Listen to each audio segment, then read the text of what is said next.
Like that are inevitable, I suppose. As inevitable as, well, that ugly rumor. Out of fact, rumor about Miss Penelope's death.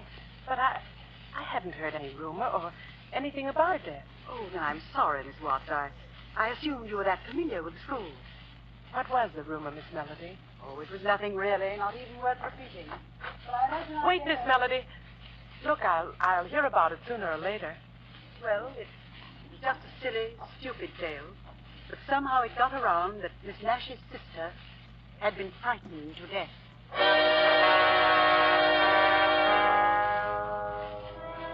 This, then, was Caroline Watt's introduction to the Nash Institution, a place which future events proved to be, with a vengeance, a finishing school.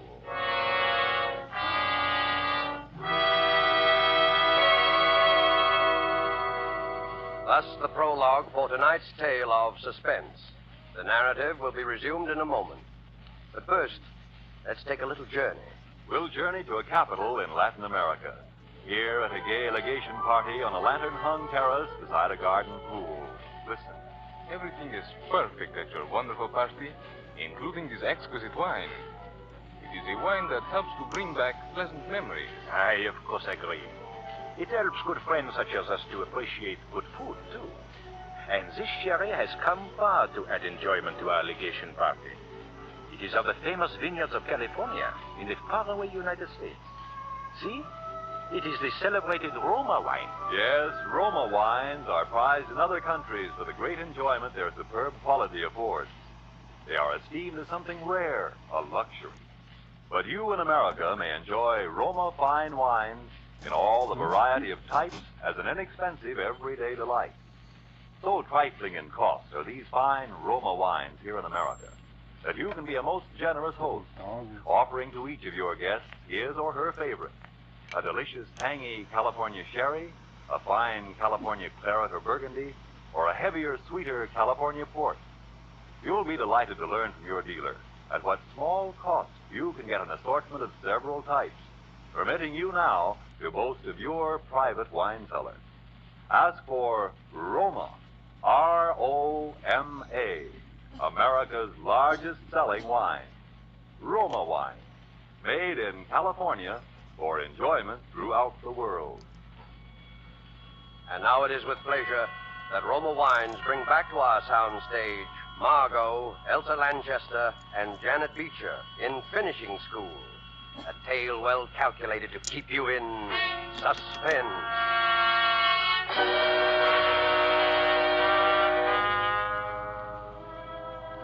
Frightened to death. Miss Nash's sister. Well, if I had known then what I know now, I would have been able to judge with real accuracy the importance of Miss Melody's remark. But the excitement of my first classes left little room for other thoughts. A week or so later, out on the athletic field, one of my students, Flora Nash, the niece of the owner, became quite ill. I sent her to the infirmary, but within 10 minutes she had returned. Miss Sterling, she said, had ordered her back. I was furious, and, well, I told her I was going to have it out with that woman. Miss Watts, wait. I know it isn't my place to say this, but please, for your own sake, don't antagonize Sterling. Oh, now, really? I tell you, I know what I'm talking about. Listen, you know Miss Melody, don't you? Of course. Miss Watts, she practically started this school with my two aunts. When Miss Penelope died, everybody thought she'd move up to take her place. But she didn't. Somehow or other, Sterling saw to it she was left with the job of housekeeper. Miss Watts, don't have any trouble with that woman. Please. Oh, all right, Flora. I'll go see Miss Nash. Oh, no. Why, Flora, Miss Nash is your own aunt. But Sterling would find out. Please, you mustn't. Oh, I never heard such nonsense in all my life. Hurry straight to bed.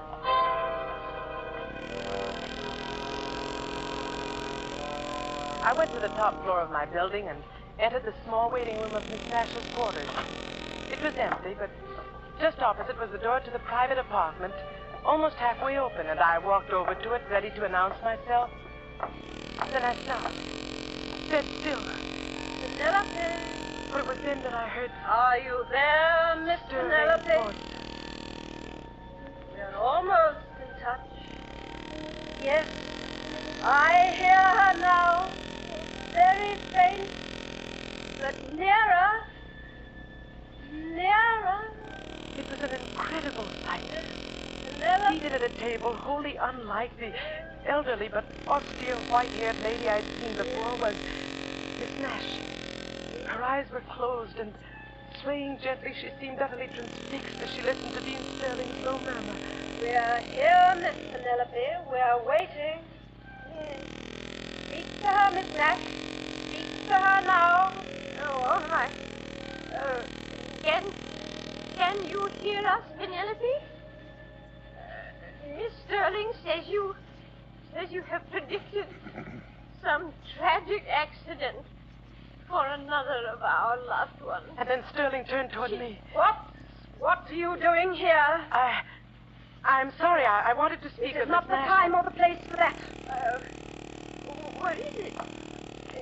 Miss what? Miss Nash, it's about your niece. I'm familiar with Miss Nash, about Laura, Miss Nash.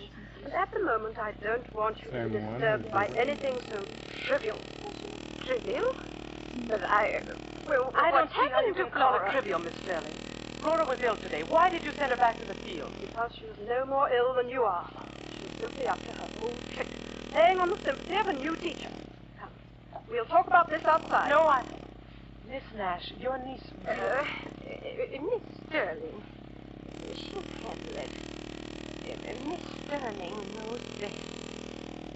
Yes, Miss Nash. Good night. If you'll just step out here. No.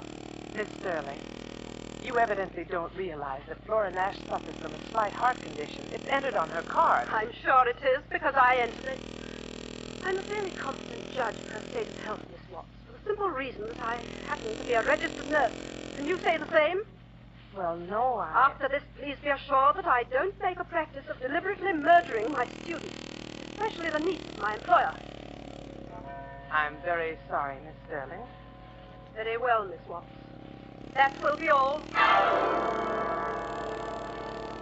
But it wasn't all. I was bewildered, even alarmed, I suppose, at the recollection of that voice calling out, Miss Penelope. And I went to the one person that I felt must be told.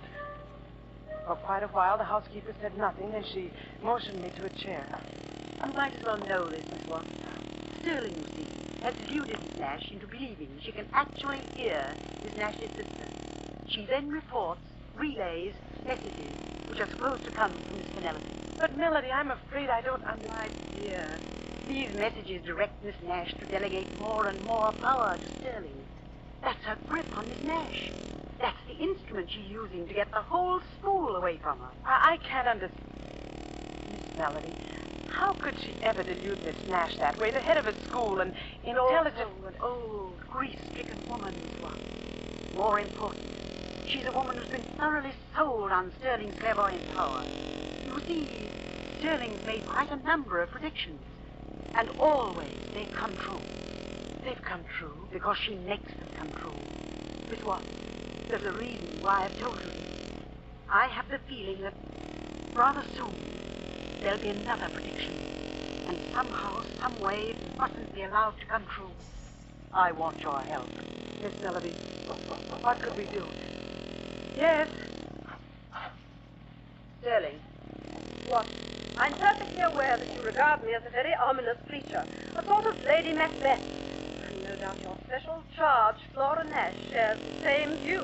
So, bring her along when you come to my cottage tonight. Your cottage? For some other girls, I'm having a little party. Well, I hadn't... What's the matter? Don't you want to? What? Oh, yes. Yes, of course I do, Miss Sterling. I'd love to come, thank you. Good. And you can come too, Melody, 8 o'clock sharp.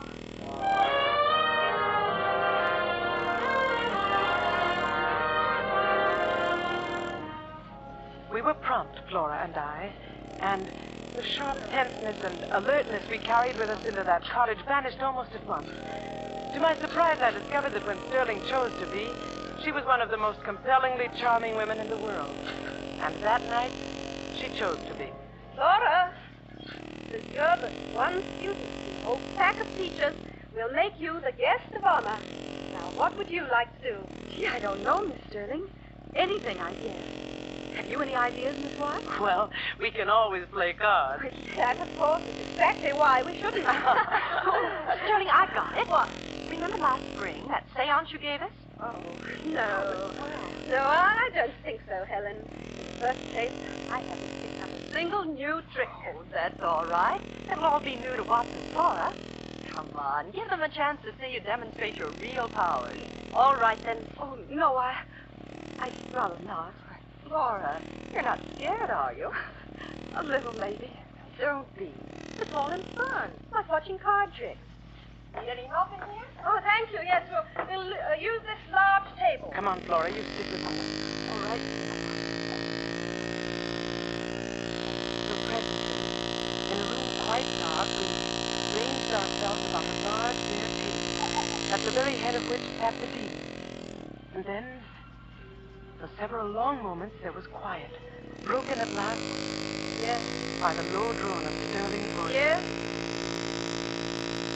I hear you. Yes. Yes. But you must announce your presence. Let us know you're here. Speak louder. Louder. Your name is Coleman. Miss Watts, Coleman Nash. that's my great uncle. And you're trying to warn? To warn?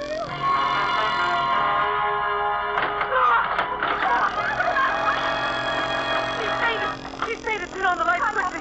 It's her heart. Get the doctor quick. Call him somebody. The phone's in the bedroom. And Helen? Yes? I want you to parlor. You'll find it in the medicine chest in the infirmary. Here are the keys and hurry. Hurry. Here, what? Pick her up. We'll put her on the sofa. That's it. Being frightened, huh? Yes, frightened nearly to death. There. Miss Sterling, you did this deliberately. You knew that girl's heart condition. Why, Watts? It didn't seem like that. I was simply going to warn her not to fake any more illness. Yes, well, you see how she's faking this one. You planned this, Miss Sterling. The party, having her here, finding out her uncle's name. I happen to know her uncle's name. It was a joke, a game. Everybody knows that game. You tell these women it was a game, but will you tell that to Miss Nash? Don't know what you're saying. Oh, yes, she does. You'll show Miss Nash the proof of another successful prediction. You'll have her completely at your mercy. Flora's the only remaining heir to the school. The only person who stands in your way. Don't leave. Oh, it's all right, Flora. I'm only going to get my coat. We'll be right back. Please, don't worry. Miles Laboratories, makers of Alka-Seltzer, bring you another visit with Fibber, McGee, and Molly.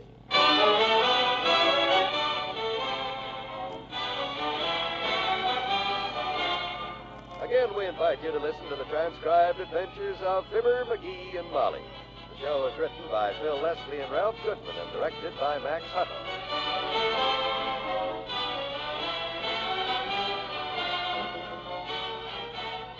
Our story will be underway in just a minute. Mothers, are you missing out on much of the fun in life? Fun is good for you, you know.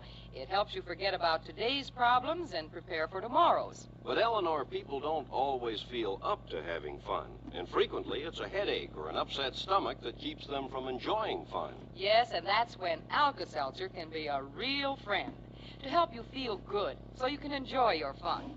Alka-Seltzer becomes a relief-giving liquid that's better because of action in the glass. Yes, action in the glass changes Alka-Seltzer tablets into a liquid. This is the form your system can use most easily and naturally for relief. Action in the glass supercharges Alka-Seltzer with lively bubbles. This soothing liquid speeds relief. Action in the glass makes Alka-Seltzer easy to absorb immediately. You like Alka-Seltzer for refreshing relief. Try it. All drugstores sell it. Alka-Seltzer, the medicine that's so refreshing.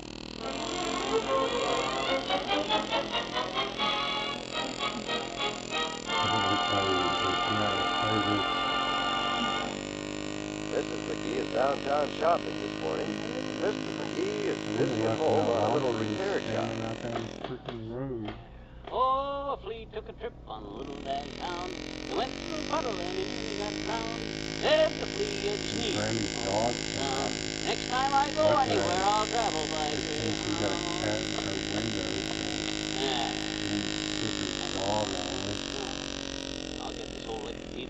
No time with Molly out of the house.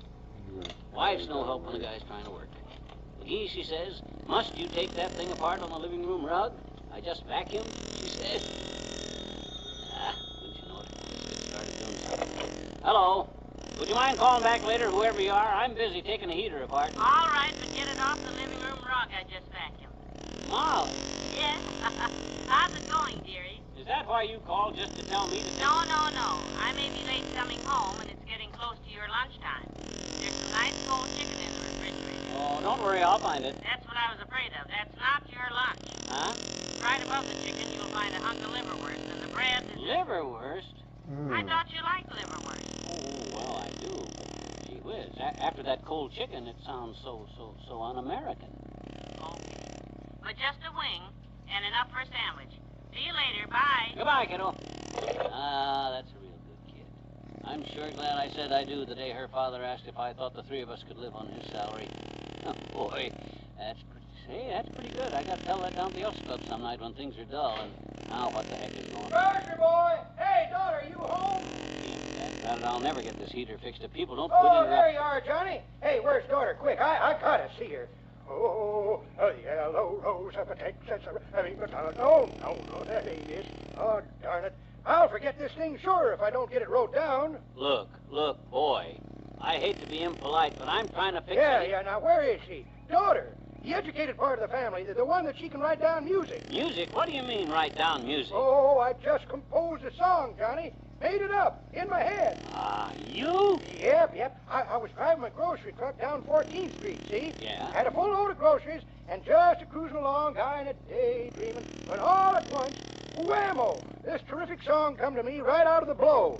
You mean out of the blue? Nope, out of the blow. The one I got on my head when the truck hit a fire plug and pitched me against the windshield. Oh, this song just come to me right out of nowhere, and it's sensational. Listen.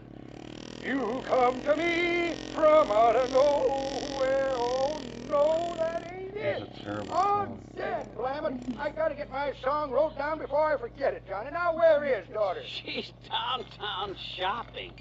She won't be back for a couple of hours, so if you... all right, I'll wait.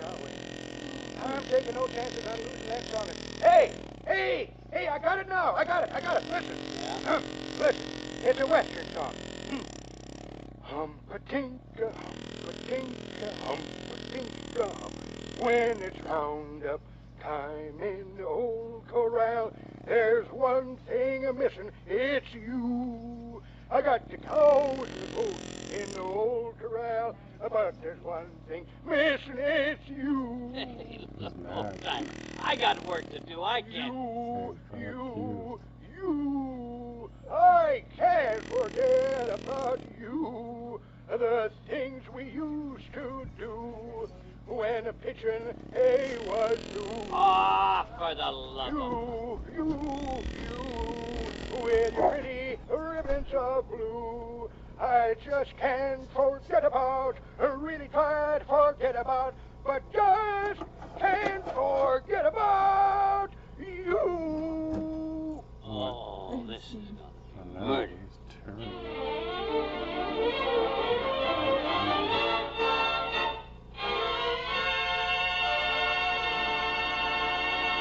In a moment, we'll return to Fibber McGee and Molly. Ever try to concentrate on your work when your stomach feels upset? Pretty hard, isn't it? Well, there's just no point in putting up with that discomfort. Not when you can enjoy wonderfully prompt and gentle relief just by drinking a glass of Alka-Seltzer. Oh, Alka-Seltzer. Yes, ladies, Alka-Seltzer really helps you to feel better, and in a hurry. It reduces excess stomach acidity. It relieves that stuffy, too full feeling. And Alka-Seltzer soothes and settles your upset stomach. Helps you feel more comfortable in a matter of minutes. That sounds mighty welcome, doesn't it?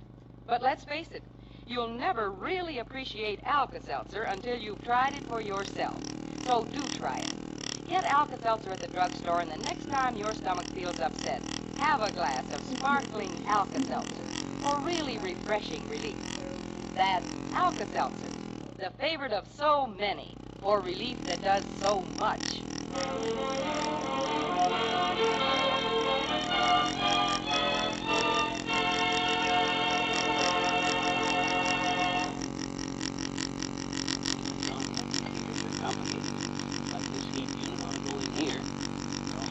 Here, must hook up to this.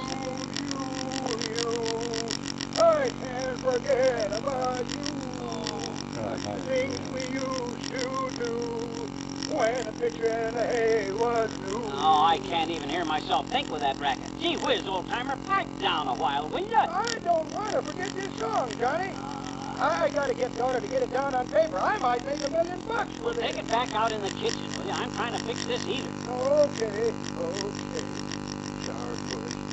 You, well, pretty rhythm. I just can't forget about. Ooh, you. Yeah. 3 hours he's been walking around this house with this crazy song. And if Molly don't get home here pretty soon, and thank goodness that's her. Hey, is that you, Tootsie? Yes, it is, Lammy Pie. Ah, go boil your head, you big flop. I got trouble enough without you. Oh, now, is that a nice way to talk about a good friend who drove me all the way home from downtown? Molly, thank goodness you're home. Boy, am I glad to see you. Well, thank you, dearie. Miss me? Yeah, I've had nothing but complete confusion all day. What's new about that? You keep out of this, Fatso. Look, the old-timer made up a song. Well, what's that got to do with He it? wants to sing it to you and have you write it down for him so he can take it to a publisher. And he's out in the kitchen right now singing it so he won't forget it. No kidding. For goodness sakes. Hey, old-timer, let's get him out here and get it wrote down and get him out of here. For 3 hours he's been beating my ears with that I got thing. the cows and the goats in the old corral, but there's one thing missing, it's you. Holy smoke, is that the song? You, daughter, you're back. Boy, am I glad, girl, am I glad to see you. You're glad. I hear you composed the song, old-timer. Oh, Doc, this is the greatest song hit since Jack. Why, if this song don't make #1 of the hit parade, hey, but let's get over the piano here, daughter, so you can write it down for me. Well, I'll try. Oh, there's some paper there. The pencil, Johnny, quick. What did I do with the pencil? Oh, there it is. Would you mind handing it to me, son? Huh? I stuck it behind your ear there so I wouldn't lose it. My ear? Well, my gosh, when did you get... My ears don't flap out like yours. This is one of them big fat pencils the kids in school use, and you were busy working on that heater, so I just stuck it... Oh, now, who's this? Wait a minute, Mr. Oldtimer. Come in. Oh, hello, Teeny. Come on in. Hi, everybody. I hope I'm not interrupting anything. Not at all, Teeny. No, come on in, dear. Yeah, but be real quiet, Teeny, because we're going to be busy for a few minutes here writing on a song I made up. Oh, there it is, my pencil. My good old big fat pencil from school. I thought I left it here. Hey, not now, Teeny. We need that pencil. Well, so do I. Make her let go. I got to get my song written down. Now, Teeny, just a minute. Just let me have the pencil. That's right. Yeah, let's get this song written. Yeah, you stand by and wait a minute, Teeny.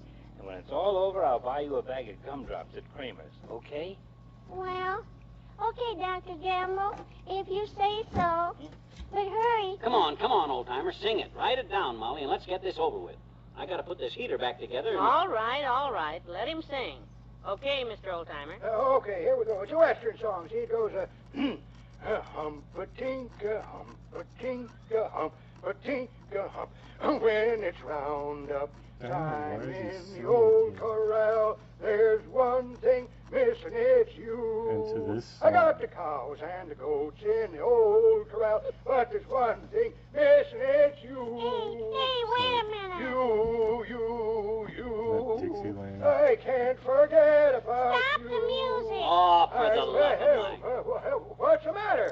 Carmony, I know I ain't Frank Sinatra, would you but... stop him, the idea. Yeah, Come on, well... on, everybody. Now, wait a minute. You may as well give me my pencil, because that's not a new song he made up. That is not a new song. It's an old song. An old one? Yeah. That song's from the Sagebrush Follies of 1934.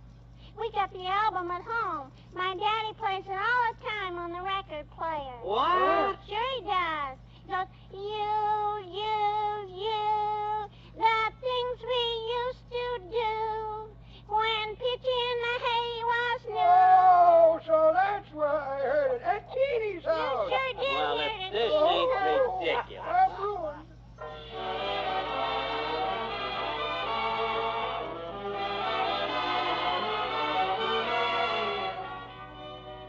Your friends have more to say to you presently. Mother, you feed your youngsters 3 good meals a day, and maybe you think that will automatically give them enough vitamins to help them keep peppy and alert. But remember, there is some loss of vitamins in cooking, storing, and processing of food. So be on the safe side. Give your family 1-a-day brand multiple vitamin tablets every day. They supply all the vitamins children and adults normally need to take. And children take them willingly, too, because 1-a-day brand multiple vitamins are easy-to-swallow tablets that leave no aftertaste. Low-cost 1-a-day brand multiple vitamins also include vitamin B12. Get 1-a-day brand multiple vitamin tablets.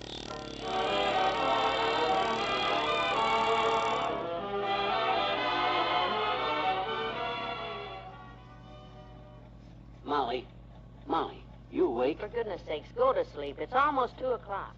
I'd like to. I'd love to. But that dad-ratted song keeps running through my head. I can't get rid of it. Oh, dear. Remember I had the same trouble that year that Little Lamsey Divey came out? Remember? Yeah. You tossed and turned all night. I didn't get a wink of sleep. Remember what you finally did, though, at 6 in the morning? Oh, yeah. Would you mind doing it again? Now? Okay. We don't get to use that guest room very much anyhow. Hand me my blanket and pillow. Thanks. Good night. Good night, sweetheart. And don't slam that. So long, everybody. See you tomorrow.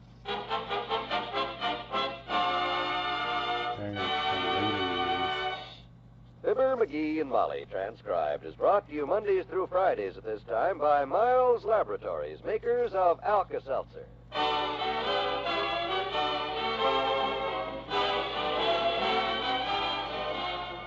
The old-timer and Wallace Wimple are played by Bill Thompson. Dr. Gamble by Arthur Q. Bryant. Be with us again tomorrow, won't you? This is John Wall saying goodbye. Hear the news with Pauline Frederick, weekdays on most NBC radio stations.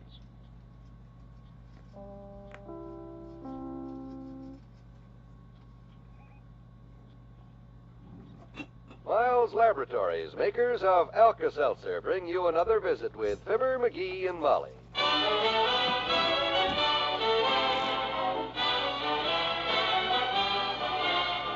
Again, we invite you to listen to the transcribed adventures of Fibber, McGee, and Molly.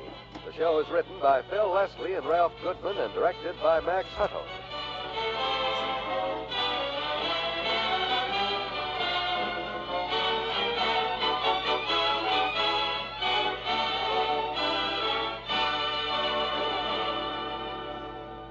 We'll see what's going on in Wistful Vista shortly. When your tablets are down to 4, that's the time to buy some more. Well, thanks for the reminder, Eleanor Engel. We do need some more Alka-Seltzer at our house, especially with the weekend coming up. Yes, you never know when a headache or an upset stomach will come along to spoil the day for you, your family, or your guests. And it's kind of reassuring to know that there's always Alka-Seltzer on the shelf, ready to bring prompt, dependable relief for the pain of a headache or the discomfort of indigestion. So why not write it down on your shopping list right now while you think of it? 1 package Alka-Seltzer at drugstore. Good. Believe me, you'll be mighty glad you got that extra package. And be sure you get the real thing. Alka-Seltzer, the medicine that's so refreshing.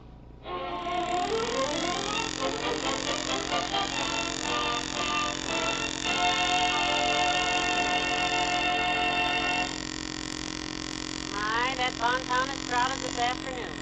I'm glad to get out of there and head for home. Yeah. Car's down this way. Oh, Sue, wait till I tell you what happened. I ran into Mrs. Spradley trying on dresses on the 3rd floor. And you know how she goes around telling everybody she wears a size 12? No, she never mentioned that to me. Well, when I bumped into her in the Bon Town, she was trying a size 18. 18, mind you. And it was tight, too. Well, heavenly day. I just can't wait to tell that to the boys at the bowling alley. Oh, now you're just... Oh, hello, Monica. Monica Miller. Seems like everybody in town is downtown today. I ran into at least 6 people I know. Well, if it isn't Mr. and Mrs. McGee. Miles Laboratories, makers of Alka-Seltzer, bring you another visit with Fibber, McGee, and Molly.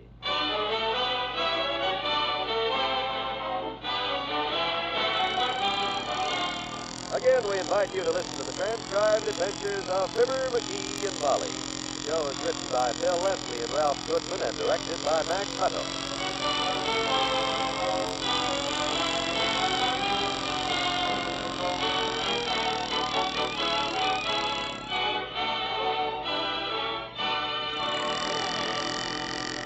Our story will be underway in just a minute. Hello? Hello, Joan. Have you finished that mountain of ironing you were working on this morning? Yes, and it's just about finished me. Well, darling, you deserve some fun. Why don't you and Bob come over and play some cards after supper? Oh, Peg, I'd like to, but my stomach's upset and I feel achy all over. Now, look, fun is good for you. You just take some Alka-Seltzer right now, and by dinner time, you'll be ready to enjoy a little fun. Yes, and she will.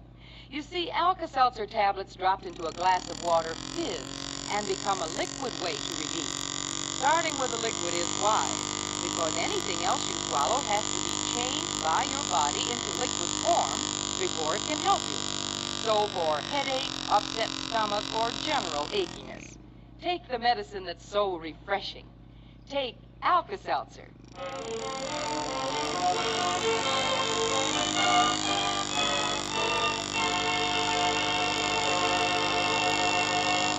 Hey, kids! Hey, where are you? I got something important to tell you. Oh, hello, Mr. Oldtimer. I didn't hear you come in. No, I didn't either. You didn't yell like you usually do. You're a cousin, kid. Had too big of an order this time. Had to carry the sack of potatoes in my mouth. I left the stuff in the kitchen. Good. Please, in a hurry, daughter. I got an important message for you. Oh? Yeah, you see... Oh, by the way, before I forget, I'm afraid I damaged the back screen door on the way in. Scratched it, sort of. Oh, well, that's all right. Sure, a little scratch won't hurt it. Well, it ain't exactly a scratch, kids. It's more like a sort of a tear, kind of. Tear? Oh, no. Come to think of it, you might say it was more like a hole. Yep, that's what you might say it was, a hole. A hole? What size? My size. What? You mean to say you walked right through that? I was in a hurry to get this important news to you. I wanted to tell you what that man said to do before it was too late. What man? The feller who works for the water department. The foreman on that job up the street where they're fixing that busted water main. He's going around from door to door telling folks to fill up some pots and pans because they're going to turn off the water for the rest of the day. Turn off the water? Goodness, when are they going to... About a half hour, the man said. He wanted to give folks time enough to get prepared. Oh, well, thank goodness. We'll have to put some aside for drinking and water for the dishes. Yeah, and I'll fill up the bathtub, too. We can draw straws later to see which one takes a bath. Okay. I'll go home and get my soap and towel in case it's me. I was talking about me and Molly. Oh. Well, thanks a lot for warning us, Mr. Oldtimer. My goodness, being without water for the whole afternoon, that'd be awful. That wouldn't be any great hardship, Molly.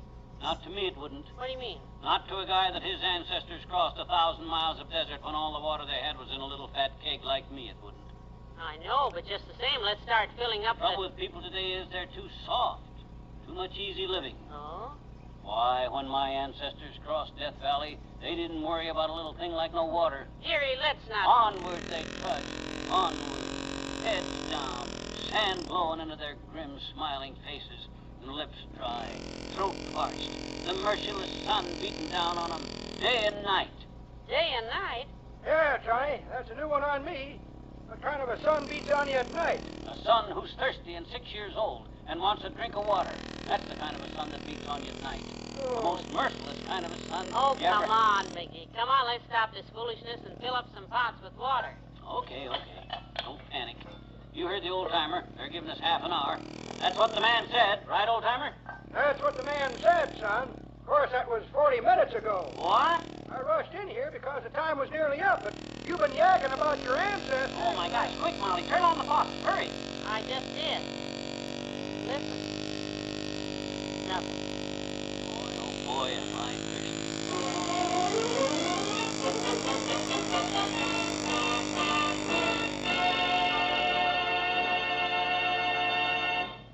In a moment, we'll return to Fibber, McGee, and Molly.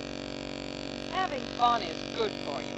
So remember this, whether you like to bowl or play a fast game of table tennis. or spend a night at the Pike. Or whether you prefer a quiet evening with friends or curling up with a good book, you have to feel good so you can enjoy your fun.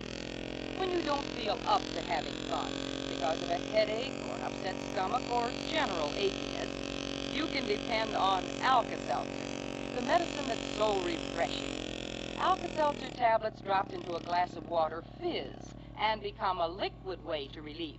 Starting with a liquid is wise, because anything else you swallow has to be changed by your body into liquid form before it can help you.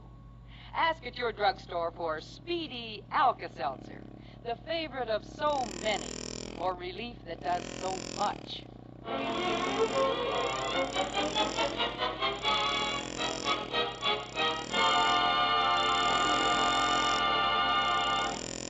Ah, this is murder. No water, not a drop in the house. Oh, Mickey, relax. It's only been 10 minutes since they turned it off. How do those inconsiderate, high-handed pipe misfitters expect us to live a whole afternoon with no water? Oh, not it, I'm thirsty. What about those pioneering ancestors of yours, the ones who crossed the desert? And all the water they had with them was a little fat keg like you. Well... They didn't let a thing like no water bother them. Onward they trudged. Sand blowing into their grim, smiling faces. Throats dry, lips parched. Oh, cut it out, Molly. Gee whiz, I'm as dry as a Swiss on rye without you kneeling. I'm sorry, dearie, but if you're so thirsty, there's some root beer in the icebox. Root beer will not do it. I'm thirsty for water. It's way down deep inside kind of a thirsty that nothing but water will... Hey, I know where I can get some water, I bet. Les Nelson, next door. Oh, I wouldn't bother them. They probably got buckets full, like we'd have had if I'd have had time to fill some buckets full. You wait here and I'll be right back. I'll grab a kettle and throw it over there and get some water.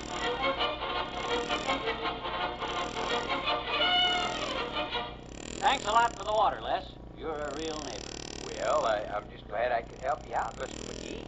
I'll bet you can use a tall glass full right now. Oh, it ain't for me that I'm taking the water. I come from hardy pioneer stock, like I told you. This water is for my dear little wife, Molly. She is a fine woman. I tell you, when I seen her sitting there in the living room, silently suffering, not saying a word, never complaining, just drying up from thirst, I couldn't stand it. It got me, right here. So I come over. Well, I sure hope there's enough there to relieve her thirst.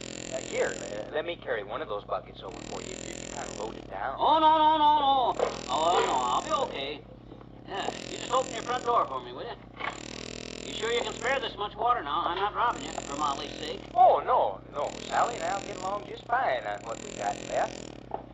You know, when you told me about those pioneer ancestors of yours, how they walked across the desert with the sand blowing in their grim, smiling faces, their throats dry, lips parched, it kind of made me ashamed of myself. I thought it would. And I figure if they can do it with no water at all, Sally and I can sure get along this afternoon with a whole milk bottle full. Ah, you're a fine neighbor, Les. You probably saved my little wife's life with this. Say, hi there, Miss McGee.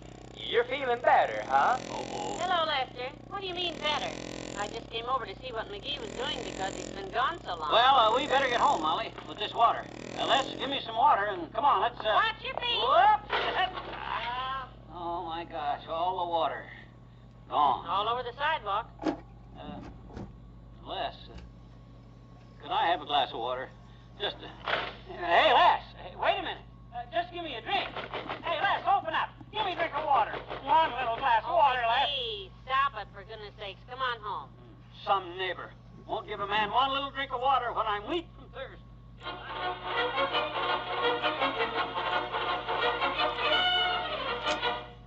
So I says to Molly, I says, Wallace Wimple, I says, he's the guy to ask. Well, thank you for thinking of me, Mr. McGee. Ask what? Just a very simple request, Wimp, from one good friend to another. Give me a drink of water, will you? Water? Wouldn't you rather have a nice cold glass of root beer? Root beer won't quench my thirst, boy. When a man's as thirsty as I am, that sort of way down deep inside kind of thirsty, there's nothing that'll relieve it like a tall, cold glass of water. You got plenty? Oh, loads. When Sweetie Face heard they were going to turn off the water, she had me fill all the buckets and kettles in the kitchen and all the containers. Swell. Well, never mind the details, boy. Just get me a glass of water before I collapse on your front porch here. Oh, I'd like to, Mr. McGee. I really would. But, well, She has it locked up. Locked up? The water? Yes. Sweetie Face feels very strongly about wasting water, so she has it all locked up in the kitchen, and she's wearing the key around her neck. Oh, this is ridiculous. Where is your wife? I'll ask her myself if it's Oh, all right. I'm afraid that's out of the question. She can't be disturbed now. The heck she can't. Where is she? Upstairs, soaking in the bathtub. No, if this ain't the... Where can I get some water? Water.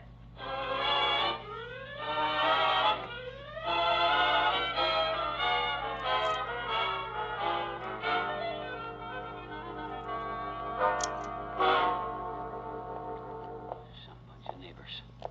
Some friends I got. I gotta have water. I don't get a drink of water. Where you been, Mr. McGee? Your wife's been looking for you. Him and his little put-away milk bottle full of water. Just because I spilled a couple of buckets. They turned the water back on a few minutes ago. Huh? They did? Oh, boy, oh, boy, oh, boy, oh, boy.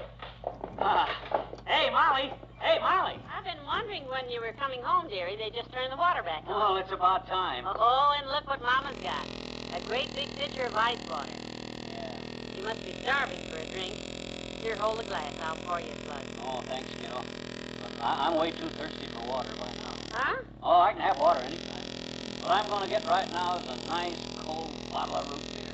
Because when a guy's as thirsty as I am, that way deep down inside kind of thirsty, a cold slug of root beer.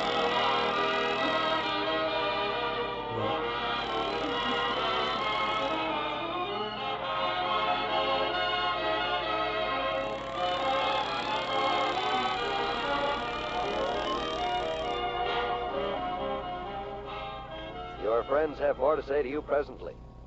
The way you feel is so important to the way you do your work and have your fun. That's why it's so important to guard against vitamin shortage, one of the common causes of the tired, below-par feeling. Your food may not always contain enough vitamins, so do as so many others do. Take One-A-Day brand multiple vitamin tablets every day.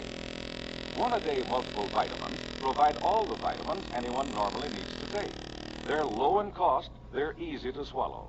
Tell your druggist you want One-A-Day brand multiple vitamin tablets in the blue box with the big red one.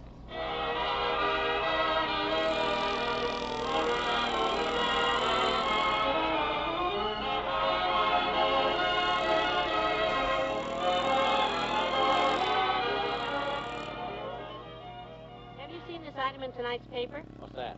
The television people say it won't be long before they'll be getting shows all the way from England. Oh, shucks, that's nothing. I passed the Bonton today, and they got China on the set they got in the window and it wasn't even plugged in. So aren't you cute? I wonder. Happy weekend, everybody. Goodbye for now.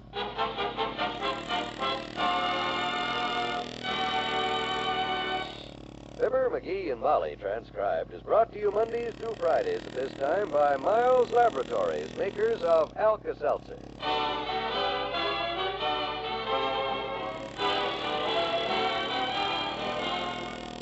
The Old-Timer and Wallace Wimple are played by Bill Thompson and Les by Robert Easton. Ladies and gentlemen, in line with our policy of education for our listeners, next Monday we'll bring you a fascinating glimpse into the inner workings of that fabulous neighborhood institution known as the Beauty Parlor. Into this stronghold of feminine frippery ventures Mr. McGee. And wow, what happens to him? This is John Wald recommending that you listen Monday to Fibber, McGee, and Molly. Hear the news with Pauline Frederick today on most NBC radio stations.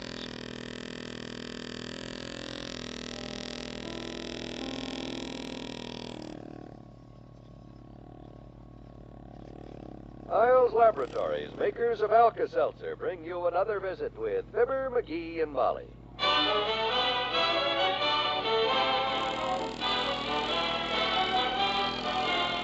Again, we invite you to listen to the transcribed adventures of Fibber, McGee, and Molly. The show is written by Phil Leslie and directed by Mac Tuttle.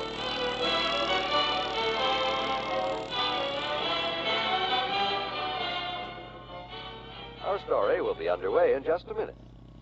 Eleanor Engel, tell me, what does this sound mean to you? That's a pleasant sound to me. It means some woman has been out shopping and found just what she wanted. Well, what she wanted in this case was prompt relief for an upset stomach or a headache, because that cash register just rang up another sale for Alka-Seltzer. It happens every day at drug counters all over the country. People buy Alka-Seltzer for the first time, try it for the first time, and then they come back and buy some more. Yes, because Alka-Seltzer means really dependable relief for the pain of a headache or the unhappy, uncomfortable feeling of an upset stomach. Try it yourself, friends, and see how prompt and effective Alka-Seltzer really is. Stop at any drug counter and buy a package of Alka-Seltzer.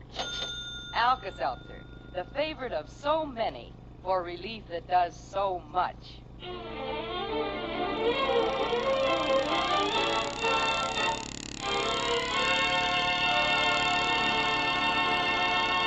Mrs. McGee is walking down 14th Street on her way to the beauty shop. Mr. McGee is walking along with her, talking to her as follows. I wish you'd put off that darn beauty shop till tomorrow and come on out to the football game with me, Molly. I can't put it off, McGee. I was lucky to get... Old man McDonald, the president of the Third National Bank's nephew, gave me the tickets, and it ought to be a swell game. It's our junior college versus the Green Bay Pickers, and they say that... Versus the who? You don't mean those college kids are playing against professionals. Why, those Green Bay Packers... No. This is a different outfit. It's a cotton college down at Green Bay, Arkansas, and they call them the Green Bay Pickers. Well, you go ahead and go, McGee. I was lucky to get this appointment today, and I don't want to break it. I don't like to go to football games by myself. I get too worked up. Well... Whenever I see that no-talent coach of ours sending a player in to kick or pass, when what he ought to do is call a split T formation around left end for a line buck, I always want to run out on the field and tell him what a dunce he is. I need somebody to restrain me. Well, the coach always has 8 or 10 strong young men sitting on the bench with him. Maybe they'll restrain you. Say, look, why don't you call Dr. Gamble? Maybe he'll go to the game with you. Nah, that appendix happy tummy thumper. He's so busy making money he wouldn't take an afternoon off to see Harry Truman lead a Republican rally. I'd go with you, McGee, but I've just got to get my hair done. I put it off too long as it is. And when Norma phoned and said she had some time open, say, what about Mort Toops? He likes football. Yeah, Mort might go with me. I don't know. I'll phone him from the beauty shop. I guess. Good. Or maybe I'll go to the Elks Club and shoot some pool or something. I gotta figure out something to do with myself this afternoon. Sure don't intend to stick around that mud pack fellas all day. So wave in, Norma. Do it just like you did the last time, huh? Everyone liked it. Oh, sure, I know what you mean, Miss McGee. I'll brush it a little bit more, and then I'll trim it for you. Well, how do you like sitting around a beauty shop, Mr. McGee? Oh, I've never been so fascinated in my life, Norm. I didn't intend to stay only just long enough to use your phone, but I got so interested in... Hey, open that inside door for me again, will you? Just for a second. Oh, for goodness sakes, McGee, she's opened that door for you every 5 minutes since you came in. Come on, Norma. Open the door. Come on, open it. I want to listen again. Well, okay, if you want. Here.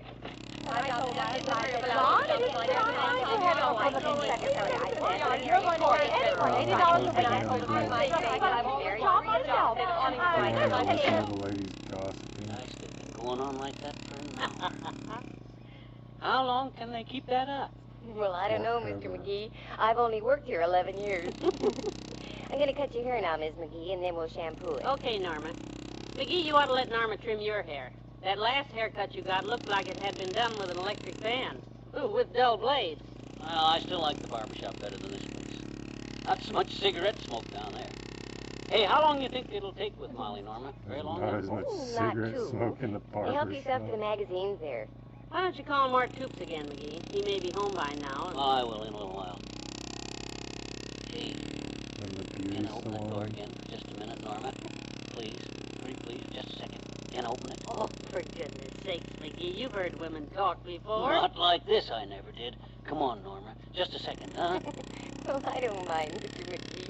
If it amuses you, go ahead. Gee, thanks, Norma. And John, I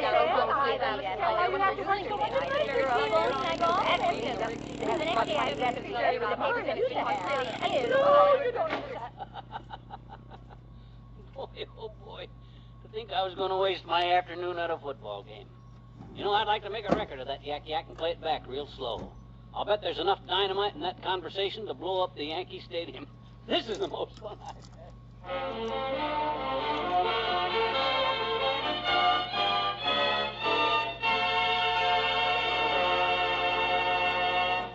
moment, we'll return to Fibber McGee and Molly. Having fun is good for you. So remember this. Whether you like to bowl, spend a day shopping, an evening at the movies, or whether you prefer a quiet evening with friends or curling up with a good book, you have to feel good so you can enjoy your fun. When you don't feel up to having fun because of a headache or an upset stomach or general achiness, you can depend on Alka-Seltzer, the medicine that's so refreshing. Alka-Seltzer tablets dropped into a glass of water fizz and become a liquid way to relief. Now, starting with a liquid is wise, because anything else you swallow has to be changed by your body into liquid form before it can help you. Ask at your drug counter for Speedy Alka-Seltzer, the favorite of so many for relief that does so much.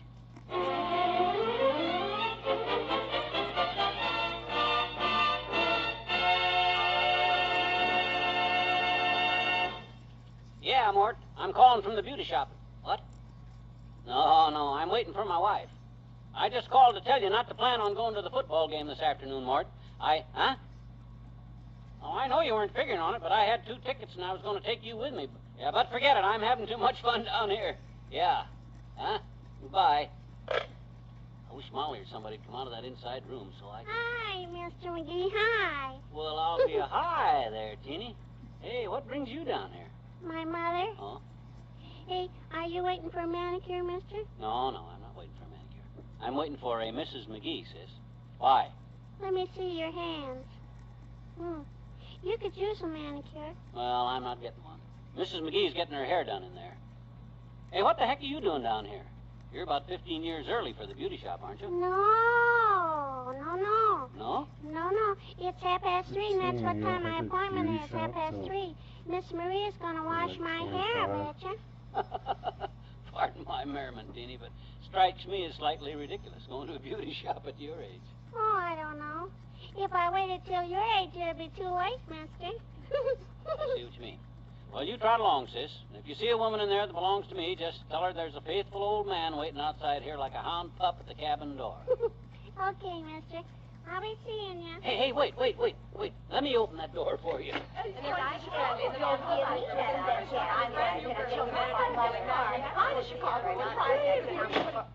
Still at it. This gal's been beating their gums longer than Wrigley, Beeman, and Beechnut put together. No wonder they call them a weaker sex. They could keep this up for a week or 10 days and never realize. Well, look who's here. If it ain't the old torso tinker himself. Hi, Doc. Hello, dull skull. What are you doing down here? Waiting for a dryer to take care of those wet spots behind your ears? No, and if you came in to get that bald spot of yours reduced, you better just buy yourself a derby and forget it. If you really want to know, though, I'm waiting for Molly. Oh? She's inside there getting the works. Oh. Boy, I've been having myself a ball around here this afternoon, Doc. You never heard such yakety-yakking in your life as those gals in that back room.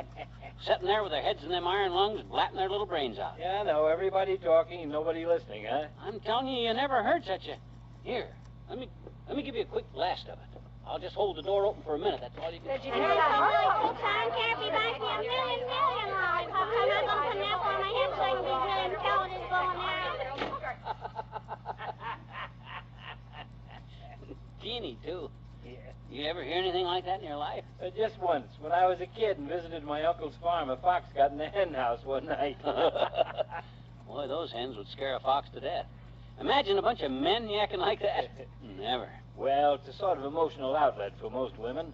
Just give them something to talk about, and they talk. Don't have to have anyone listening to them. They just like to talk. You should have got here sooner, Doc. I've been enjoying this since... Hey, incidentally, why'd you come over here in the first place? Oh, I drop in every couple of weeks or so for a scalp massage. Ain't that kind of like watering the sidewalk and expecting violets to spring up? Well, it's not so much trying to save my hair. It's just restful for me. Yeah? Yeah, there's nothing like it for a busy professional man who doesn't have time to relax. You ought to try it, McGee. Why don't you get a scalp massage the same time I do? No, not for me, Doc. No, boy. My gosh, I feel like it. Come on, you love it. No, Molly will be out any minute. I haven't got time. Besides, I like to wash my own hair. Besides, I don't like people fussing around me. Besides, my hair don't need washing. And besides... It's on me. I'll pay for it. It's a deal. I'm your man. Good. I'll get an operator out here, and I tell you, McGee, you...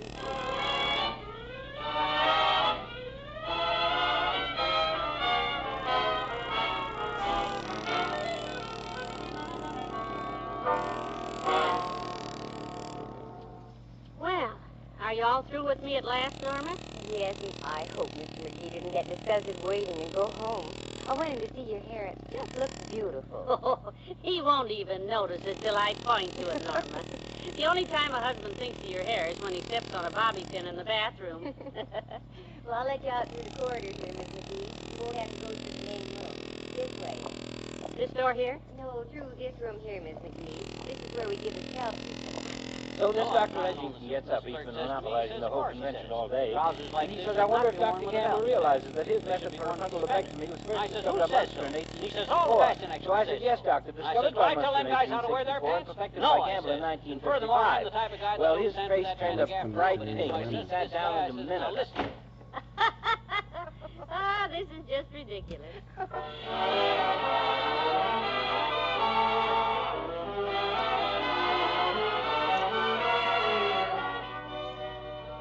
Your friends have more to say to you presently. You know that old saying, better be safe than sorry? Well, there's more truth than fiction in that one. For example, when you take one-a-day brand multiple vitamin tablets regularly every day, they keep you on the safe side of vitamin health. And you must agree that's much better than feeling sorry, for vitamin shortage is one of the common causes of a tired, listless feeling. Remember this, your meals may not supply enough of the vitamins you need, but one-a-day brand multiple vitamins supply all the vitamins anyone normally needs to take. These low-cost vitamins are easy to take, too, and they include vitamin B12. Ask your druggist for one-a-day brand multiple vitamin tablets.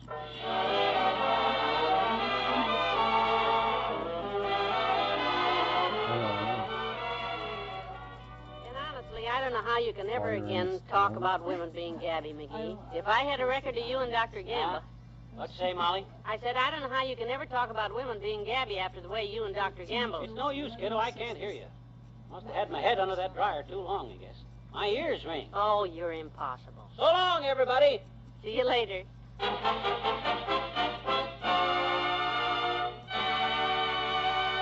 Fibber, McGee, and Molly, transcribed, is brought to you Mondays through Fridays at this time by Miles Laboratories, makers of Alka-Seltzer.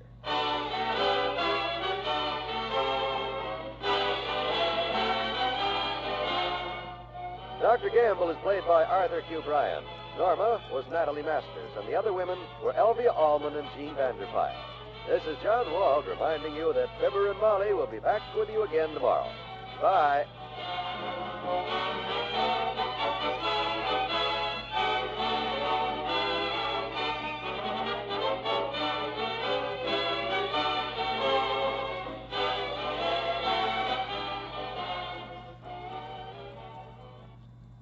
Daytime companion to America's women weekdays starting November 7th on NBC Radio.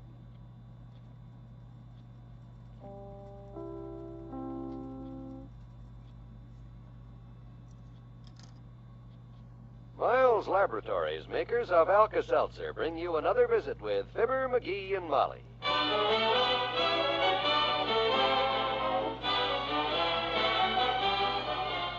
Again, we invite you to listen to the transcribed adventures of Fibber, McGee, and Molly. The show is written by Phil Leslie and Ralph Goodman and directed by Max Hutton.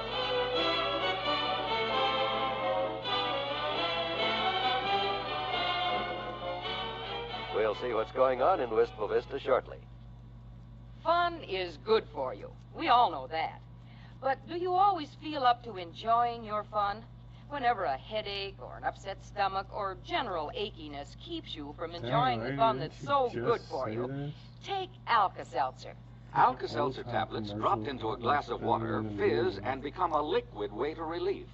And starting with the liquid is wise, because anything else you swallow has to be changed by your body into liquid form before it can help you. Alka-Seltzer becomes a relief-giving liquid that's better because of action in the glass. Yes, action in the glass changes Alka-Seltzer tablets into a liquid.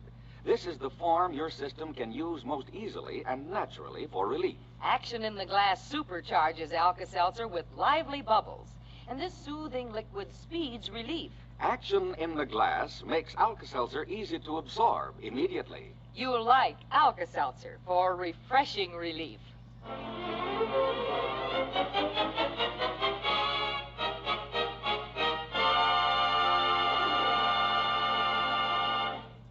Hey, Molly, the mailman just came.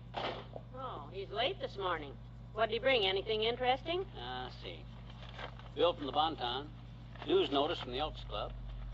Circular from the finance company. Finance company, huh? Yeah, there's a little note on the back of it, too. Hand wrote. Says, happy anniversary to you, Fibber McGee.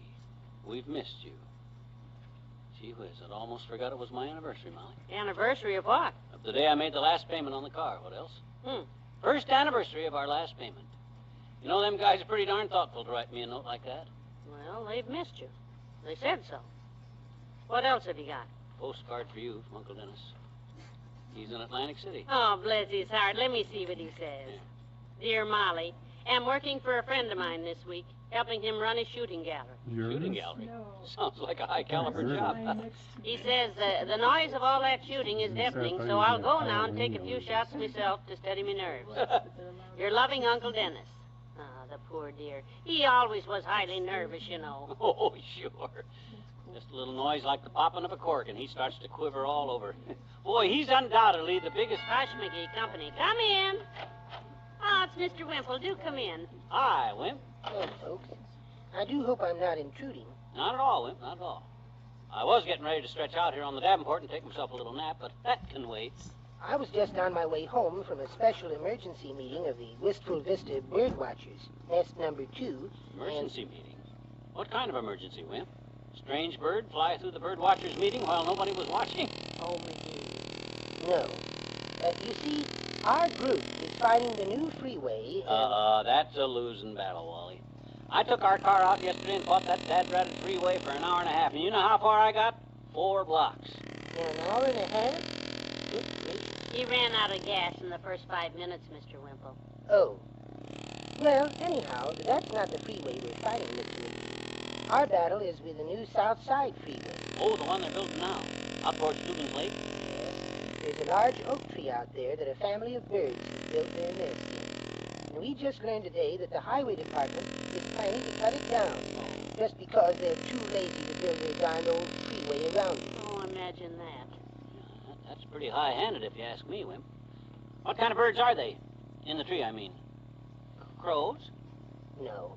It's a family of sprackle-headed swat birds, Mr. McGee. Very unusual in this part of the country. Sounds unusual, all right. The swat bird is a most unfortunate creature, Mr. McGee. You see, the baby bird is hatched from the egg in the early fall, fully grown, feathers and all, and about the size of an eagle. Ah, the size of an eagle. When it first hatches?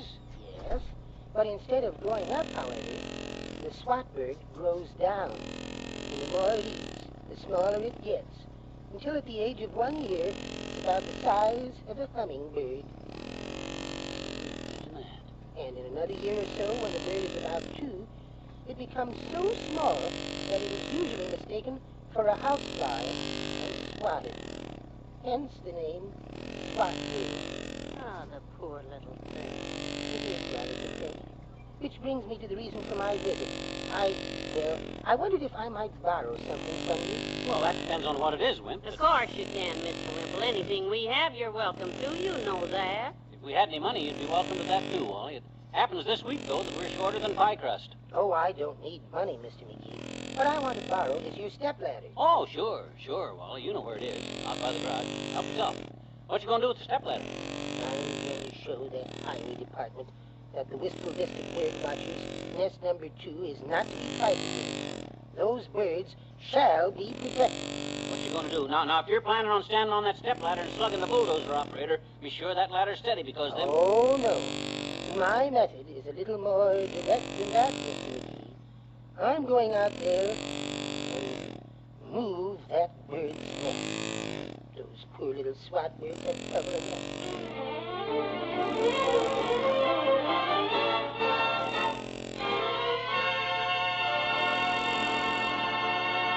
In just a moment, we'll try to straighten out the McGees.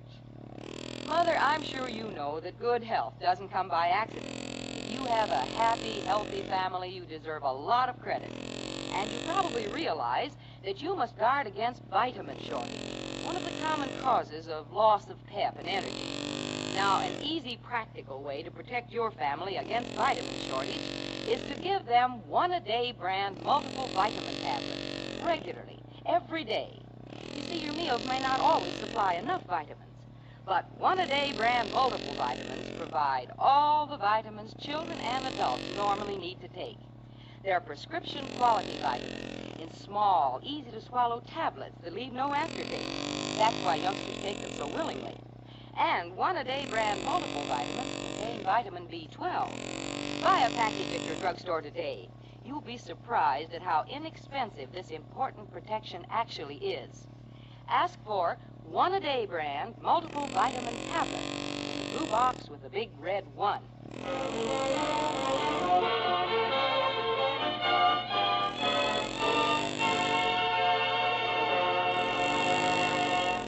Yes, Mabel, I've never seen Mr. Wimple quite so worked up. Yes. As a matter of fact, he was so excited he went off and left his bird book and his binoculars lying on the hall table. No, McGee's in the living room taking a nap. He loves his nap. Molly! Hey, Molly! Come here, quick! Oh, dear, he fell off the divan again. Every time he takes a snooze on that divan... I'll talk to you later, Mabel. Bye. Hey, Molly! Molly, quick! Take it easy, McGee. You're not hurt. McGee, where are you? Over here, at the window. Oh, I thought you'd fallen off the... What are you doing standing up on that chair? Come here, quick. Didn't you tell me the Miltons are away in Canada or someplace? The Miltons? Yeah, the ones that live in the old house over there on the Stanley Hill that's boarded up. Well, yes, I think Mabel did tell me that. Nobody seems to know much about them. They just left town sort of hurriedly a few weeks ago. Well, I just found out why. Why they left town in such a hurry and boarded the house up. They've got a monster in that house, in the attic. A what? A monster. A horrible-looking... Oh, stop it. What on earth It's got long, black, hairy arms and little beady eyes and some kind of fur all over its face, or else it hasn't shaved in months. I can't make out all the details yet, but... Well, here, come here and take a look for yourself if you don't believe me. McGee, the Milton's house on Stanley Hill is a half a mile away. How could you possibly With see... these. That's how. Wimp's binoculars. Makes it look so close it scares them. Why, McGee, I'm ashamed of you. Had you been spying on our neighbors with Mr. Wimple's binoculars? I couldn't help it. Tried to get to sleep, and I couldn't. That's no excuse. I tried looking through the wrong end of the binoculars at the wallpaper for a while, and the next thing I knew, I was looking across the street into old man Brady's living room, watching him argue with his wife. Why, and then that's just terrible. Well, I know, but I couldn't The get Bradys have always been such a devoted couple. I'm ashamed of you, McGee. Give me those glasses. Are you sure it was an argument? Never mind the Bradys. This is more important. That monster at the Milton's house. Here, get up on this chair with me. Help me. Yeah. That's it. Now, aim these glasses at the attic window. The one where the boards have come loose. Can you see in? Well, I knew the Miltons were sort of strange people, but after all, McGee, a monster in their attic. You sure you didn't doze off and dream? You'll see. Can you see at the attic window? The one in front there where the... Heavenly day. Thought I was dreaming. Oh, that thing must be 8 feet tall. And those great big hairy arms on it. That thing could crush a... Darn right. I was thinking of calling the police. But this looks like a job for the Army. Or maybe even the Air Force. They may have to bomb that house with a direct hit. It's on a hill out of the way, and I hear with those new guided missiles... Now, let's not get excited and lose our heads. It's not for us to decide what to do. Well, we gotta do something. We'll let the proper authorities know, and... Give me those binoculars again. This is impossible. Maybe we what? We both saw it. That's good enough for me. I'm going to get on that phone and... No. It's still there. Well, if this isn't... You see who that is, will you, Molly? I got to talk to the city hall about this. Hello?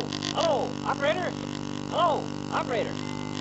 Hello, operator? Just a minute, coming. Quick, operator, give me the chief of police's office. That's you, Mert? Oh, no, not Mert. It's an emergency. Matter of life and death. Give me the chief of cops, quick.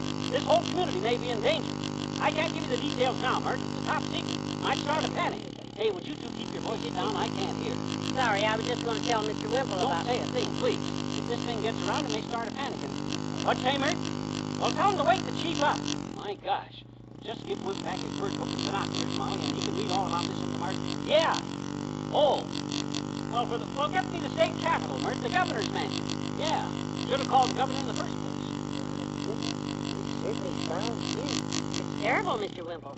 Here's your binoculars.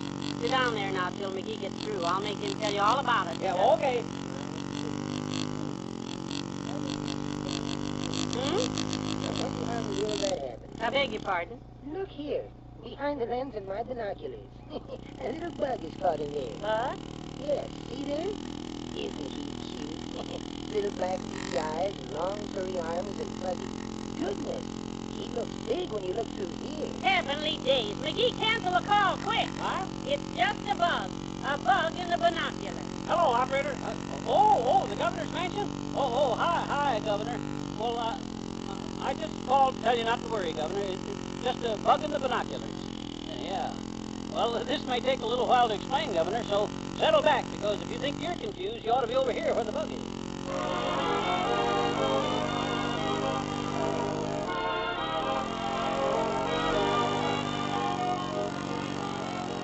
Fibber and Molly have a final word for you to come. Say, if you're feeling the miseries of a cold, do yourself a real favor, won't you?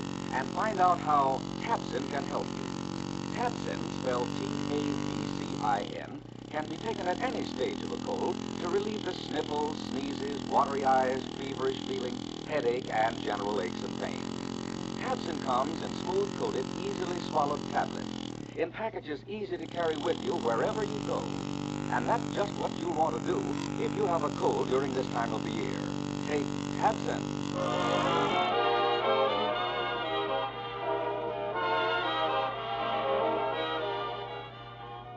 Interesting item in the late paper, McGee.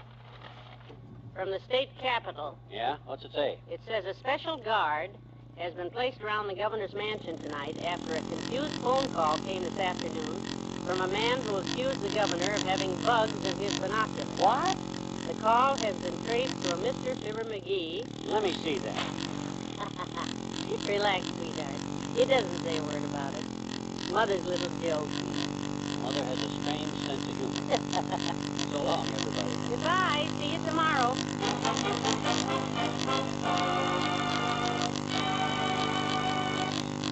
Fibber, McGee, and Molly Transcribed is brought to you Mondays through Fridays at this time by Miles Laboratories, makers of Alka-Seltzer.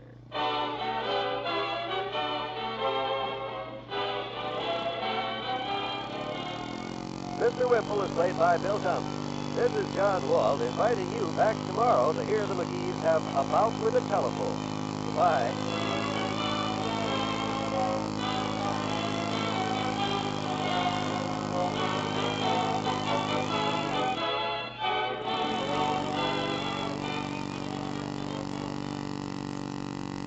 Daytime Companion weekday, November 7th on NBC Radio.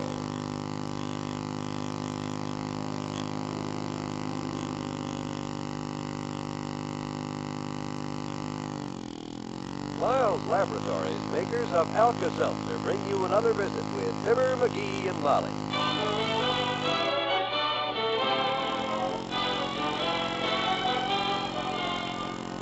Again, we invite you to listen to the transcribed adventures of Fibber, McGee, and Molly. The show is written by Bill Leslie and Joel Kane and directed by Max Hutton.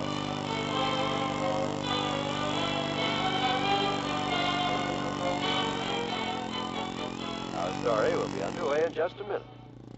Hello, this is Eleanor Engel. You know, most people have certain favorite foods that almost make their mouths water just to think about. Do you? I sure do. And if you're anything like me, you sometimes eat a little too much. The trouble is, eating too much can lead to indigestion, or heartburn, or a queasy, upset stomach. Well, when and if that happens to you, remember what I've been telling you about Alka-Seltzer, won't you?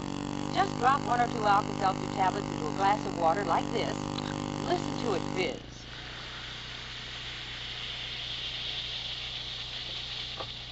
Then drink it and feel better. You see, thanks to the unique combination of ingredients in Alka-Seltzer, it quickly reduces excess stomach acid, soothes and settles an upset stomach, and relieves that stuffy, too full feeling. So comfort is yours in almost no time at all. You try it. Remember, drugstores everywhere sell Alka-Seltzer.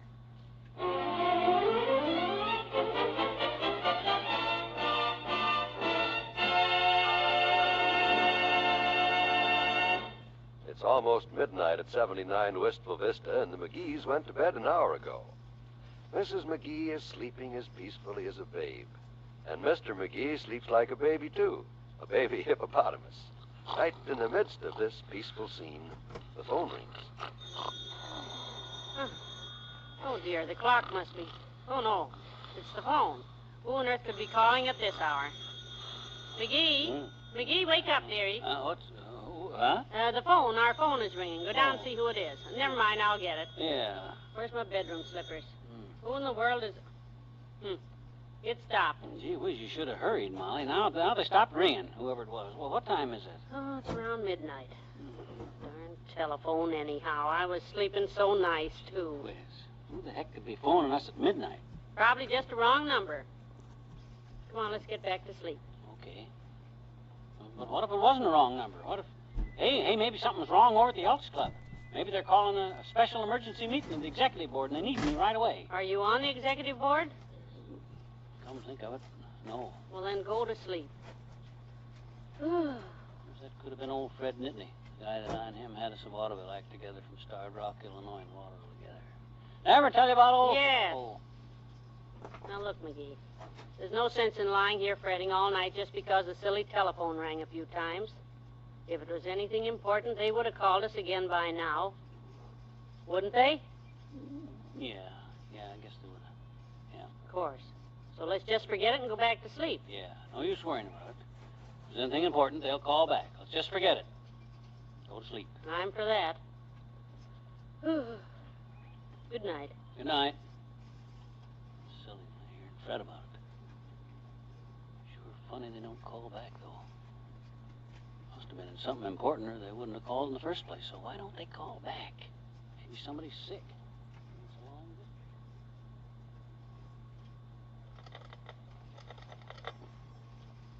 Hello? Is that you, Mert? Yeah. Look, Mert, I got a whisper on account of because Mrs. Mc... Huh? No, I feel fine, Mert. No, my throat's okay. Look, what I called about, Oh, she's fine too, Mert. She's asleep. Look, Mert, our phone rang a couple hours ago, around midnight, but they hung up before I could answer. So is there any way you could check that call back and... Oh, there ain't, huh? No way at all to find out. McGee, where are you? Oh, goodbye, Mert. What on earth are you doing talking on the phone at 2 o'clock in the morning? Oh, hi, Molly. Oh, couldn't you sleep, kiddo? I got a swell cure for insomnia. All you do is Don't change the subject. Honestly, McGee, you're just being ridiculous. You kept me awake for 2 hours, rolling and tossing and muttering to yourself, and the minute I doze off, you sneak downstairs and grab the telephone. Well, gee whiz. Now, just forget the phone call. Get back in bed and go to sleep. Of all the silly, childish behavior. Well, I'll go back to bed. And I just can't get to sleep, Molly. I pointed out to you a dozen times that if that phone call was anything important, they would have called back long ago. Yeah, I guess you're right. Unless, of course, they couldn't call back. I mean, like if it was your Aunt Sarah, for instance, with all her money, and say maybe a gang was holding her up, you know, like that movie we saw, and maybe they caught her trying to phone us and cut the phone off. No. That's silly, ain't it? Yes. Yeah. That's just silly. Okay. I'll forget it. I'm going to sleep. Good night. Good night. Where are you going? Oh, you got me so wide awake now I'll need something to put me back to sleep. I'm going downstairs and get a glass of warm milk. Okay, Tootsie. Good night. Surely couldn't have been Aunt Sarah. I mean, she has the servants and all. Still, if she was sick or something and the servants were asleep. Hello, operator. Oh, is that you, Myrtle? This is Mrs. McGee, and I've got a problem. Our phone rang a few hours ago, Myrtle.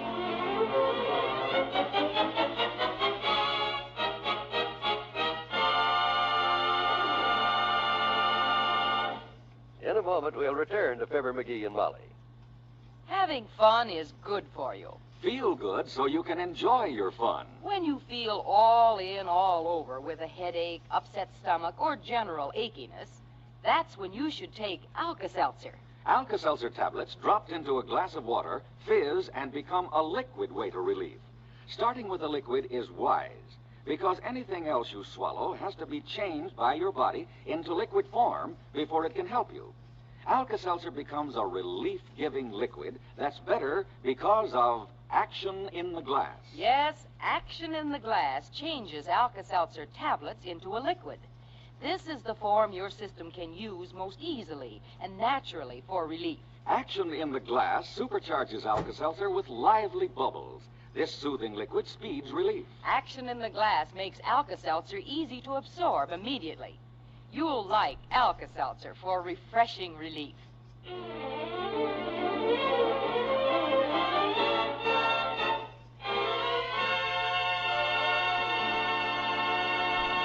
Well, nobody slept very much in the McGee household last night, and all because of a phone call from parties unknown. At breakfast this morning, Mr. McGee is mentally miles away. McGee, you want sugar on your grapefruit this morning? Yeah, thanks. Butter on your toast? Fine. Cream in your coffee? Please, yeah.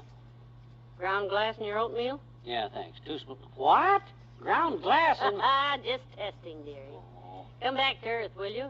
Stop trying to be the Jack Webb of the phone company. Oh, that phone call hasn't entered my mind all day. You sure? Positive. Forgot all about it. Pass the sugar phone, will you? I mean the sugar bowl. That's what I thought. All right. So I'm a little curious about who phoned in the middle of the night like that. Gee whiz, aren't you? Not a bit. By George, if you can forget all about it, so can I. Is that a deal? It's a deal. I guarantee it's out of my mind completely. And... Grocery boy! Did you phone us last night about midnight? Huh? What'd you say, Johnny? Daughter? Oh, nothing, Mr. Oldtimer, nothing. Nothing at all. Then call the cops, quick, kids. Somebody's hiding in this room. I distinctly heard voices asking me if I phoned last night at midnight. Well, since you brought it up, did you? Sure did. You did? Good. Yep. I phoned my girlfriend, Bessie. Wanted to take her dancing. I was going to take her out to the new Rumba Palace, kids. Oh, but she was too tired, Bessie was. Oh, we love to rumba, me and my Bessie. Bum-ba-da-bum-ba-dum-bum. Yep. Awful hard on the clothes, though. Expensive. The rumba's the only dance I know where you wear your pants out from the inside. Well, we gotta run now. So long, kids. So long. Now you see what happens to us when we let our curiosity run away with us? Yeah, we get lumps from beating our head against the wall. So it is really ridiculous to let a phone call upset us like this, isn't it? Sure it is. We're acting like a couple of kids. Right. But I'll tell you one thing. What's that? I'm not going to eat a bite of breakfast till I find out who the heck called us. Good. I'll get busy on the phone. I'll call the Toopses and Mr. Wimple and Dr. Gamble's office. I'll run next door and ask Les and Sally Nelson. I'll ask at Kramer's drugstore, too, and all around the Elks Club, because this thing has got to be...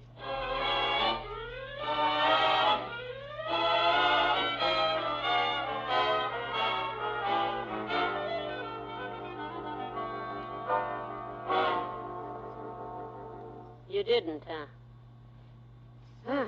Well, you're the last one on my list, Mabel. Believe me, if anybody ever calls up here in the middle of the night again... Oh, I think McGee just came in, Mabel. Maybe he knows. Talk to you later. Bye. McGee, that you? Yeah.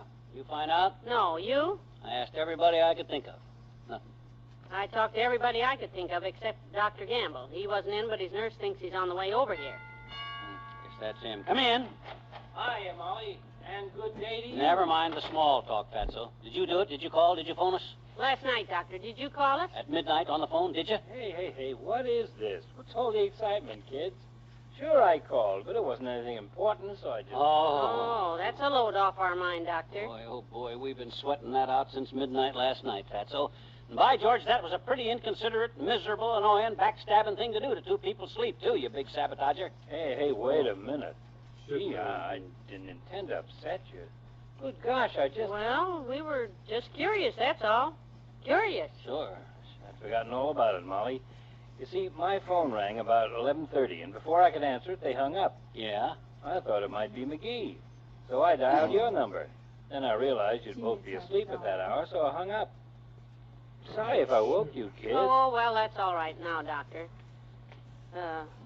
Who do you think was calling you? I don't know. I went back to sleep and forgot all about it till you mentioned it. Huh. I wonder if it was anything important. Oh, probably just a wrong number. Hope it wasn't a patient. Sick. Dropped the phone maybe and couldn't lift it again, or... Gee, Molly, you think it might have been important?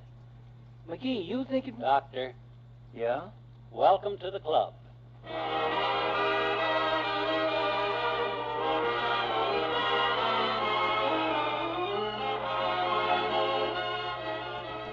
friends have more to say to you presently. Mother, how's the day going with you? There are days I know that may have you feeling tense and a little on edge. When those days do happen along, I'd like to suggest you try Miles Nervine. I think you'll find it's just the thing to help you keep calm. Now, here's the wonderful thing about Miles Nervine. It relaxes you, yet it doesn't leave you feeling dull and logy.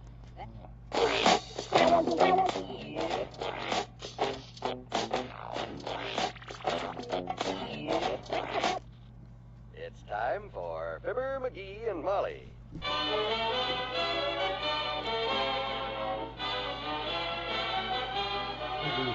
Sundays through Thursdays, NBC brings you Fibber, McGee, and Molly transcribed. The show is written by Phil Leslie and Ralph Goodman and directed by Max Hutto.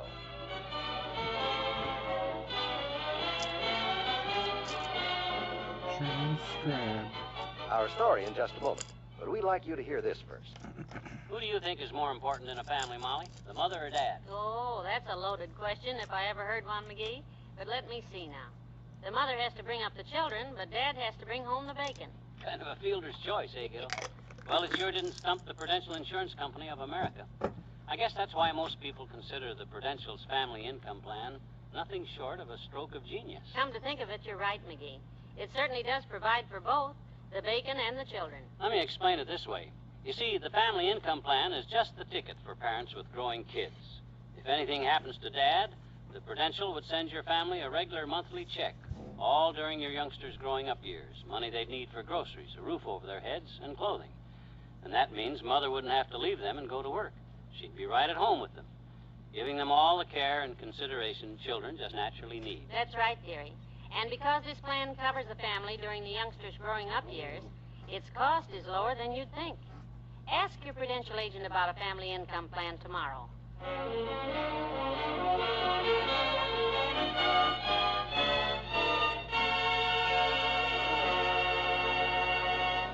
Mr. and Mrs. McGee of Wistful Vista are in Chicago this morning on business.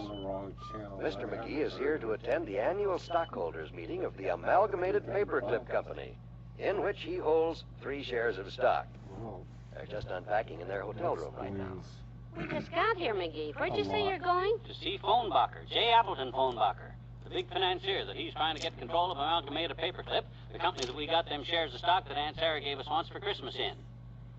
Would you mind repeating that? Didn't I make myself clear? Oh, sure. I just like to watch the way your Adam's apple bobs up and down when you deliver those long sentences. Oh, gee whiz, Molly. I got no time to demonstrate gymnastics with my Adam's apple. I'm sorry. We're here in Chicago on business. Big business. I'm going to throw my weight behind this guy Phonbacher and help him grab control of the company, maybe have him put me on the board of directors. If I'm going to do that, the first thing I got to do is meet the guy. Make an impression. Show him what a live wire I am. Look, live wire. Hmm? Turn off the current a minute. Now, you listen to Mother. I know. You told me all the way on the train last night. Mr. Phonbacher is a busy man, and he isn't going to drop everything to see stockholder McGee from Wistful Vista. I didn't say that. No? No, I said Mr. Phonbacher is a busy man, and he isn't going to drop everything to see little 3-share stockholder McGee from Wistful Vista. We don't have to say we only got 3 shares of stock. Let's call it a block. A block of stock. 3 shares is a block. Sounds more like a triangle to me. The trouble with you, Mrs. McGee, is you always take a defeatist attitude. In fact, you got the defeatist attitude I ever saw. To get ahead these days, you gotta have confidence, kiddo. You got it. You said it. Boy, oh boy, once I get the Phonbacher and give him some of my ideas about how to run Amalgamated Paperclip, no telling where this could lead to. I may run into all kinds of big stock deals with these big shots and get big... That's probably Wall Street right now. Shall I get it? I'll take it. Stockholder McGee speaking. Hmm? Well, yes. I think we might be interested in a deal like that. On the ground floor, eh? Oh, dear. How many shares? Oh, only 4 shares. Okay, sold. I'll be right down. What on earth was that? They're starting to serve breakfast in the dining room. It's on the ground floor. It's pretty crowded, but they said only 4 shares a table, so that ain't too bad. Oh, come on, let's go eat.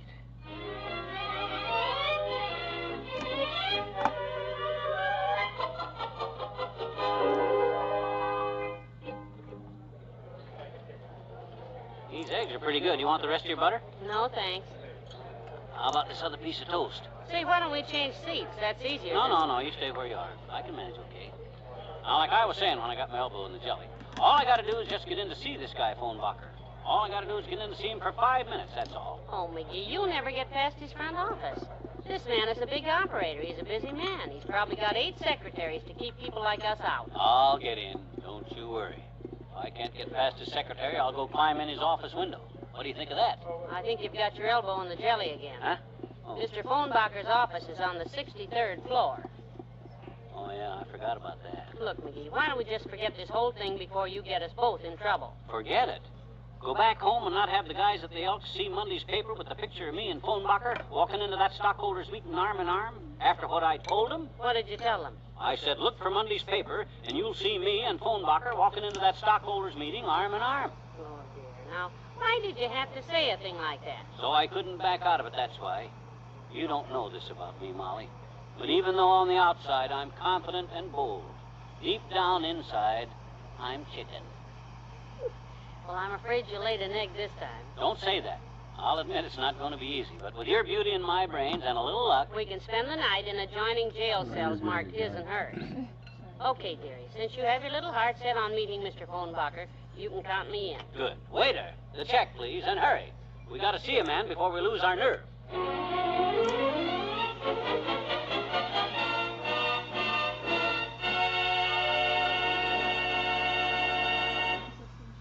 There's more fun with the McGees shortly. Sparkle, sparkle, your hair too. Sparkles after Dial shampoo. Dial shampoo gets your hair clean. Dial shampoo gives your hair sheen. Diamond sparkle, that's for you when you use Dial shampoo. Isn't that an exciting promise? Well, it's true. Dial shampoo does give your hair that diamond sparkle look. A brighter, more appealing look you'll love. With Dial shampoo, you get loads of lanolated lather instantly.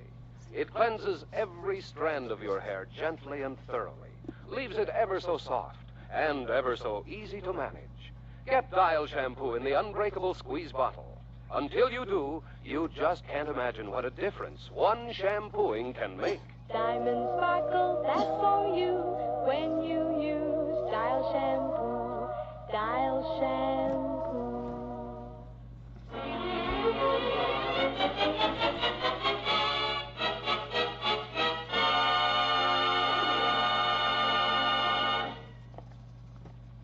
Well, this is it, kiddo. The Phonbacher building. Heavenly days, what a layout. Yeah. Look at the size of those elevators. They're as big as our living room. Yeah. Go ahead. Step in. Up, boy. 63rd floor. Watch the doors, please. And this Mr. J. Appleton Phonbacher owns this whole building, huh? Yep. Took it over in a stock deal. Just like he's going to take over Amalgamated Paperclip next week. Oh, dear, I'm getting worried all over again, McGee. This Mr. Phonbacher is such an important man. He's such a big shot. I wish we... Don't you worry about a thing. Just let me do the talking. Gladly. It's guys like me with ideas about how to run the company like I got that if he's going to take over at the stockholders meeting Monday, he needs. Very nicely put. Yes, sir. When I walk in there and tell his secretary that Stockholder McGee is here with a lot of plans, just tell J.A. that Stockholder McGee is here to see him. Oh, I'm sorry, sir, but Mr. Phonbacher's extremely busy. He's seeing no one today without an appointment. That's what I told him, miss. I'm afraid you don't fully grasp the situation, sis. You see, I'm from out of town.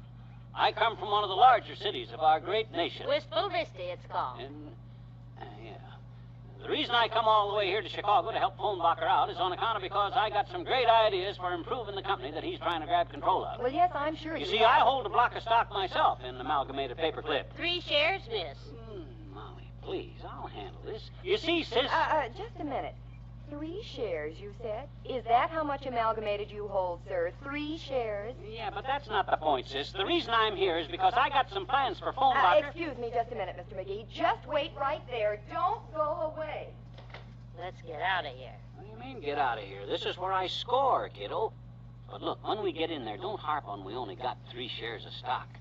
My gosh, that ain't going to help any. Well, I told you before, I'm not going to exaggerate. The truth never hurt anybody. Yeah, but gee whiz, you don't have to make such a point of it. My mother used to say honesty is the badge of courage. A truthful man is a trustworthy man. And no matter how much... Yes, but don't wants to stand, Harrison.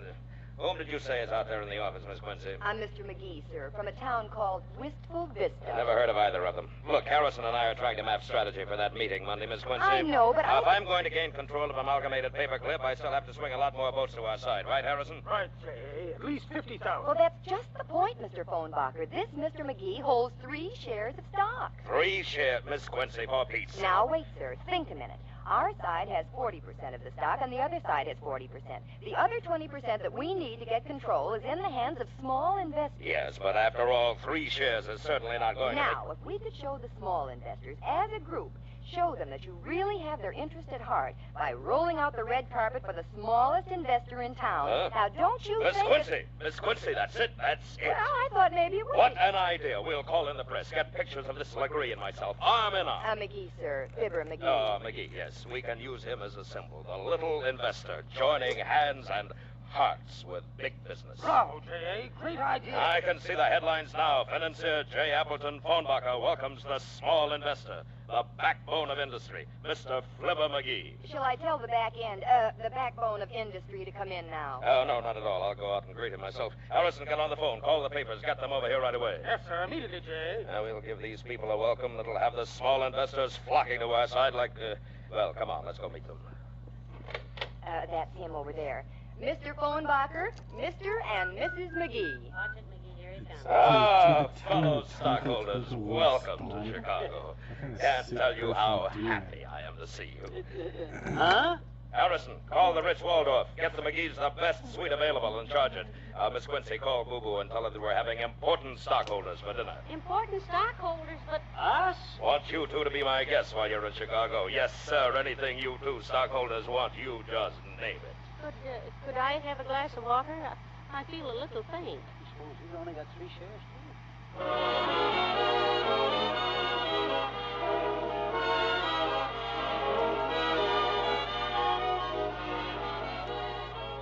too. We'll say goodnight to Fibber and Molly in a moment. Will you pause for a moment and close your eyes while I tell you something very important? Right now, as your eyes are closed, you're giving them a quick rest. While doing that, you're permitting the natural fluids of the eyes to cleanse and refresh them. This is the same principle on which murine works as it brings quick and blessed relief to tired eyes. Murine is compounded of 7 tested ingredients, scientifically selected and combined to blend perfectly with the natural fluids of the eye. Because murine is actually as gentle as a tear, you can use it as many times a day as you wish. All it takes is 2 drops of murine in each eye to wake them up in the morning, to help them welcome sleep at night. Remember, bathing your eyes regularly every day with murine helps promote a clean, healthful condition. That's M-U-R-I-N-E. Murine for your eyes. Start enjoying a daily bath of murine today.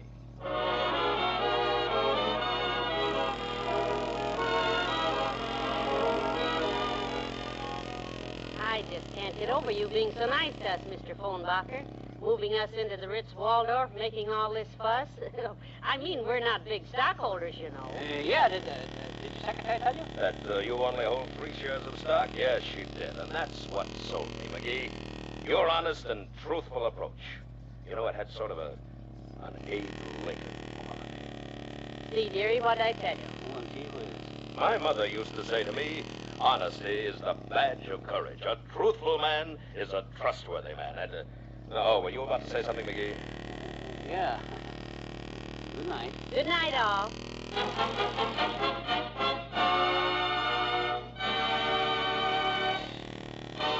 Fibber McGee and Molly is an NBC Radio Network production transcribed, with Bill Thompson as Harrison, Bill Conrad as J. Appleton Phonebacher, and Peggy Knudsen as Miss Quincy.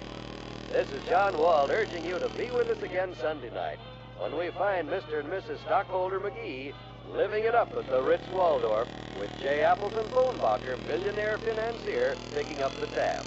Good night.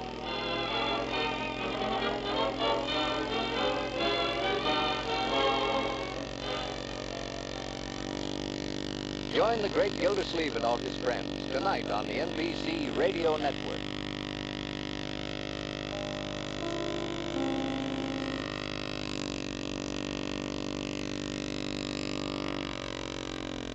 It's time time for Fibber, McGee, and Molly.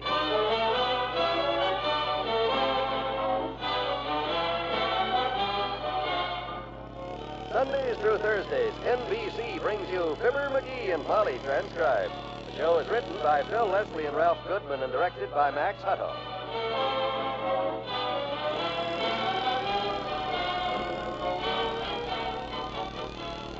The other day, Mr. McGee's doodling on a piece of paper inspired Mrs. McGee to ask, Say, McGee, what are you using that pencil and paper for? I'm glad you asked that, kiddo. I was just getting ready to draw me a few plans for a fence I'm going to build. I shouldn't wonder after that last one you put together. Some fence. You just forgot to include the gate, that's all. Live and learn, I always say.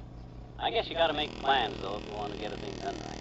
Well, now, dearie, isn't that especially true when it comes to life insurance? You're doggone right it is.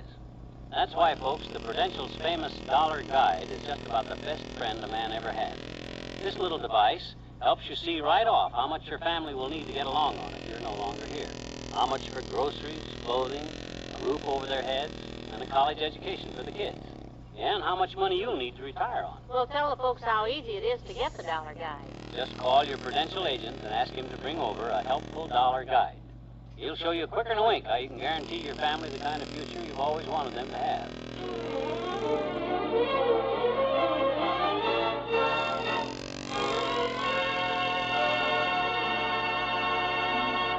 We take you now to room 1505 of the Ritz Waldorf Hotel in downtown Chicago, where a couple of visiting stockholders have been living it up since Thursday. Their bills are being paid by a wealthy financier. And if you think the McGees aren't having fun, just listen. Boy. Yes, sir? You may serve the bacon and eggs. Yes, sir. Boy. Yes, sir? I don't like eating breakfast alone. Remove all these flowers from the table so I can see my charming wife. Yes, sir. Well, that's sweet of you, McGee, but I wish you'd quiet down. And, boy. Yes, sir? Get these shoes shined while I'm eating. I may want to walk over to the window later and gaze out. Oh, don't exert yourself. If you want to gaze out, have them bring the window over here. Oh, for goodness sake, simmer down. You've had 6 bellboys waiting on your hand and foot ever since they moved us into this fancy suite. Well, when Polenbacher moved us in here, he wanted us to have fun. That's what the hotel staff is here for, to serve us. Live it up, kiddo. How are the eggs? Just delicious. Pass the sauce, will you? Sure. Imagine a big stock market operator, a rich financier like J. Appleton Polenbacher, having us moved into this beautiful suite and paying all the bills. Sure. All we got to do for this is just smile pretty every time a newspaper photographer takes a picture. I don't get it. Why's he doing all this for us? Why? Because Polenbacher needs me for the stockholders' meeting tomorrow. He needs my help to take over control of Amalgamated Paperclip. That's the why. Doesn't Mr. Polenbacher have about 200,000 shares of that stock? 230,000. And you've got 3 shares? Right. Who did you say needs who? Look, kiddo, there's 500,000 shares in the company. Polenbacher's got 230,000, and the opposition has 230,000. So far, they're even. So? So that leaves 40,000 shares. That whoever gets them votes is going to win control of the company. And you know where them 40,000 shares are? We haven't got them, that's for sure. Nope, but they're in the hands of all the hundreds of little stockholders just like us. Oh? So that's Polenbacher's strategy, don't you see? He's entertaining us, taking us around town, getting my picture in the paper to show them other little stockholders that J. Appleton Polenbacher is the small investor's friend. Oh? Here, I'll show you what I mean. Boy. Yes, sir? Today's paper. Yes, sir. Here you are, sir. Very good. You may open it to the financial page. McGee, I'll do it. You may go, son. Run along home. Oh, thank you, ma'am. Thank you. My mother will be so glad to see me. I haven't been home in 3 days. Gee whiz, what'd you go and do that for? Now we're left alone here in this great big suite. Helpless. Oh, my goodness, look at this picture. You and Mr. Polenbacher, arm in arm. Yep, read what it says. J. Appleton Polenbacher, confident of victory in his fight for control of Amalgamated Paperclip. Yep. Confided to this reporter that he is considering a place on the board of directors for one of the smaller investors in the company, quote, possibly a bright young man like Mr. Fibber McGee, unquote. Well, how do you like them apples, Mrs. McGee? Your husband on the board of directors. Well, now don't jump too fast, sweetheart.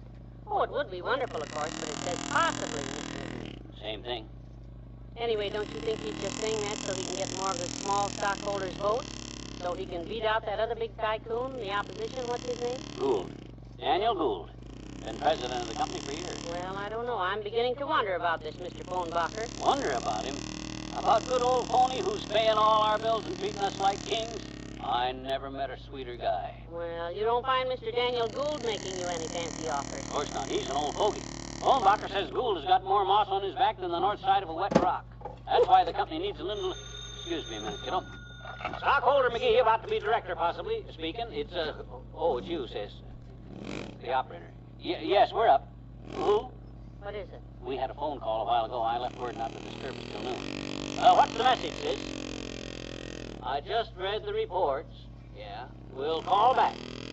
Don't take anything till you hear from me. DG. DG? I don't know any... Hey, wait a minute. Daniel Gould. What? Oh, well, thanks a lot, sis. Boy, oh boy, oh boy. You hear that, Molly? All this publicity has got the opposition worried. Now they want to make a deal. Heavenly days, them too. Oh.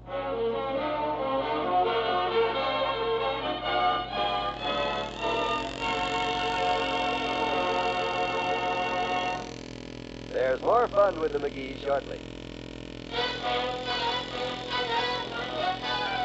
Be a weekend warrior, earn some extra pay. Be a weekend warrior, on one weekend a month the Navy way. Friends and pals together in the Naval Air Reserve. Officers and enlisted men get 4 days pay for just 1 weekend. Join the Naval Air Reserve. The Weekend Warriors of the Naval Air Reserve fly all types of aircraft, and Weekend Warriors enjoy the best food, the best pre-medical and dental care, and the best facilities for fun and recreation for the entire family, and time for each to worship according to his own faith. Officers and enlisted men get 4 days pay for just 1 weekend. Join the Naval Air Reserve. Write or call your nearest Naval Air Station today.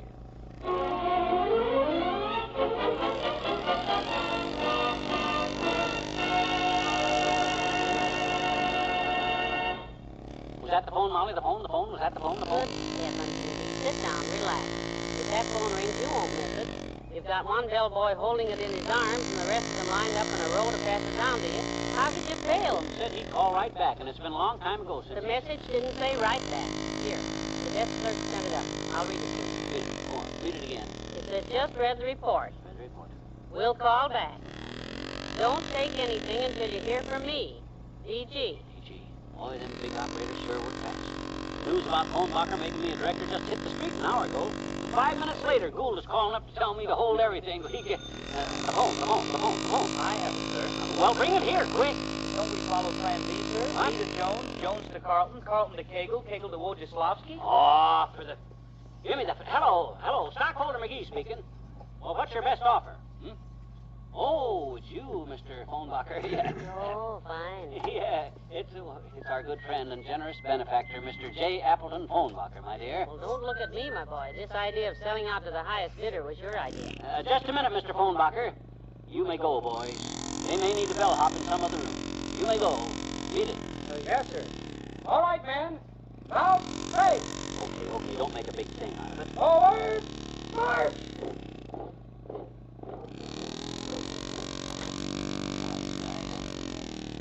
Hello. Yes, Mr. Phonbacher. Yes, I saw the papers about you putting me on the board of directors, and I appreciate it, but... You're what? What's the matter? He's going to put my name up at a meeting this afternoon. Gotta have an answer right away. Well, look, Phony, old man. Oh, just call you J.A. Well, look, J.A., I appreciate this, but, well, I don't know just how to put it, but you've already done enough for me in the way I...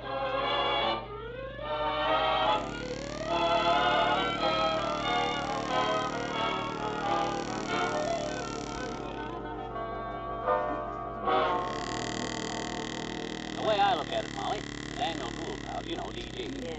They know that Phonbacher offered me a spot on the board of directors if he wins, so it stands to reason DG ain't going to call up and offer me anything less to switch to his side tomorrow. Sounds logical. So, I merely told Phonbacher that he'd done enough for me, and I appreciated everything, but if he wins tomorrow, just give the director's job to one of his friends. Good for you. I didn't want to influence you, but... Of course, if DG don't come up with a better offer, you realize I'll shoot myself, don't you? I've watched you shoot.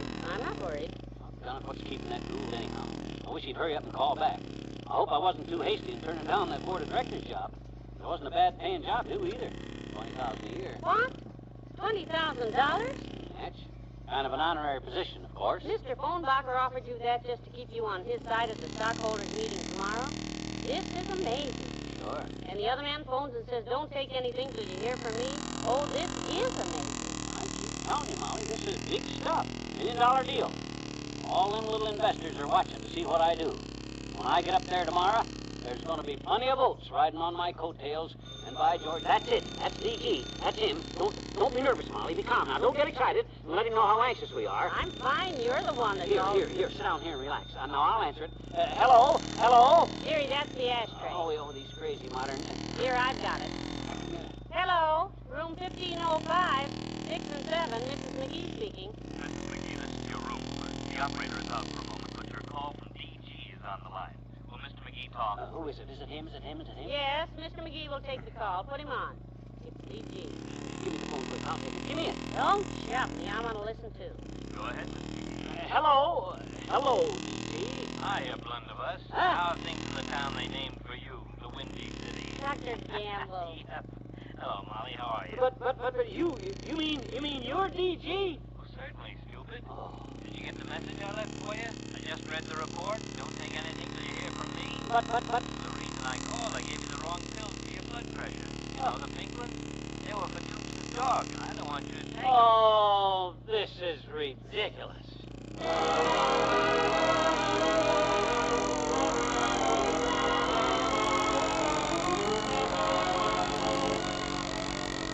We'll say goodnight to Fibber and Molly in a moment. There's something special, an afternoon listening in store for you tomorrow. An unusual daytime program called It Pays to Be Married.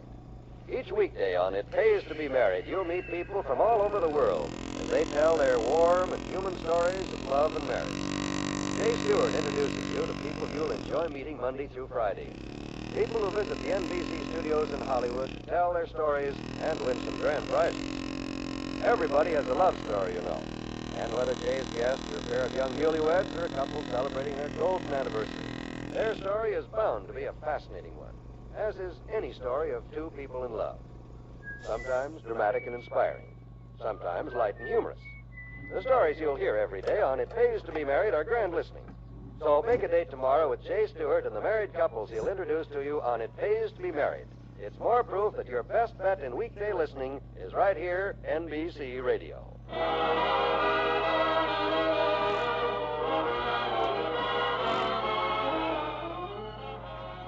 Well, I guess we've been yakking long enough, Doctor. I better hang up now. Okay. Give our regards to everyone back home. I will. Bye, my dear. Bye, McGee. Oh, he stepped out for a minute, Doctor. I'll tell him. Bye. Cat, look out. He's mad tonight. Okay, McGee, you can come out now. Fine thing. Shoving your own husband in the closet and locking him in. I'm going to call that lard head back and burn his ears off. McGee? Saying DG is calling instead of Fatso is calling. And getting me all excited. McGee! Okay. Good night. But I'm still mad. I could have had that job with... Good night, all.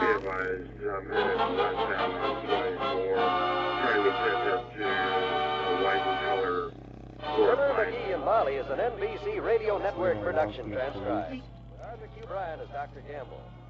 This is John Wald urging you not to miss tomorrow night when the stockholders' meeting takes place. Who will control Amalgamated Paperclip, Bonbacher or Gould?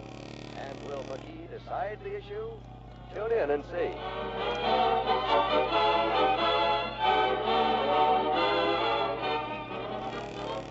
You're not calling out right now. Join the great Gildersleeve and all his friends tonight on the NBC Radio Network.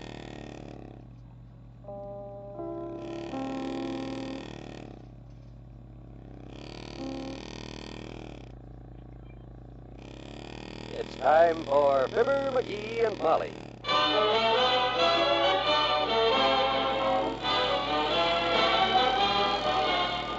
Sundays through Thursdays, NBC brings you Fibber, McGee, and Molly transcribed. The show is written by Bill Leslie and Ralph Goodwin and directed by Max Hutto.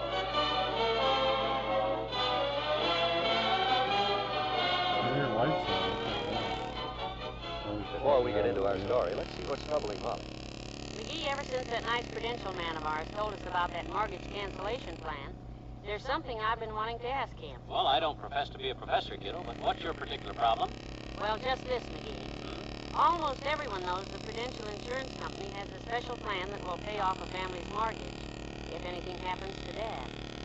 But what about those families living in rented homes or Trying to catch apartments? up to a dirt Doesn't bike the doing 80 Prudential have a miles plan an to hour. protect them, too? It sure does. And just as you may have guessed, it's called the Prudential Rent Payment Plan. That certainly makes sense. You see, a Prudential Rent Payment Plan will provide your family with money to pay the rent each month if you're no longer here. You'd never have to worry about the first of the month rolling around because you'll always have your rent money on hand. Now, of course, if you should ever decide to buy a house, this policy can be used to cover a like amount of your mortgage debt. Sounds perfect to me, McGee. So, friends, if you want to be sure there'll always be a roof over your family's head, keep them covered with a Prudential Rent Payment Plan. Your Prudential agent will be glad to tell you more about it.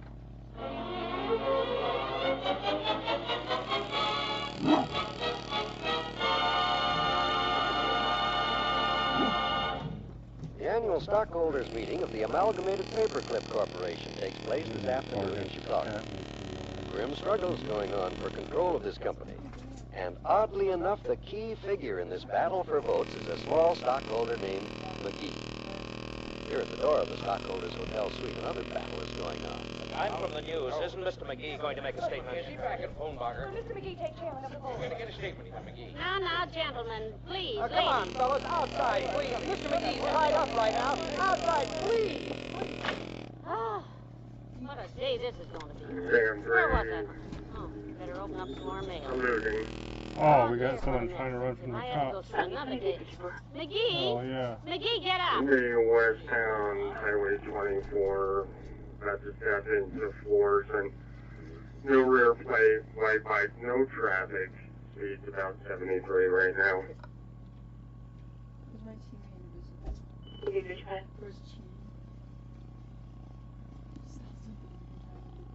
Sam 3 still westbound, we're still in the pass. Speed 76, no traffic. This guy's probably gonna die. In the 271 right now. So are they coming this way? Just one, two, three. Oh, I knocked him. Sam 3 still westbound. Let's come through the pass. Speed 70 miles per hour, no traffic. The rider's black helmet, black jacket, khaki pants, and it's a white color bike, it appears.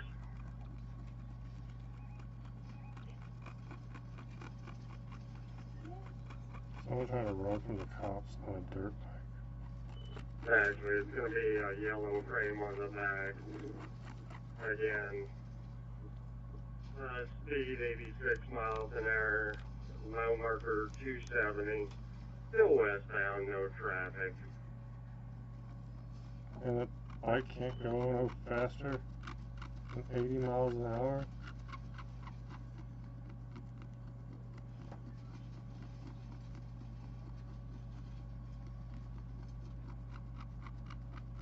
And Sam 3, still westbound speed. His speed currently 119. Damn. No traffic. On a dirt bike? 46. Maybe he said something else.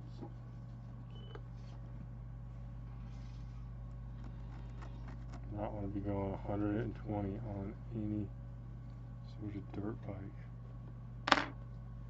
But I imagine maybe they can. This one definitely is. Sam 3, still westbound. The speed currently 110. And I was gonna wreck. Sam 3 passing the 268. Speed 105. Still westbound, no traffic, road conditions clear. And just to advise, I'll be terminating at county line if it doesn't stop. Oh, you're gonna let him go if he gets to the county line? If he doesn't stop by... Sam 3, I'm going by Park County, I'll be terminating the first meeting. Aww. He was going the other way. Yeah, it sounds like he's almost out of the county. Well, Park County is not going to get 10-3. I've terminated all lights and sirens and making my U-turns. Last seen westbound at approximately 114 miles an hour as confirmed by radar. No injuries. That's on the Park County.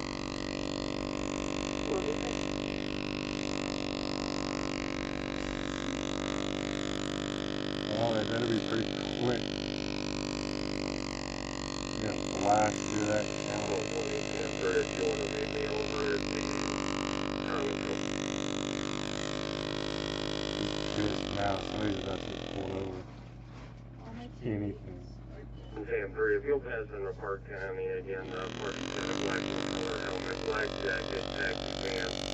From what I can tell from the back of the pipe, single rear light, forward pipe, and it looks like it's yellow in color, rear fender flare, no plate whatsoever. Party I would describe as approximately 6 foot to 6'2", weighing, I would estimate probably 220 to 230. Big guy.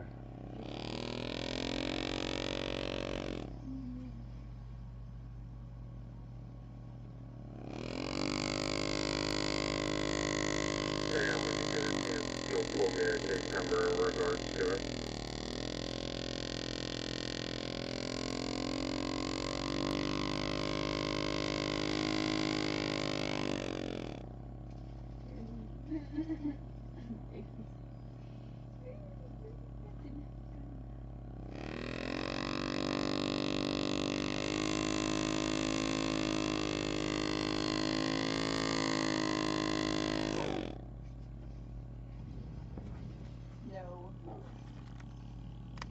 SD card mode. That was a pretty weak ass. Looks like the whole election is up to you. I just wonder he didn't have anything like that in mind, kiddo. Old Phony is Phonebacker's just a swell egg, that's all. He's just one of them big executive type guys that he likes doing things for people. Well, you're wrong. When him and his wife took us home from that opera I fell asleep in that they invited us to last night, I remember his very words as he was paying the cab fare. It's been fun, my good friend, he said. Yes, do. Treating you and your wife to the best restaurants in town, he said, and buying the best seats at the opera, the horse show, and the ballet is expensive, sure, he said. But tomorrow, when you get to the stockholders' meeting, forget all this. You just do what you think best for the good of the company, and may the best man win, he said. So you see what a sincere guy old Phony, or Mr. Phonebacker's... Now, gentlemen, please. That's all right, boys. Gentlemen of the press. Gentlemen, I am ready to speak now. You may quote me as saying to my fellow small stockholders that I have weighed this paint in the town, this problem of who to vote for very seriously, and I'll announce my decision at the meeting this afternoon, which I better get dressed because Mr. Phonebacker's chauffeur will be here any minute, and I don't want to be late for old Phony.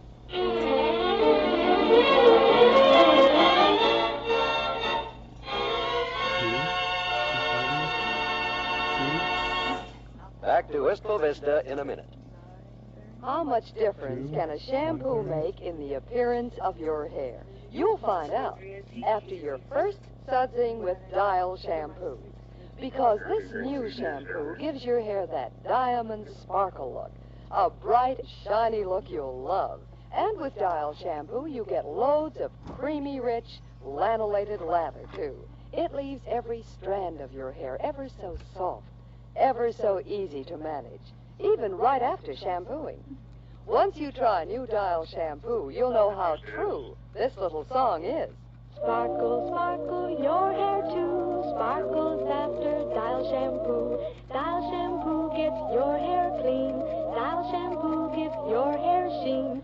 Diamond sparkle, that's for you when you use Dial shampoo. Look for Dial shampoo in the unbreakable squeeze bottle at your favorite store.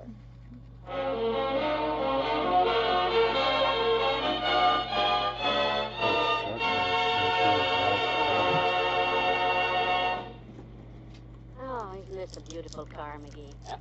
This is Phonebacker's own private limousine. I'll show you how much he thinks of your husband, my dear. Or my husband's vote. I wish you'd stop saying that. We can vote any way we want. In fact, he said himself, may the best man win. Hand me that box of dollar cigars there. The one with my name engraved on the lid, will you? Hmm? For goodness sakes, what'll he think of next? You got a match? No. Ask the chauffeur. Hmm? And say, did you get a look at that chauffeur, by the way? So tall and distinguished looking? He looks like Ronald Coleman. Probably is Ronald Coleman. The way Phonbacher spends dough. Oh, chauffeur, you got a match? There's a cigar lighter at your elbow, sir.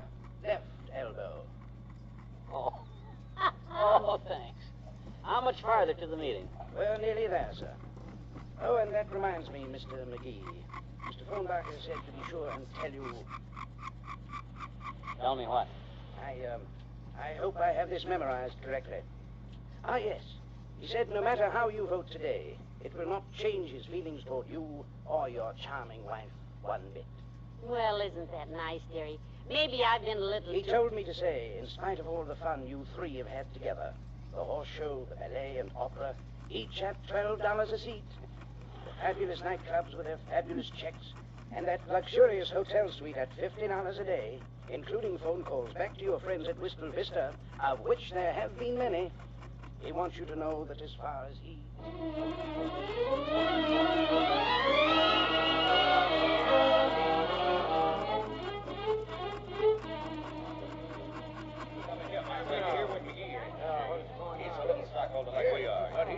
Here we are, Molly. Excuse us, Buster. Oh, yes, Mr. McGee. How are we going to vote? Hey, that's him. I saw his picture in the paper. Come on, Molly, come on. There, hold seats for us up front. Good heavens, will you look at this mom? Mr. McGee, I've got 2 shares. How I vote? Well, why don't you tell me how you vote? Well, my dear friends, Mr. and Mrs. McGee. Oh, hi, Phonbacher, old boy. Hello. I was wondering what happened to you. Well, you see, your chauffeur got confused. Yeah, he was so busy trying to remember all you told him to tell us that he passed the place 3 times. Well, don't pay any attention to what he said. You just do what you think is best for the company. And may the best man win. Yeah, we got the message. Well, now that you're here, I'm sure the stockholders would all like to hear your decision. Oh. All right, Mr. Chairman, I think we're ready to come to order. Yes, Uncle Jay. Mr. Phonbacher. He certainly has it neatly sewed up, hasn't he? Oh, that's good. Ladies and gentlemen, fellow stockholders, the meeting will now come to order. Now, we all know the stand taken by the 2 major stockholders in this company. The old line, conservative Mr. Daniel Gould, says times are unsteady. Let's retrench. Proceed with caution. Whereas Mr. Phonbacher says the future is for the daring. Let's expand.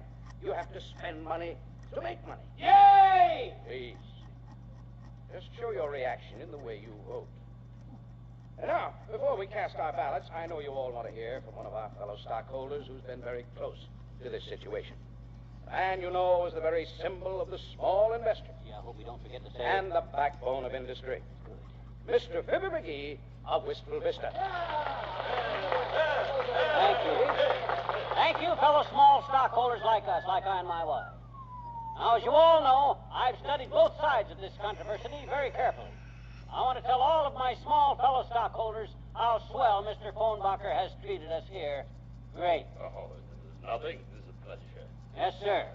And I want you to know that even though he set us up in the best hotel in town, took us out every night, picking up the check every time before I could get my hand out of my pocket, he himself has said, forget it.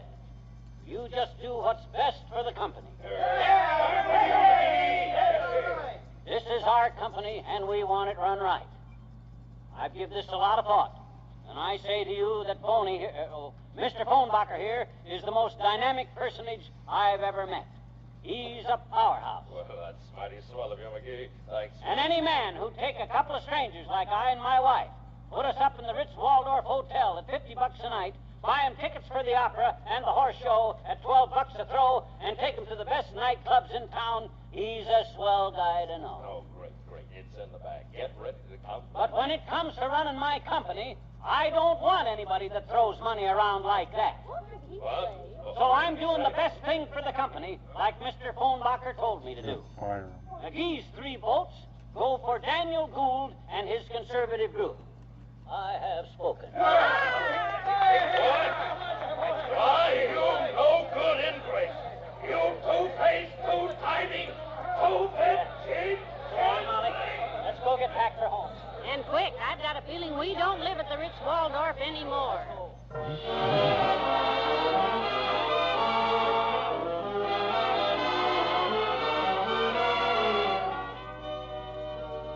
Fibber and Molly will be right back. So dependable, as dependable as can be. That's why every year more people buy RCA Victor than any other TV. for dependability. But dependability isn't the whole story, not by a long shot. This is Vaughn Monroe with 4 good reasons why you should see your RCA Victor dealer. First, today's smartest cabinet styles, a completely new line. Second, the new all-clear picture with 212% finer picture contrast. Third, the new ECC tuning dial. Fourth, the lowest prices ever for RCA Victor quality. I personally recommend that you see your dealer soon. And remember, Every year more people buy RCA Victor than any other TV. for dependability.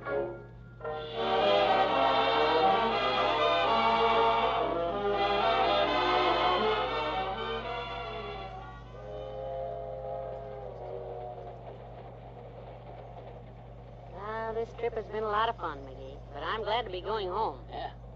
There's a story about the meeting here in the paper. Says Gould re-elected Prexy of Amalgamated Paperclip by votes of small stockholders. That's you, dearie. Yeah. Says to show his appreciation, Mr. Gould selected the smallest stockholder there and put him on the board of directors. How do you know? Some guy with 100,000 shares. 100,000 shares? How can they call him a small stockholder? He's a midget. Oh. Good night. Good night, all.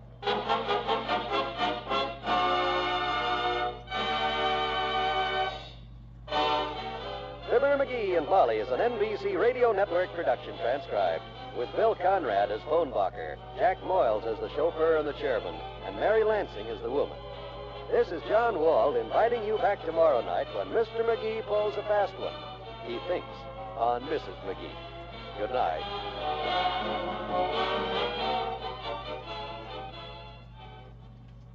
Join the great Gildersleeve and all his friends tonight on the NBC Radio Network.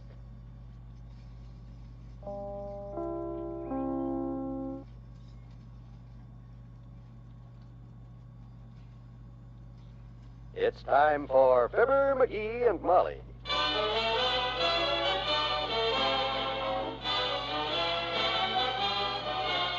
Sundays through Thursdays, NBC brings you Fibber, McGee, and Molly transcribed. The show is written by Phil Leslie and Ralph Goodman and directed by Max Hutto.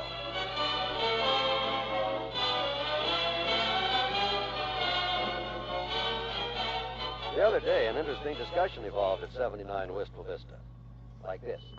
Keep off the grass, watch out for children, no left turn, proceed with caution. Playing policeman, McGee? No, I'm counting up the signs I saw on my way downtown today. Between here and the Third National Bank, there must be 30 different signs telling you what to do and when to do it. Well, my favorite one is on the bus.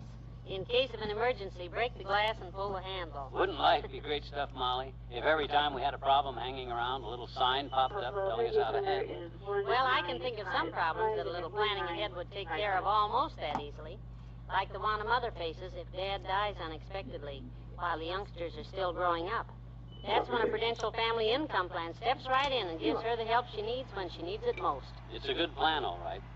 And it doesn't cost too much either because it provides that extra protection only during the years the children are growing up. This Family Income Plan of Prudential's provides the money you'd need for food, clothing, shelter, and school. The man that has the complete story on this Family Income Plan is your Prudential agent. Why don't you ask him to drop around and tell it to you?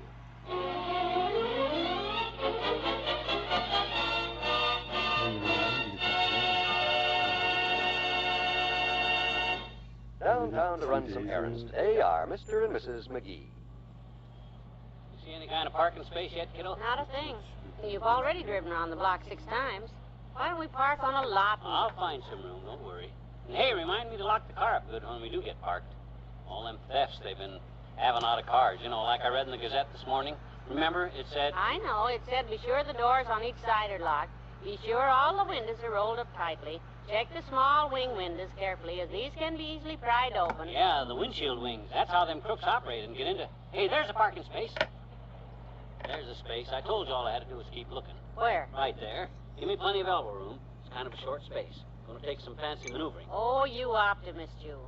You're going to put 14 feet of car into about 9 feet of parking space. And you just watch, Tootsie. Because unless the guy in front left his car in gear, I can usually push it forward a little like that. Oh, dear.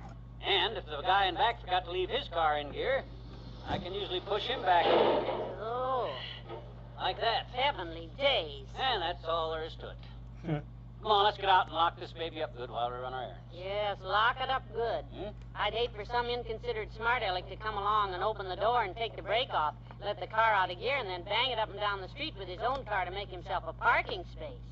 Wouldn't you? Yeah, I sure would. I'll lock her up tight.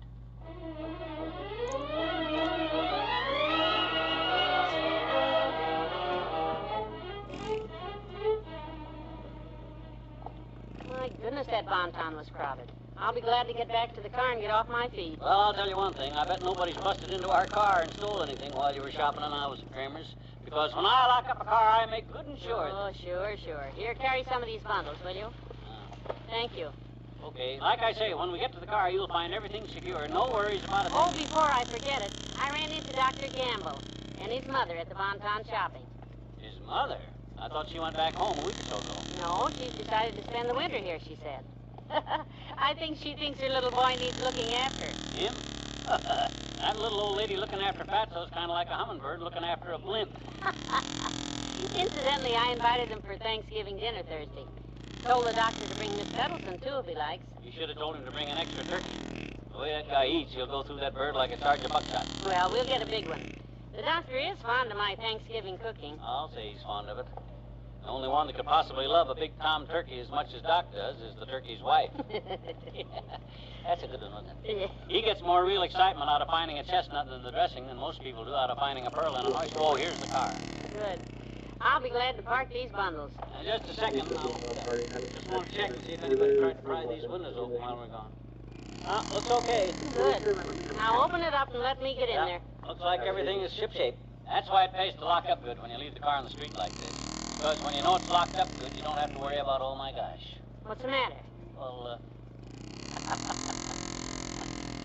I don't know how to break this news to you, kiddo, but when I locked it up, I'm afraid I was a little too careful. Too careful? Yeah, I locked my dad-ratted keys inside the car. Oh, no. If this ain't the most ridiculous, dad-ratted, if I ain't the stupidest, egg-headedest, dull-wittedest, lemon-brainedest, knuckle-donedest...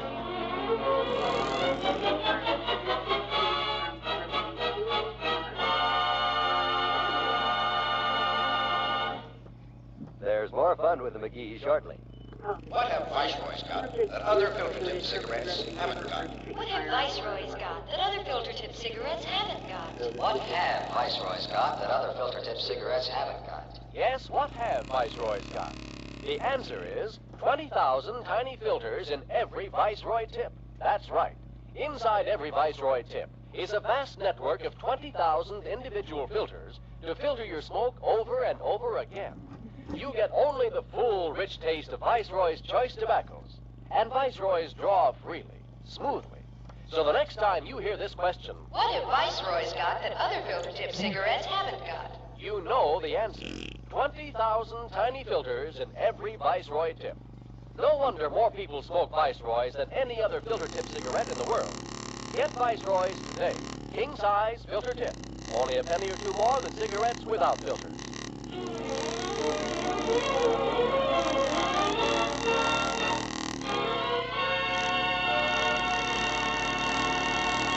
Double-dip, fat-sized, nickel-plated film cough. Besides that, I'm forgetful. Stop carrying on, so this is not a national crisis. Oh, no. I mean, after all, you're not alone. Well. Mama's here, and when you get in trouble, Mama always... Look, Mama, don't help me. Well, you don't even sympathize with me. But, McGee, all I'm trying to tell you is... I mean it.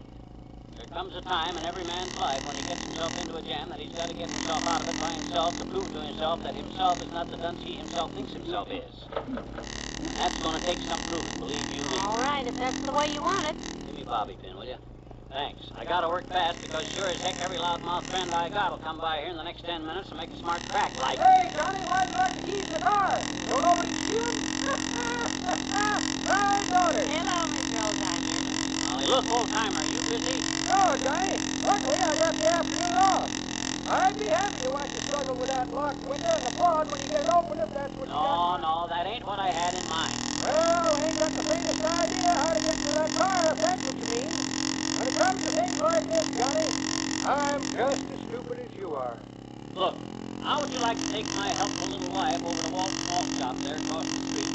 Buy her and you a nice triple scoop half hour to each Sunday so I can work alone here. I think that's a fine idea. Come on, Mr. Oldtimer. Pleasure's mine, daughter. My arm. Thank you. Oh, and Johnny, you don't have to worry about me telling folks all over town about this embarrassing incident you've done. Good. No, sir. You don't want me blabbing how you did a stupid thing like lock the car up tight and forget to take the keys out of the ignition. All you have to do is say the word. Good. That ain't the word. The secret word for today is, I'll pick up the check over at Walt's. You know them triple scoop Sundays are 80 cents each. They're kind of heavy, so I usually like to wash them down with a milkshake or a malt, so thanks. Butcher. Come on, daughter, let's fill it up. Good work, Johnny. See you later.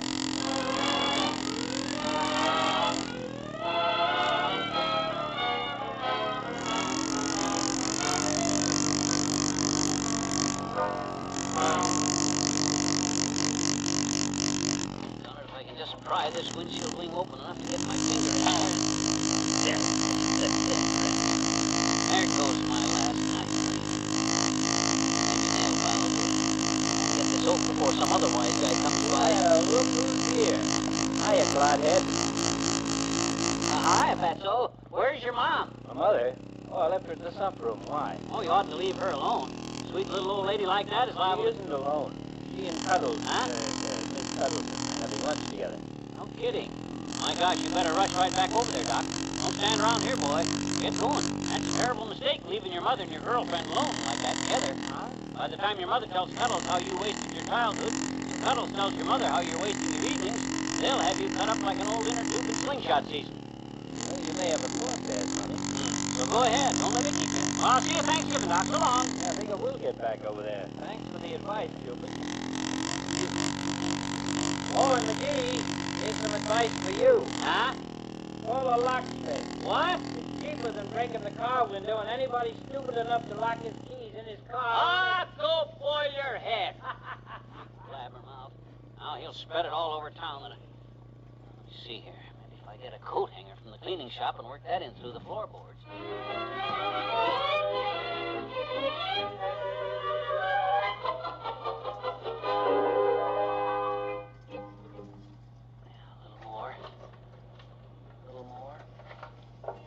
That's got it. Door's open at last. Whew. Oh, sure, it's no trick with the right kind of tools, mister. We get lots of jobs like this. You'd be surprised how many gents lock their keys in. How much I owe you? $5. $5? Okay, here you are. Here comes my wife. Duck out of sight quick, will you? I don't want her to know that... Oh, don't worry. I've been through this before. I know what to do. Good. Oh, McGee, I hope... Oh, goodness, you got it open, huh? Sure was smart the way you got that window pried down just a little and pushed this here coat hanger in there and pulled up the handle with the hook like that, stranger. I've been watching him, lady. Sure is a clever husband you got here. Yes, sir. Well, I gotta run. So long. Yeah, well, thanks. I mean, goodbye, stranger. My goodness, I never thought you'd make it, McGee. Oh, well, it took a while, but you know me, Molly. Once I make up my mind to do something, by George, I do it. Well, I must say your mind was made up on this. You wouldn't even let me tell you. Tell me what? That I had the other set of car keys in my purse. What? See there? I tried to tell you, but you were so... Get in, Molly. Let's go home.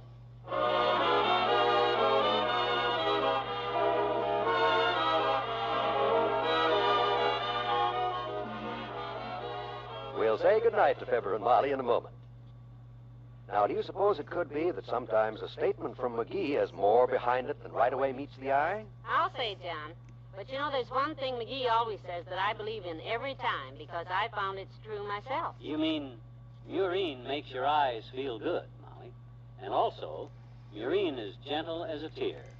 So you can use it as often as your tired eyes would like. Right, Mr. McGee. And the reason for that is the 7 tested ingredients that make up murine for your eyes. That's why murine blends perfectly with the natural fluids of the eyes, so that a 2-drop bath of murine in each eye soothes and cools the feeling of fatigue in mere seconds. Regular daily use of Murine this way helps promote a clean, healthful condition, too. So why not follow Fibber and Molly's example and adopt this pleasant Murine custom soon? Remember, that's Murine, Murine for your eyes. As Fibber says, it makes your eyes feel good.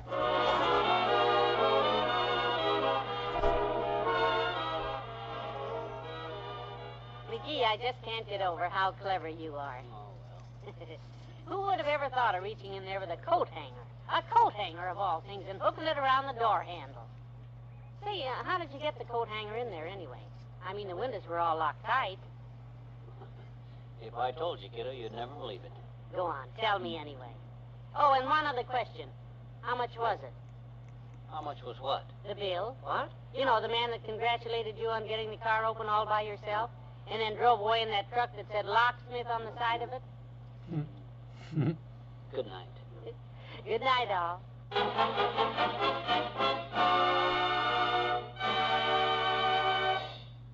Fibber, McGee, and Molly is an NBC Radio Network production, transcribed, with Bill Thompson as the old-timer, Arthur Q. Bryan as Dr. Gamble, and Herb Bykron as the locksmith. Well, tomorrow, Molly makes a little wager with Madame Bertha over Fibber that leads to what we consider rather amusing consequences. This is John Wald urging you to hear it.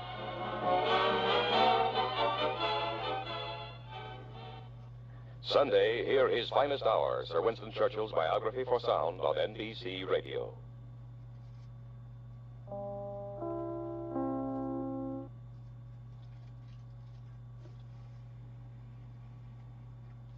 It's time for Fibber, McGee, and Molly.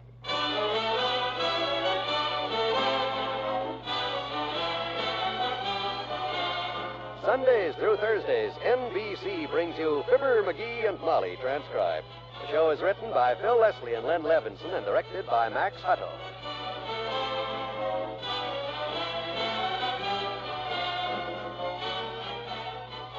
We'll get into our story shortly, but first, here's an offer from Fibber and Molly. Say, Molly, here's something every home ought to have. It's called a Selecto Ray Protecto alarm.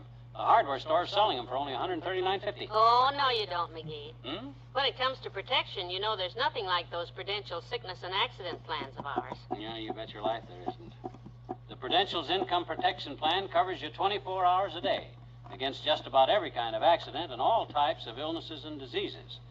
And this plan can pay you a steady monthly income for as long as 10 years in case of illness and for possibly the rest of your life in case of accident. And you know, once you take out Prudential's income protection plan, not a soul can cancel it, except, of course, yourself. Yeah, and it's guaranteed renewable, too, just like it says in the contract. You can also get a hospital and surgical expense plan to help pay off those costly medical bills. And friends, Prudential has prepared a little booklet telling you all about these wonderful sickness and accident plans. And for your free copy of this new Prudential booklet, write your name and address on a postcard along with the words sickness and accident, and send it to Fibber, McGee, and Molly, Box 1212, Newark, New Jersey.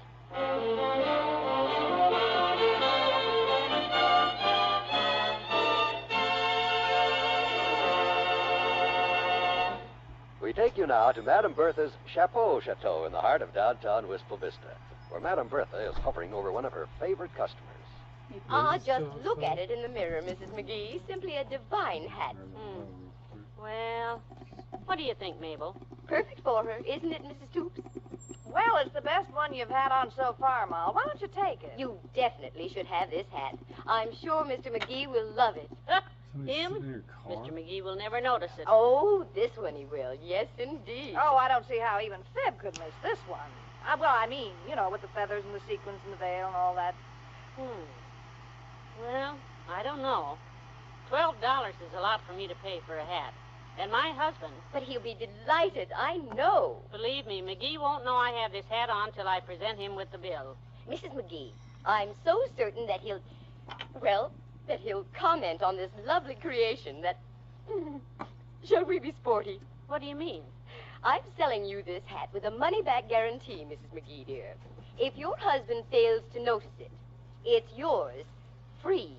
Well, say, that is a sporty proposition. Take it, Ma. Well, how soon does he have to notice it? Oh, you'll be home by 6, won't you? Shall we give him, say, 3 hours? Well, if he doesn't notice that hat in 3 minutes, you run him downtown for an eye check, you hear? And then he has till 9 o'clock to comment on the hat, Mrs. McGee. Right? Now, wait, am I supposed to wear it all the time? Well, of course, dear. We can't expect him to notice it if it's put away in a hat box. Oh, you're going to lose this one, Ma. Imagine eating dinner with your hat on and McGee not making a crack about it. Well, he looks straight through it and never see it, Mabel. Well, I'll take it, Madam Bertha. Oh, good. I'll telephone you at 9, Mrs. McGee. Fair enough. Oh, Mrs. Bossfinder, have you been waiting long enough? Come on, Ma, I'll drive you home. And I'll be phoning you every half hour to find out how this crazy bed turns out. I think I'll win it, Mabel. Imagine you serving dinner with your hat on, washing the dishes with your hat on.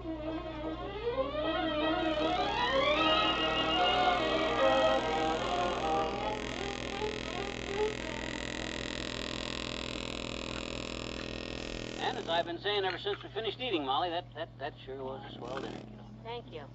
That little extra touch of cinnamon that you put in the applesauce, see, I notice things like that, too. Yes, you're very observant, dearie, when it comes to food.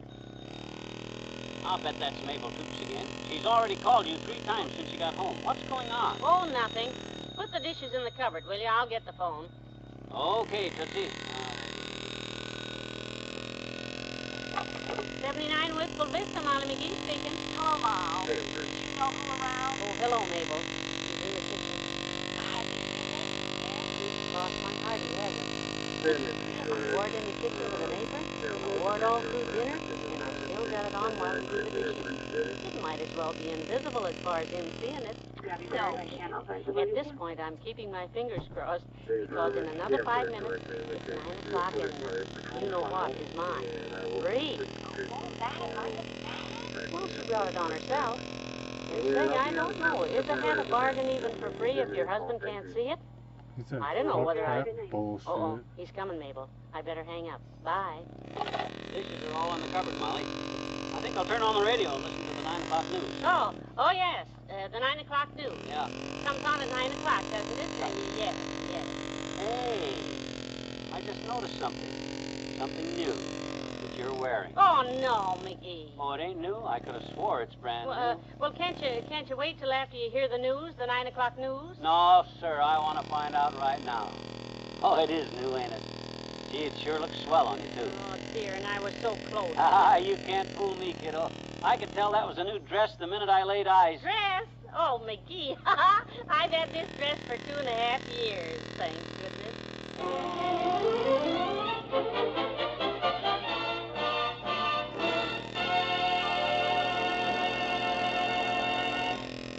Back to Wistful Vista in a minute. Your guide to the best in clock radios is the famous RCA Victor name and trademark. And here are 3 reasons why. First, RCA Victor, world leader in radio, is famous for long-term dependability. And you'll find that dependability built into every RCA Victor clock radio. Secondly, only RCA Victor gives you golden throat tone, a superb tone quality which you'd expect to find only in more expensive radios. Third, prices on these new clock radios are the lowest in the history of RCA Victor. For example, you can wake up to beautiful music with the Reveille model, which sells for as little as $29.95. That's absolutely the lowest price ever for an RCA Victor clock radio. It's just one of a wide variety of beautiful clock radios awaiting your inspection at your RCA Victor dealer. See them soon. Remember the world's best names for quality. RCA and RCA Victor.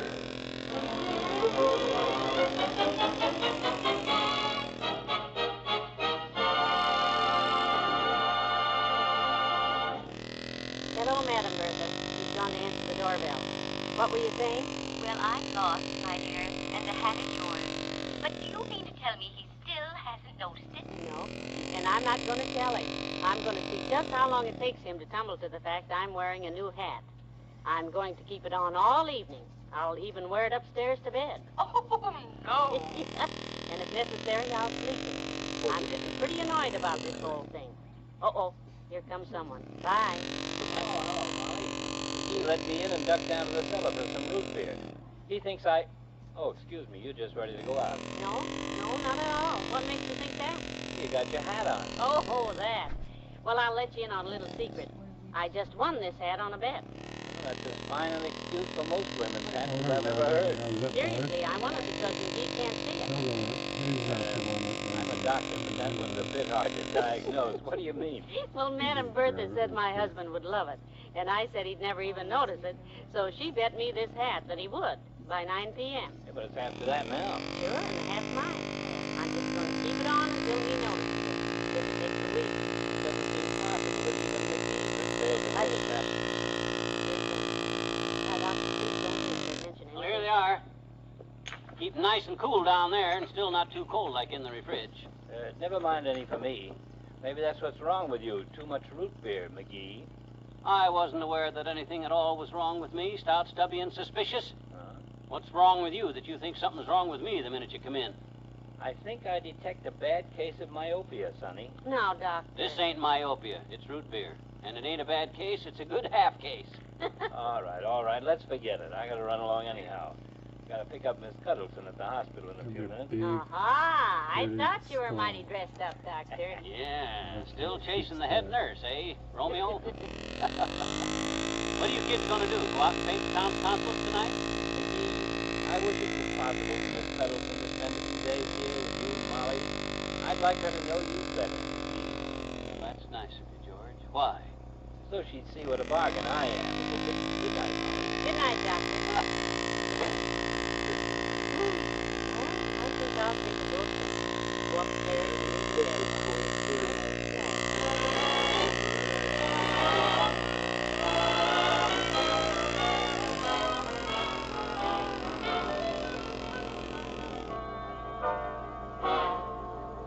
Well, if you're through reading, I'll turn off the lights so we can go to sleep, Molly. Oh, I can finish reading this in the morning.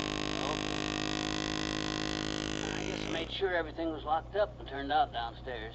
You set so that I can snap off the lamp? No. McGee, you know, sometimes a wife wonders about things. Oh? Like what? Well, like whether her husband takes her too much for granted. Maybe other husbands do, kiddo, but you know me. I take you for granted like Grant took Richard. Big noise, excitement, fireworks, boom, boom, baby. Well, I used to think so. Used to? When'd you stop thinking so? Oh, sometime after 6 this evening. Hey, let's get this show back on the road. Where'd I go off the tracks? What did I do wrong, anyway? McGee, since I came home at 6 o'clock, you haven't looked at me once. Oh, you've been looking at me all right, but you haven't seen me at all. What do you mean? Well, look at me. Take a good look at me. Don't you notice anything different about me? Sitting here in bed with my nightgown on and wearing a hat? This is a hat, you see? A new hat. Oh, that. Well, gee whiz, Hey, have you won the bet yet? What? McGee, you knew. Don't tell me you knew all along and you never even cracked a smile. Sure, I knew. You can't keep secrets in a town like Whistle Vista. Yeah, but who told you? Old Lady Bossbinder was shopping in Madame Bertha's when you made the bet, and she told her husband, and he was in Kramer's drugstore and told the old-timer, and Wallace Whipple phoned me just before you got home. Only I wasn't so sure how long I had to keep my trap shut before you won the hat. Oh, McGee. Now take that silly thing off your head and let's go to sleep.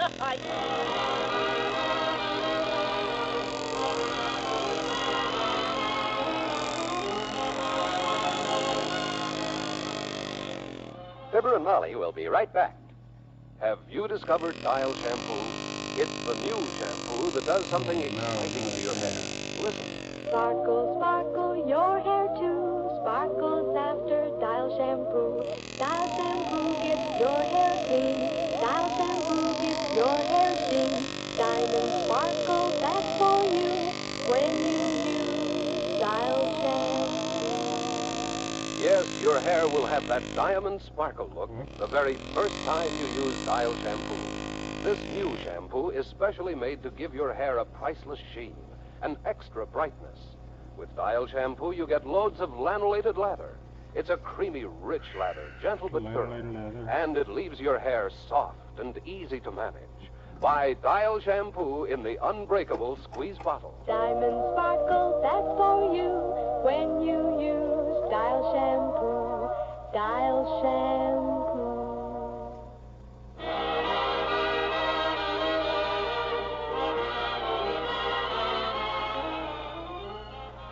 What'd you say the price of that hat was? 12 smackers? Yeah. I got it free, of course, and I don't feel right about it because actually it wasn't an honest bet, McGee, the way it turned out. You know, I kind of feel the same way you do, Molly. I'm glad. I think you ought to take that hat back to Madame Bertha tomorrow. And explain what happened, huh? No. Just tell her you'll take the $12 instead. With $12, you can go I'll somewhere. do no such a thing, for heaven's sake. Okay. Good night. Good night, all.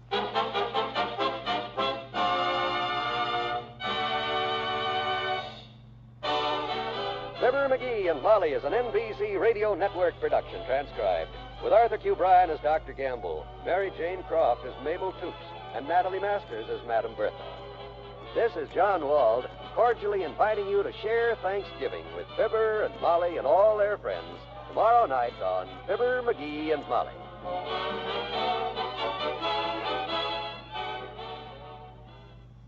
Sunday, hear his finest hour.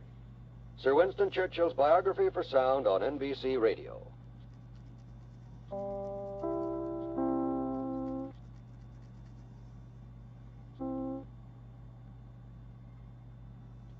It's time for Fibber, McGee, and Molly.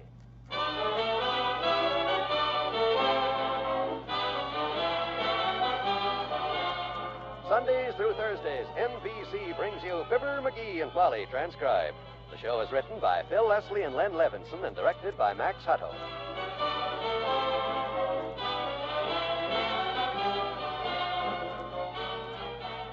Our story in a moment. But first, Mr. McGee wants the missus to hear this, and you may listen too. Listen to this, Molly. Here's an article in the paper that says the average man with a college education will earn $100,000 more in his lifetime than a man without college. $100,000, McGee? Yep. Well, for goodness sakes. It sure is. Sure is what, dearie? For goodness sake, just like you said. Oh.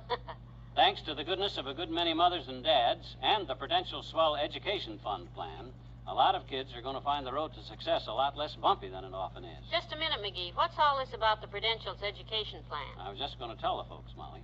It's an education plan provided by the Prudential Insurance Company, and it's the sure and easy way for you parents to cover your youngsters' college expenses when the time comes. With this plan, you can start building that education fund now, little by little, over the years. And if anything happens to you before Junior's ready for college, well, the Prudential pays the amount in full. Well, that certainly makes sense, friends. It's the surest way I know to start your youngsters on the road to success. So call your Prudential agent tomorrow. He'll be glad to tell you about an education fund plan for your children.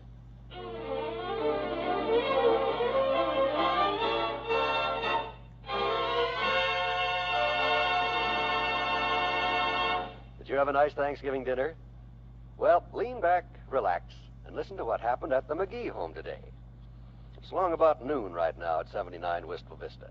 The turkey is in the oven, the pies are on the breadboard, and Mrs. McGee is in the front hall talking to her neighbors.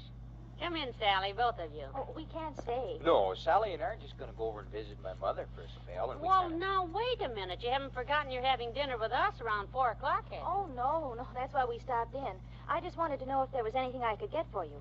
Anything I can bring? You just bring your appetite. We have everything else. I've got a big turkey in the oven. We're going to have chestnuts in the dressing and pumpkin pie and hot mince. Oh, and McGee's going to have a surprise for us. A surprise? Yes, he found an old family recipe for a special cranberry sauce, and he's going to make it himself. Well, now, you can't discourage me, Miss McGee. I'm coming anyhow. Well, he's been downtown all morning buying cranberries and stuff, and... Oh! He's back. Excuse me, kids. I got to protect my kitchen. We'll see you about 4 o'clock.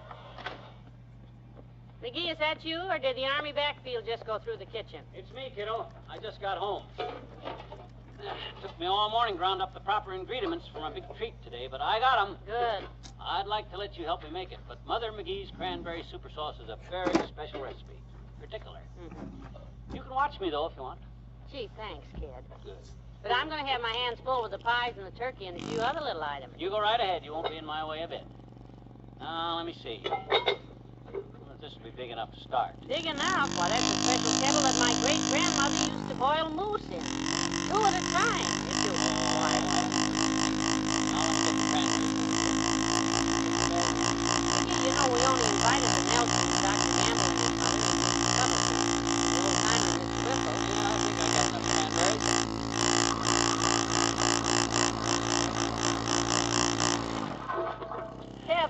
Say, how many cranberries? 5 gallons. Every single berry hand-picked by me. At 6 different markets. What? Yep. Getting the berries was nothing to the trouble I had finding all the right spices. Spices? We have a whole shelf full of spices right in the pantry. We got fresh peppermint leaves, lemon verbena, ginger root, sassafras, oregano, and chemical. Did you say you're making cranberry sauce or root beer? Cranberry sauce, my dear. Mother McGee's cranberry super sauce. I better get to work. Hand me the brown sugar, store it in the vinegar, and get me a double boiler and head to stove. Yes, sir. Coming up. While the berries are cooking, I'll chop the citron, grate the nutmeg, braise me a grapefruit in a well-buttered skillet to get this show on the road.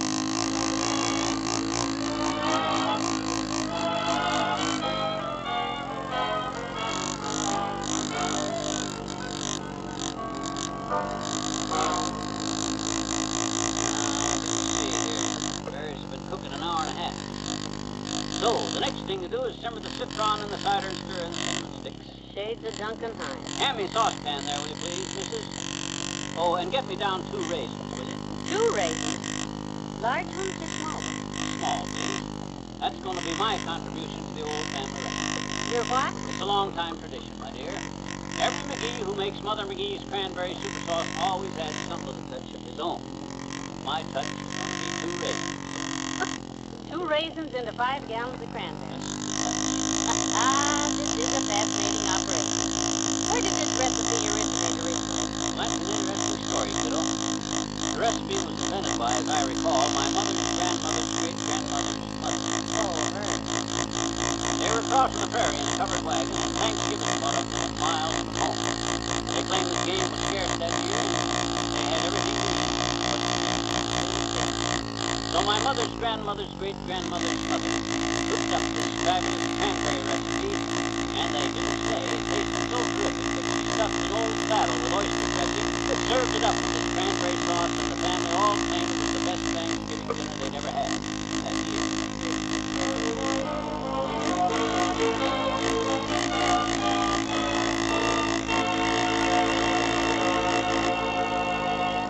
There's more fun with the McGee shortly.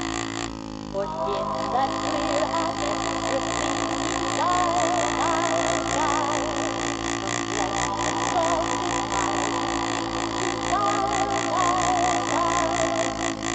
You can't see what's happening underneath your makeup, but you can be sure of this. If you wash beforehand with mild, gentle dial soap, invisible skin bacteria won't spoil your complexion. Because dial removes up to 95% of skin bacteria that often spread surface blemishes and make them worse. And ordinary face soap leaves thousands of bacteria. When you put on makeup, these bacteria are free to cause trouble underneath. But daily washing with dial gently removes them. Dial's the one leading soap that contains 87, or hexachlorophyll, the most effective bacteria remover known. And it clings to your skin, continually retarding the growth of new bacteria. That's why mild, gentle dial soap protects your complexion even under makeup.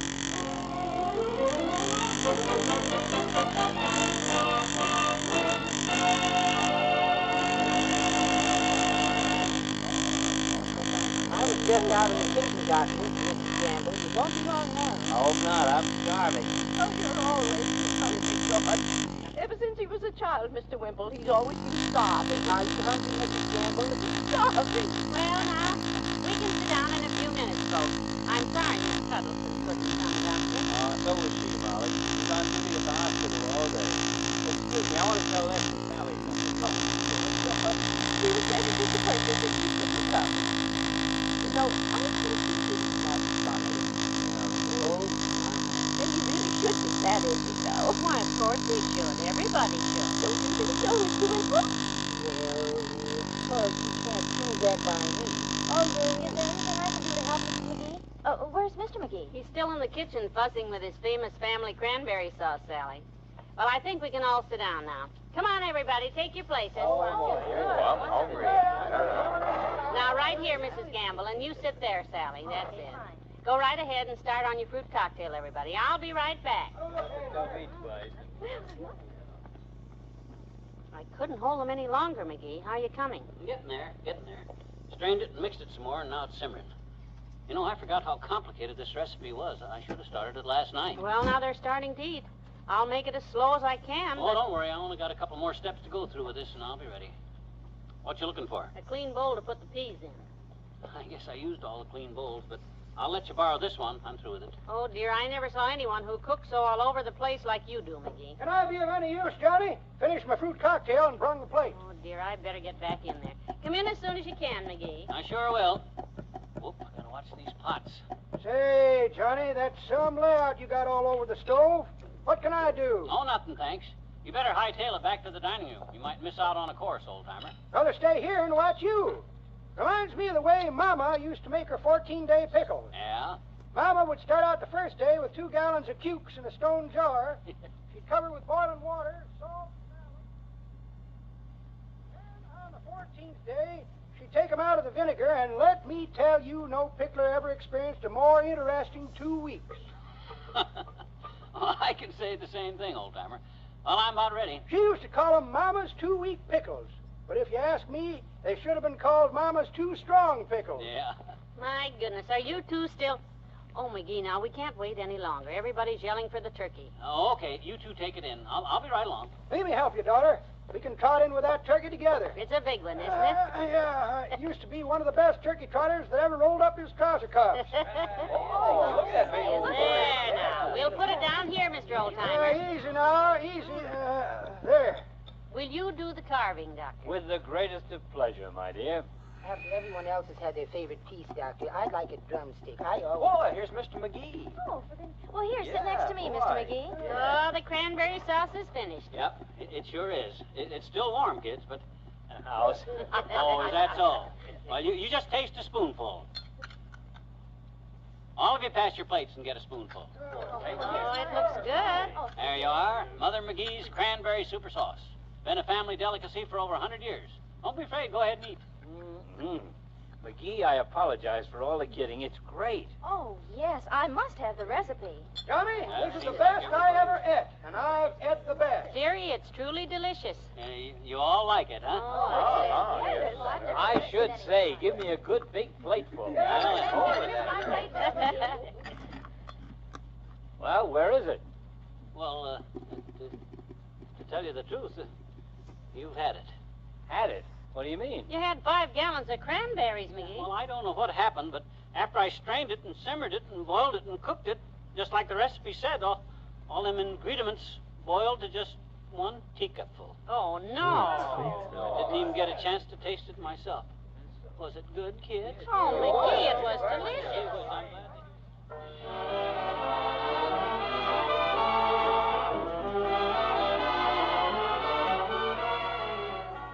We'll say goodnight to Fibber and Molly in a moment. American Motors announces a whole new idea in automobiles.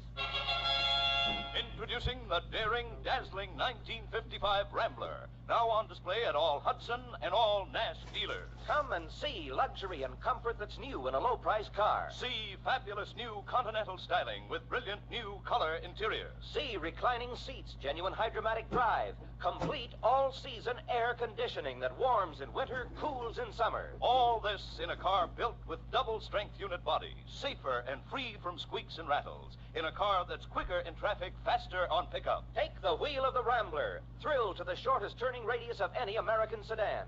Thrill to the floating smoothness of the new deep coil ride. And remember, you get up to 600 miles on a tank full of gasoline. Drive the sensational new 1955 Rambler from American Motors. Now at all Nash dealers and Hudson dealers.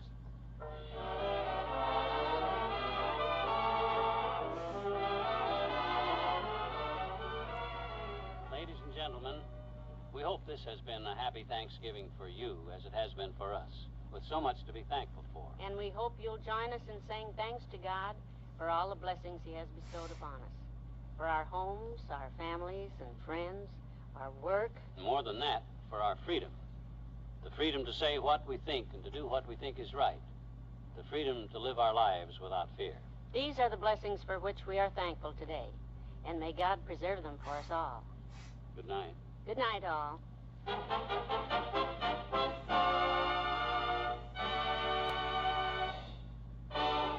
Fibber, McGee, and Molly is an NBC Radio Network production transcribed. with Bill Thompson as the old-timer and Mr. Wimple, Arthur Q. Bryan as Dr. Campbell, Kate McKenna as Mrs. Campbell, and Robert Easton and Mary Lou Harrington as Les and Sally Nelson. This is John Wald reminding you to be with us again Sunday night, when Mr. McGee doesn't, by George, let a salesman put anything over on him. Or does he? Tune in and see.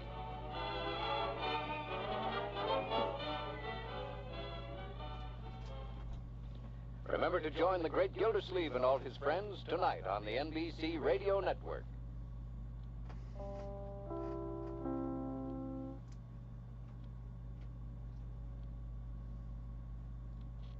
It's time for Fibber, McGee, and Molly.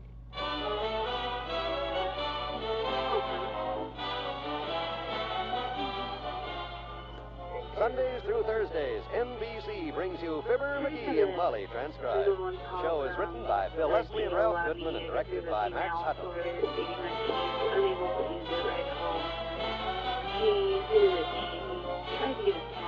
Before we start the ball rolling tonight, here's an offer I'm sure all our listeners will want to take advantage of.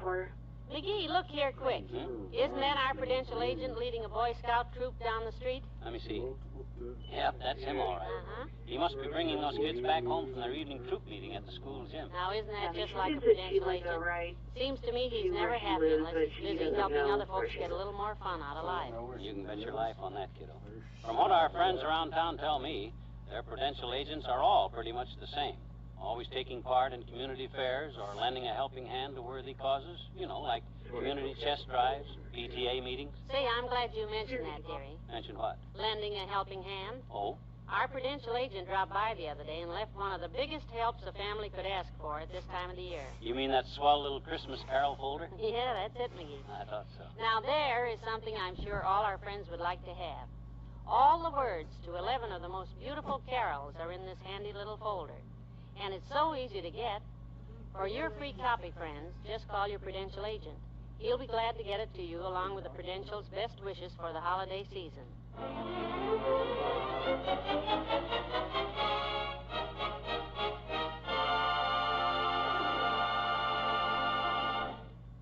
I don't know how it is in your town, but in West Vista, the vacuum cleaner salesmen even work on Sunday.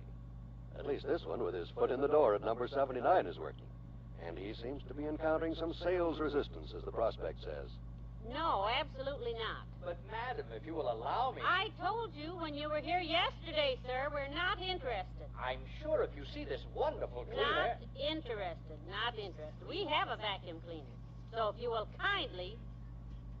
What are you doing? Stop pouring that pile of dirt all over my nice clean rug. McGee, will you step out here in the hall a minute? Hey, what the heck's the trouble here? Look at this rug.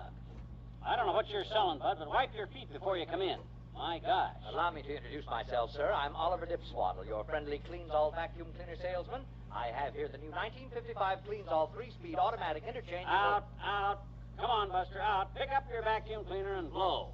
Oh, gracious, another one of those. He was here yesterday, and I told him we don't need a new vacuum Come on, Bud. Pick it up, beat it. I explained to him that I have a husband who has kept my vacuum cleaner in perfect shape for 27 years, and it would be silly. Are you going to get out of here, Buster, or do I have Please, sir, you're crushing my carnation. Before I go, won't you at least allow me the privilege of picking up this dirt I threw all over your rug? Oh, you guys think you're pretty smart, don't you? Get a prospect's rug all messed up, and then they gotta let you give them a demonstration whether they want to or not, huh? Oh, you are the clever one, sir. Well, it just won't work with us, wise guy. Very well, sir. Oh, sir, you ain't gonna pull a sly trick like that. Where are you going? Come back here and clean up this dirt. But I thought you said... You're gonna pick it up with our cleaner. Yeah, you thought you had me, huh? Thought you were gonna get to demonstrate, huh? Well, you're using our cleaner, Buster. Get it, will you, Molly? Oh, McGee, I can clean it up later. Let him go. No, sirree. He dirtied it, and he'll clean it up. Unless he'd rather I call the cops and had him hauled in on a 421. What's a 421? How do I know? Sometimes you can ask the darndest question. Well, what do you say, Bud? Oh, don't call the police, sir. I'll do it. Good. Now, maybe you'll think twice next time you come busting into somebody's home and start throwing dirt around like a candidate during an election year. Maybe you've been getting away with them tactics elsewhere. But this time, you happen to pick on a guy that he knows his rights and listens to Dragnet besides, like I do every week, and by George, nobody puts one over on me, Buster. You gotta get up pretty early in the morning to... Mrs. McGee, would don't you hurry with that vacuum cleaner. I'm dying to go to work. Don't worry. You will, and you ain't leaving here until every speck of dirt is... Here we are, McGee. What is that? A vacuum cleaner. That's what's that. May not be a 1955 three-speed hydromatic, but by... I beg your pardon, sir, but the handle just fell off. I see it. It didn't hit the floor, though, did it? That's because I got that string tied onto it, so it don't hit the floor and break. That's my husband's own idea, sir. You can't hardly replace these mother-of-pearl handles anymore. I guess the friction tape loosened up again. No, it's the rubber band that's reinforcing the piece of bubble gum you stuck in Never there. mind, I'll fix it later. This guy's going to clean up that dirt. Oh, I forgot. There's something else, McGee. Last time I used it, there was some little thing wrong. Oh, what was it? Loose wheel? No, I'm used to that. This was something... Oh, dear, it couldn't be the bellows. You pasted that back together Wednesday. Not the brushes again. Seems to me I soaked them brushes in starch not over a month ago, and that ought to last... Oh, no, the brushes work fine. They pick up everything good. This is some little thing... Like maybe the suction reverses itself and blows the glass out of your windows? Don't let this old vacuum cleaner fool you, Buster. It may not be chromium plated, but you just watch it in action. Yes, sir, it works. It works fine. Betcha. If I could only remember what that one little minor problem was I had with it... Well, never mind. You'll think of it later. As long as it works, we'll just let this smart guy clean that dirt up with it, and then he can get out of here and leave us alone. Here, grab the handle, Si. Yes, sir. Oh, this will be something to tell the boys. I'll plug her in right over here, and you can... Ow! Ooh! What happened? The lights went out. That's it. That's it. That's what I was trying to remember, McGee. There's something wrong with the plug. Every time I plug it in, it blows out the lights and the toaster pops up.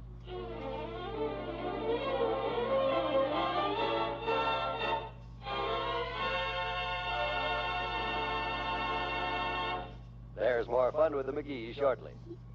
Dependable, so dependable, as dependable as can be. That's why every year more people buy RCA Victor than any other TV. for dependability. Hi, this is Vaughn Monroe. I know you can't see RCA Victor dependability, but believe me, it's built into every tube and circuit of every RCA Victor television set. What you can see is the brightest, clearest, finest picture ever viewed on TV. The new RCA Victor All Clear Picture. It actually gives you 212% improvement in picture contrast. Now just think, 212% gives you the whitest whites and the blackest blacks you've ever seen on TV. See it for yourself at your RCA Victor dealer. And remember, Every year more people buy RCA Victor than any other TV. for dependability.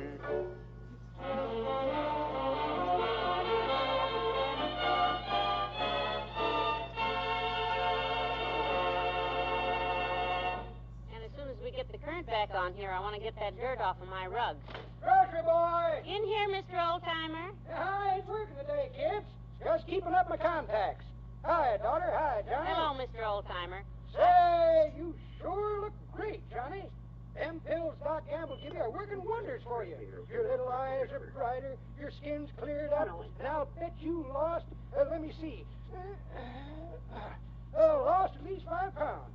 Sir, I'll thank you to put me down. Oh. 15, Jimmy may come back out there. Well, we're all set. I put in a new fuse, and I got the plug fixed. Oh, hi, Oldtimer. Oh, hi, Johnny. Say, Huh? you ought to have a talk with Doc Gamble. What you mean? Them pills he prescribed ain't doing you a bit of good. I'll be with you in a minute, Oldtimer, as soon as I get this guy to vacuum my rug. Oh, buying daughter a new vacuum cleaner, huh? Well, ain't that nice. Believe me, daughter, you sure... No, I'm not buying nothing. Deserve it. Yes, sir, you deserve it, daughter. Oh, our old vacuum is fine, Mr. Oldtimer. It works fine. Certainly. As soon as I plug this in, you'll see.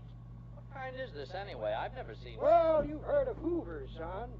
Yes, of course, but don't tell me. Yep, it was during the Hoover administration they picked this cleaner up. Herbert had just been swore in. He hadn't been started to be swore at yet, just swore in. And he says, prosperity is right around the corner. So Johnny here rushed right around the corner and bought this brand new 1929 Brummenstead. What, a Brummenstead? That's what Johnny calls it. Every time daughter here says, where's the vacuum cleaner, he hollers, it's broke. Use the Brummenstead.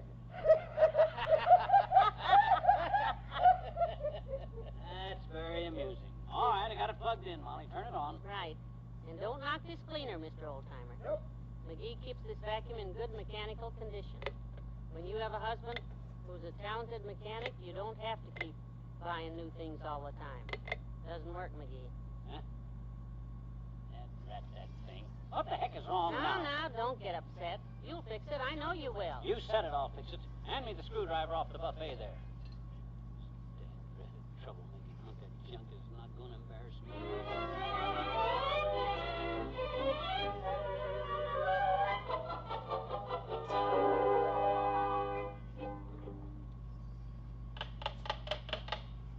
There. Now let me have that monkey wrench again, old-timer. Here you are, sweetheart. The old-timer left 20 minutes ago. He had a date. Oh, I was so busy here, I didn't. Hey, that salesman. He didn't sneak away too, did he? Because I'll go after him and beat the... No, sir, I'm right here, sir. Good. Because you're going to go to work in about 2 minutes. As soon as I get a couple more parts back in here. I finally found out what was wrong, Molly. What was it? I plugged in the radio instead of the vacuum cleaner. Oh, fine. And after taking the whole thing apart like that? No, that's nothing. You forget I do this at least once a week. You see, this machine ain't one of them 3-speed interchangeable things like yours, but 8 million parts to fly all over the place. On this baby, everything holds together with one bolt. As soon as I give this bolt a couple more turns, you'll see how... Ah, dear. You know, Molly, I never realized it before, but this dad-ratted thing is a wreck. Oh, now you can fix it. I know you can. Fix it? It'll take an hour and a half to find it. Look at that mess all over the room. Bud, how much is that 1955 3-speed interchangeable? Now, wait, McGee. Let's not lose our heads. This is probably a very expensive... Who cares? How much? How much? Well, it's really quite reasonable, sir. The monthly payments are only... Sold. Buy it, Molly. Buy it. Buy it. Oh, you darling. Where do I sign, sir? I have a sales contract right here. I'll take this dad-ratted junk out of here and throw it away. This beat-up collection of scrap iron's been more trouble. I don't know how to thank you, Mrs. McGee. Sign there. Oh, I'll be so happy to use this new cleaner. 10 years I've needed a new vacuum, but... Oh, when I was here yesterday and you outlined this plan to me, I must admit I didn't think it would work. It's the only way. If you had tried to talk him into it yourself, or even if I had told him flatly we needed a new cleaner, I'd still be pushing that worn-out hunk of stuff around.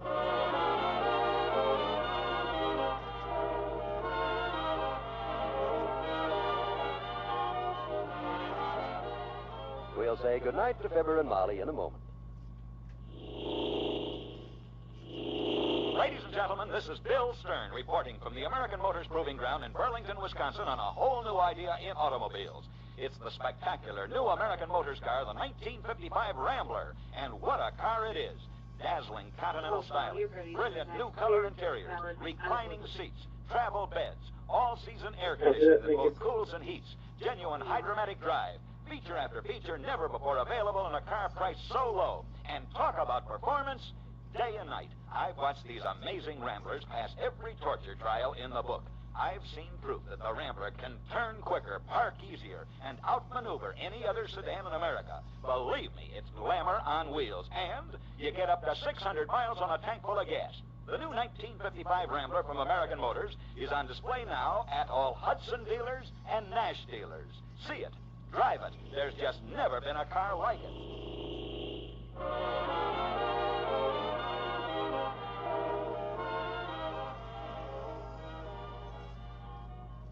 Oh, McGee. What is it, Molly?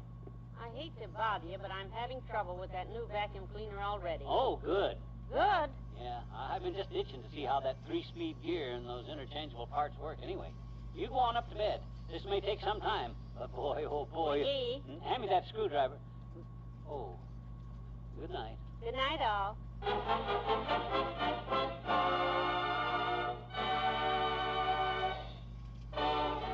Fibber, McGee, and Molly is an NBC Radio Network production transcribed, with Bill Thompson as the old-timer and Joseph Kearns as the salesman. This is John Wald telling you that tomorrow night, Mr. McGee almost wins the Nobel Prize with a literary effort, except that, well, tune in and see what happens.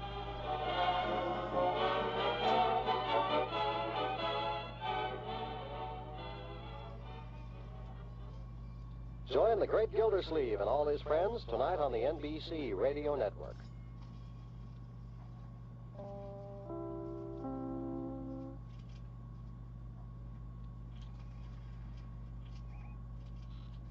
It's time for Fibber, McGee, and Molly.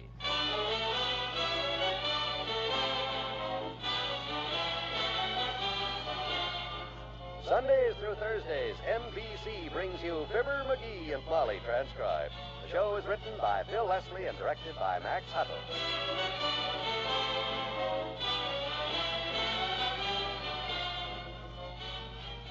Before our story, here are Fibber and Molly with a word for you.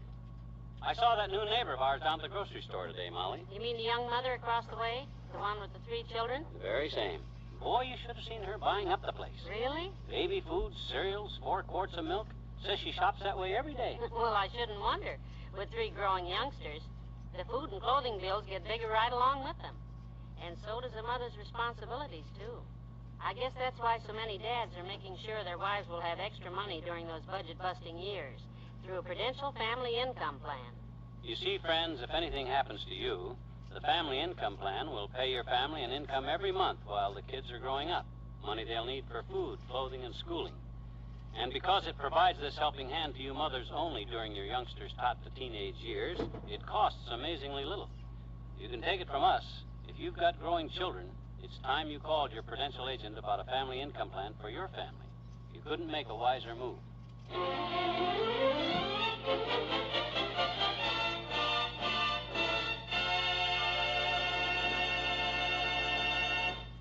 Mr. McGee was downtown at Kramer's drugstore this morning when a great idea struck him.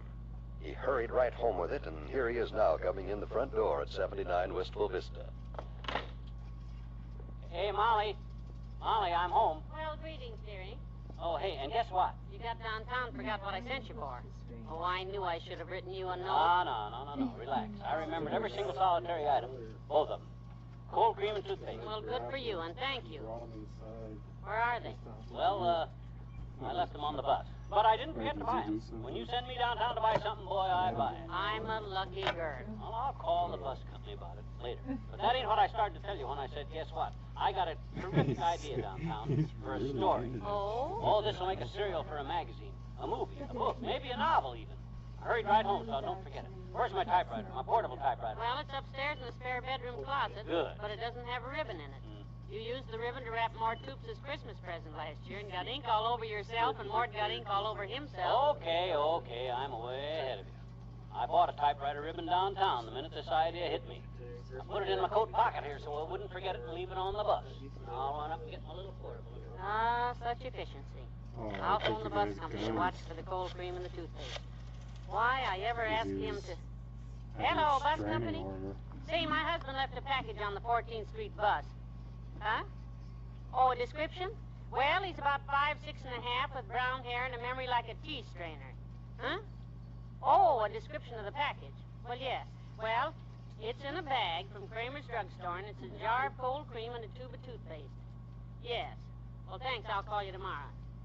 Bye. I'll set her down right here on the end table. Put that new ribbon in before you can say, somebody's coming up the steps. Hmm? Oh. Come in. Well, Mr. Wimple, come in. Hi, Wimp. Hello, folks. I was just passing by, and I thought, oh, fixing your typewriter, are you? Just getting ready to put a new ribbon in it, Wimp. Going to write a book. I got an idea for a novel that I predict will become an American classic. Really? Yep. See what you think of this idea, Wimp. It's going to be the story of a man pitted against the forces of nature in a struggle to the death against the denizens of the briny deep. So, that's a good one. Yes, indeedy. I'm glad you like it. Now, let me see. This ribbon must go through this way. No, it goes through here, I guess. How did you ever think that one up, Mr. McGee? That is a dandy. Well, you know what was funny? The way this idea hit me. Just all to once, sort of. I was standing on the curb in front of Kramer's drugstore, you see, just watching the water run down the sewer. Oh, I love to do that, Mr. McGee. Some of my best inspirations have come when I was just standing on the curb, watching the water run down the sewer. It does sound very inspirational, all right. You know, I got the thought for my very first poem that way, and I won a prize with it, too. Yeah? With your first poem. How exciting. Do you remember it, Mr. Wimple? Say it for us. Go on, recite it. Do you remember it? Word for word, Mrs. McGee. It went, I love to stand and watch the water running down the sewer, all full of matchsticks, butts, and such. It's really quite impure. But as it gurgles happily along its merry way, this much we can be sure of. The sewer is here to stay. Isn't that delightful? You want a prize? With that? Honorable mention, yes, in the Sewer Digger's Journal. And I hope you do even better than that with your book, Mr. McGee. Goodbye. Bye.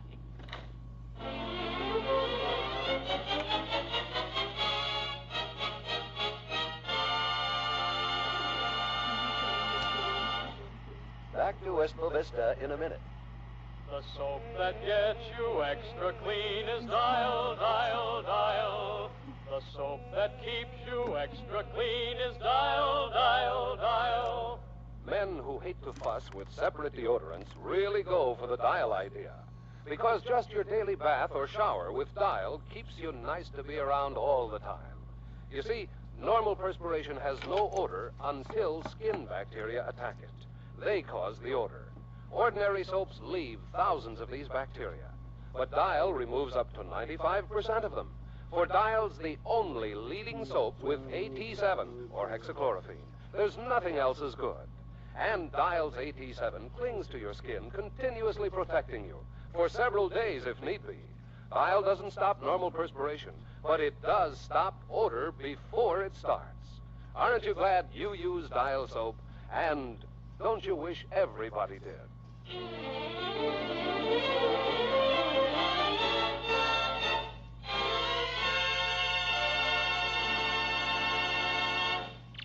Gosh, this ribbon sure is inky. That thing don't seem to fit either. Maybe Well, how you doing, McGee? Get the typewriter fixed yet? Well, heavenly days, look at you. I see me. I don't know how one little typewriter ribbon can make so much. How did you get ink smudged all over the seat of your pants, for heaven's sake? You haven't been sitting on the typewriter. No. That happened an hour ago. I didn't mean to. My hands were inky, and well... Honestly, McGee, every day all over the world, millions of little stenographers put ribbons in typewriters, and they don't wipe their hands on the seat of their pants. I mean, that is, well, how did you get your trousers so smeared up? I was looking for a handkerchief to wipe some ink off the end of my nose that I got there when it itched. A handkerchief? And I searched through both hip pockets 3 times before I realized I didn't have a handkerchief. So what did you use? Nothing. By that time, my hands were clean again. So I wiped the ink off the end of my nose with the back of my hand. Oh, dear, this isn't... Darn it, I don't know whether I got the wrong size ribbon or what. Look, Dad's read the thing through here 3 different ways, and it still don't... Hold it a minute, McGee. Come in. Hi, Mr. McGee. Hi, Miss McGee. Hi. Hello, Kitty. Oh, hi, sis. I'm just going home from school on my lunch hour. Oh, boy, are you ever a mess. Ink all over here. Well... He's putting a ribbon in his typewriter, Teeny. Yes, if you'll kindly not bother me now, sis, I'll appreciate it. You're doing it wrong, Mr. McGee. That's the wrong way. Oh, it is it? Sure, wrong way. Teeny, I wouldn't bother. Don't you worry about it now, Teeny. You just trot along home. I'm busy. McGee. Well, gee whiz, I'm trying to get this ribbon in before I forget my whole story idea. Well, all you have to do is put the spools on these little spindles there, and then thread the ribbon through these doohickeys here. That's all you have to do. Doggone it, Teeny. I know what I'm doing. Dad tried it anyhow. McGee, watch your language in front of the child. Oh, well. Yeah, watch it. I pick up things. Us kids pick up things like that. Come on, Teeny. Let's you and me go out to the kitchen and have some cookies. Mr. McGee's busy. Yeah, grouchy, too. Anything I can stand is grouchy people, especially to little children. Let me see now. Where did she say to put the spools? Oh, on these spindles. Yeah. Then she said to thread the ribbon. Hey, I think this... Yeah, that's right. Well, what do you know about that? I got it fixed.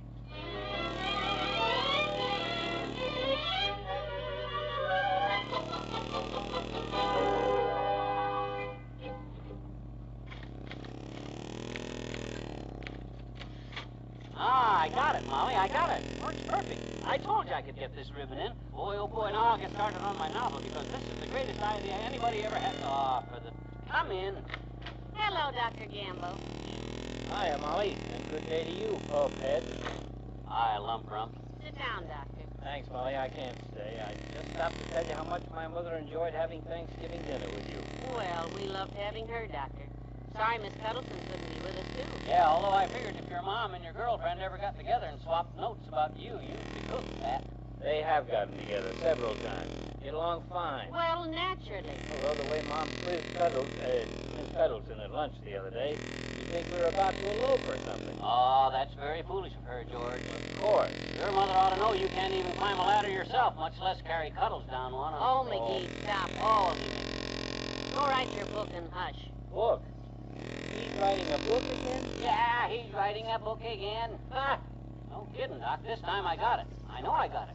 Listen, just listen to this story idea I got. All right, shoot. Okay. It's a story about a man. An old man. This old man makes his living fishing, see? And one day he catches the biggest marlin he ever saw in his life, and the whole story is about how he fights to get that big fish back to shore to sell it. But the sharks eat it up, and when he finally gets back, nothing. Just a skeleton of the fish. Is that a great idea or not? Great. It's sensational. Am I right when I say that ought to be a bestseller? Absolutely. It's already a bestseller. Yeah, well, that's...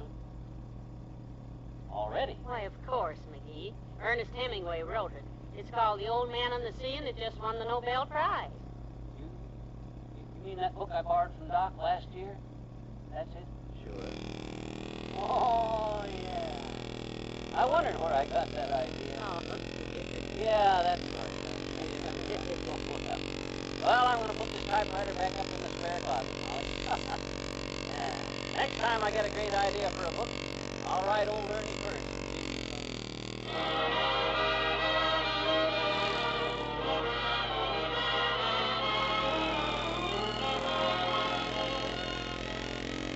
Fibber and Molly will be right back. It's an amazing sensation. The music sounds as if the musicians are actually in your living room. Yes, that's the superb realism you get with RCA Victor's new orthophonic high-fidelity Victrola phonographs. Remember these 4 words. New orthophonic high fidelity. They're important. They mean a wonderful new kind of sound reproduction with extra power, extra clarity, extra sensitivity, and extra wide range. Now all this can be yours in a stunning console, finished in mahogany for as little as $199.95. That's little enough. But lower still is the price of the smart compact table model. That can be yours for as little as $139.95. To get all the facts, visit your RCA Victor dealer. Ask him to demonstrate the new orthophonic high-fidelity Victrola phonographs. After one demonstration, you'll never be satisfied with less. Remember, the world's best names for quality. RCA and RCA Victor.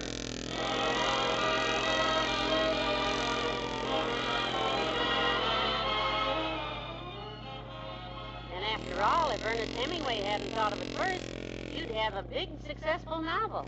That's coming pretty close. Yeah, sure. I'll get other ideas. Why, sure you will. In fact, I got one kicking around in my head now about the Navy. About a captain, maybe. Named Clean, or something. And the crew starts a mutiny. Tomorrow, dearie, tomorrow. Yeah, that's it. Mutiny tomorrow. Good night. Good night, all.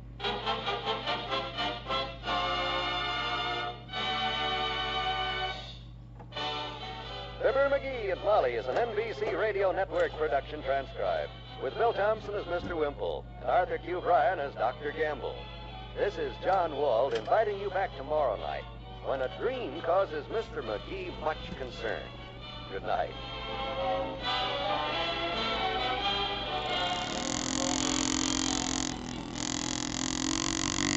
Join the great Gildersleeve and all his friends tonight on the NBC Radio Network.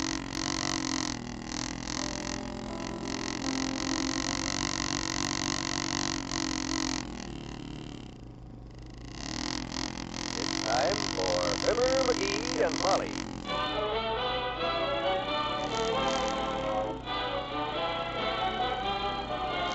Sundays through Thursdays, NBC brings you Fibber, McGee, and Molly transcribed. The show is written by Phil Leslie and Joel Keane and directed by Max Hutto.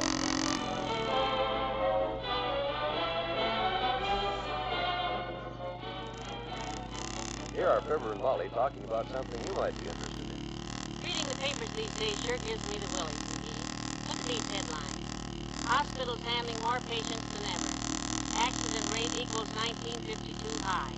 Common cold. Sure does make a man stop and think. You know, maybe that's why a lot of folks are buying Prudential sickness and accident plans these days. Just to make sure there will always be everyday living money coming in when they're laid up. And especially when you consider all that Prudential sickness and accident plans can do for a family. Yeah. If you qualify, they can pay you a regular tax-free income while you're sick or injured and unable to work at your job. Or they can help pay your hospital and surgical expenses. They'll even do both if you set it up that way. Well, that's an advantage. Sure is.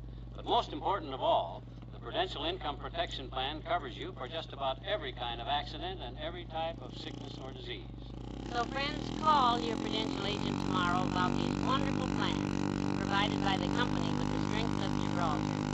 They won't make sickness and accident a pleasure, but they sure can take a lot of the worry out of it.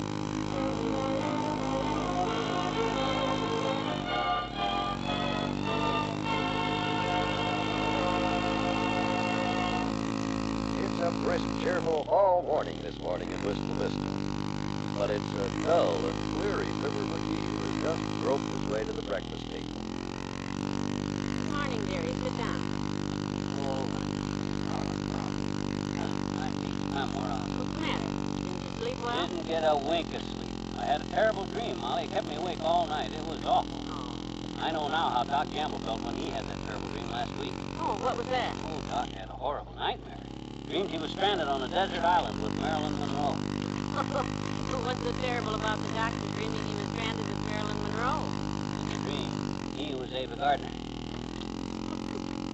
Well, now, you'd better not let me catch you dreaming about beautiful movie stars because... No. This is nothing to laugh at about, Molly. This dream I had is serious. I dreamed that 3 things are going to happen to me. 3 important things. 3 things? First, I dreamed somebody's going to give me the best cigar I ever smoked in my life. Well, it wouldn't have to be very good to top those alfalfas of yours. Then I dreamed I'm going to get some money from an unexpected source. Nothing wrong with that. But it's the third part that's got me worried. The ending. I dreamed I'm going to get bilked out of my life savings by someone I trust. Your life savings is around $11. Here. Eat your eggs. It ain't just the money, it's the principle of the thing. Gypped, swindled, bilked by someone I trust. Oh, listen, it was only a dream. Forget it. Eat your eggs. Get your mind off it. Think of something else. Yeah, I should, I guess. Well, tell me something to think about. A snoo, anything? Well, let me see. Oh, yes. Evie Gunn had a baby early this morning. Where'd you hear about it? Is it in the paper already? No, Pete Gunn dropped by to tell us on his way to the hospital. Oh, he left that cigar for you there on the table. Oh, good. Good old Pete. Best cigar he's ever had. I'll take your word for it. Smoke it downtown. Oh, I laid the mail there with the morning paper. There's a letter for you from somebody. Oh? Wonder who could be writing? I have money in it. Oh, gee whiz. It's from my old pal, Fred Nittany. You know Fred Nittany, the guy that I and him had a vaudeville act together from Starved Rock, Illinois together? Oh, him. I wonder what old Fred's got to say. Let's see. Dear Fib, old pal, how are you? I am fine, old pal. Hope you are fine. Am returning the $10 you loaned me for bail in 1924, old pal. Your old pal, Fred. What? Well, look at that. $10. Boy, oh boy, I never expected to see that dough again. Say, you're having yourself quite a day, aren't you? I'm glad. I'll say, gee whiz, I haven't even finished breakfast yet, and so far I got a good cigar, $10 that I never thought of as good. Oh, my gosh. What's the matter? McGee, you're as white as a sheet. My dream. It's coming true, just like I dreamed it. A cigar, money I never expected, it's all coming true. Oh, that's silly. It's just a coincidence. Coincidence, my clavicle. This is it, Molly. And I'm mighty glad that dream has got me prepared. Because the first good friend that I trust that walks in here with some scheme to bilk me out of my life savings is going... Oh, here it comes. Who is it? Can you see who it is? If it's a stranger, okay, but otherwise, who is it? Well, Dr. Gamble's car's out front, so I suppose... Aha! Just like it said in the dream, exactly. Of all the guys I trust, Doc Gamble is the one the most. He's the best friend I got, right? Of course. So don't let him in. What? Well, if that isn't the silliest... No, sir. Don't open that door. Don't open that door. He ain't gonna bilk me out of my life savings. Hey, are you home? Here, quick. Take this $10 I got from Fred Nittany and run and get the rest of my savings, $11.56 in the sugar bowl, and hide it. Put it where he can't find it. Well, now, if this isn't the Put silly... it where even I can't find it. And if I don't know where it is, nobody can swindle me out of it. And buy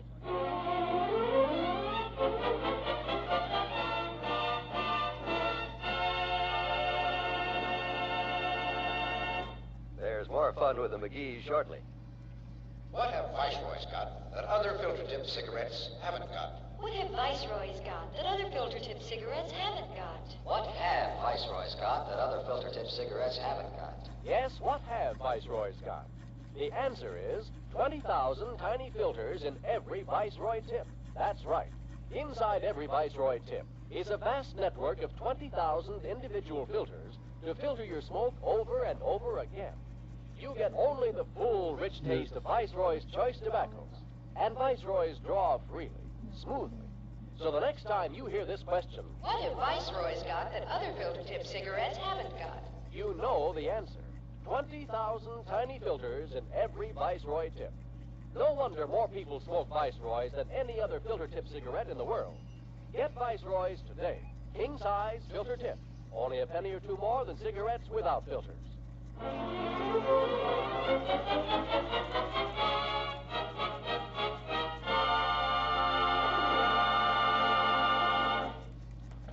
McGee, I know you're in there. Open up. Okay, I'm coming.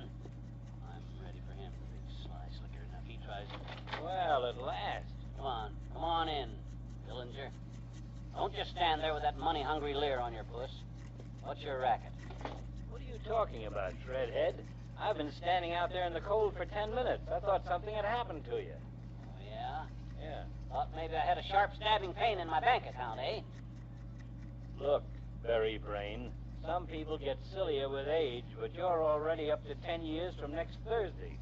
Where's your keeper? Maybe she can tell me what's the Hello, matter. Dr. Gamble. Hiya, Molly. Do you have any idea what's wrong with your clapper-headed little millstone here? I mean, what's new that's wrong with him? Well, it's a very interesting story, Doctor. He had himself a dream, and in this stupid dream... Hold it, Molly, hold it. Before you tell him anything, did you take care of the you-know-what? Yes, Mr. Rockefeller, I took care of it. I Good. put it where even you don't know where it is. Good. That way nobody's going to put anything Now over. tell Dr. Gamble about this silly, stupid, idiotic dream. Oh, never mind. I'll be happier if I don't hear it. And besides, I haven't time. I just stopped by to see if you want to bowl tonight, Eggface. Tonight? Yeah, special match. Chip Hartley's got a team together and wants to bowl our team for money. $5 a man. I think we can beat them, so if you want... Aha! You hear that, Molly? So that's your little game, eh, Doctor? Huh? You think you'll get me and two other pigeons to bowl on your side, each of us bet $5, and then you'll throw the match to Chip Hartley and split the take with him, huh? Why, you insulting little dunce. You're not sharp enough for me, you family-sized Jesse James. Why, you... I've been warned about getting swindled today, and that deal's as shady as a yard full of sycamores. Molly, I don't know what brought this on, but if I stay here one more minute, I'll slap his insulting little teeth loose. Will you excuse me? Certainly, Doctor. Aha. Now, what do you think of my dream, Molly? Don't tempt me with a question like that. Honestly, Dr. Gamble is your very best friend. That's why he didn't get away with his little swindle. Because my dream said somebody I trust. And I ain't going to trust anybody I trust today on account of because the trusted ones are the ones that you can't trust when a thing like this... Who's this? Oh, Miss McGee. Oh, come in, Lester. Another guy I trust. Better watch him. Well, I just popped in to tell you that... Oh, hi, Mr. McGee. What do you mean by that, Les? Huh? Well, I came over to tell you Sally's back in the car out, Miss McGee. She says if you're ready to go downtown, she's ready. I just have to grab my hat and purse, Lester. I'll go out the back way. Maybe you ought to hide in the coal bin till I get back, McGee, so nobody... I'll be okay. I'm watching out for him. Say, Mr. McGee, whilst I'm over here, I got some raffle tickets you might be interested in for the milk fund. They're just... Aha, another one, eh? How was that? Got a little get-rich-quick scheme for me, have you? Oh, you can't get very rich, of course. They're just raffling off a car and some other little prizes. Well, I'm not having any, Lester. No, sir. Well, no, I tell you, that's perfectly okay with me. I wasn't going to twist your arm or anything. No, I just kind of thought you might like to pitch in a few bucks for the milk fund. Oh, yeah? You You sure you don't mean the bilk fund? I got word that one of my friends that I trust is going to bilk me out of my saved-up dough, and by George, you're not gonna. Oh, now, wait a minute there, Mr. McGee. I don't get anything out of these tickets, you know. I don't keep the money. Oh, no. Oh, no. I don't know what the heck's the matter with you today, but by golly, if that's the way you trust your friends, you can just scratch me off the list. You can go jump right in the lake, and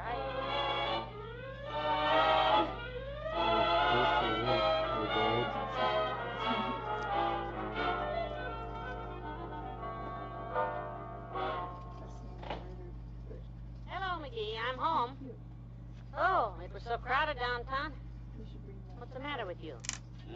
You're sitting there like you lost your best friend. Yeah, I lost two of my best friends, Doc Gamble and Les Nelson. Too bad, but it couldn't be helped. What's in the shoebox? Shoes. Oh, the darlingest pair of alligator pumps you ever laid eyes on. Oh? There was a big sale at the bootery, and since I had some spare cash in my purse... Spare cash? That's where I hid your money, in my purse. Molly, you didn't.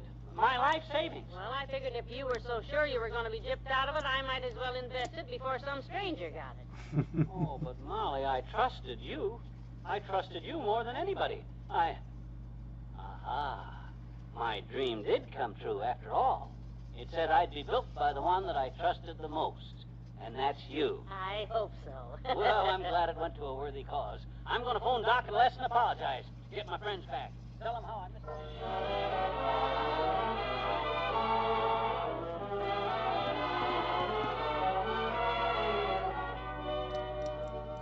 We'll say goodnights to Fibber and Molly in a moment. Dependable, so dependable, as dependable as can be. That's why every year more people buy RCA Victor than any other TV. for dependability. Hi, this is Vaughn Monroe speaking for RCA Victor. In newspapers, magazines, and on television, you hear news about the exciting new line of RCA Victor television sets. But to really appreciate these new models, visit your RCA Victor dealer. See the most beautiful styles in TV history. See the amazing new all-clear picture, the new Easy C tuning dial. Then, see the good news on the price tags, the lowest ever for RCA Victor. Visit your dealer soon, and remember, Every year more people buy RCA Victor than any other TV. for dependability.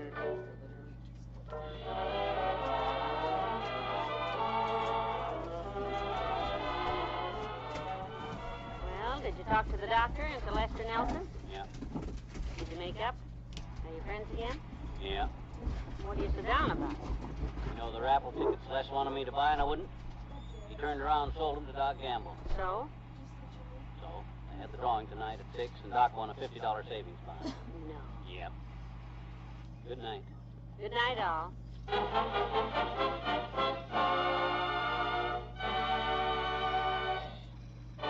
Fibber, McGee, and Molly is an NBC Radio Network production transcribed, with Arthur Q. Bryan as Dr. Gamble and Robert Easton as Les. Tomorrow night, Doc's mother overhears Doc making plans to elope. So, naturally, the McGees have to surprise him with a going-away party. This is John Walt urging you not to miss it. Good night.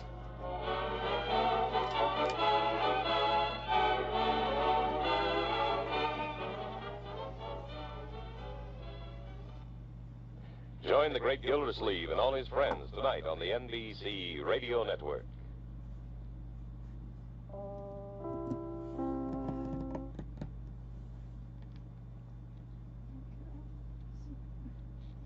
It's time for Fibber, McGee, and Molly.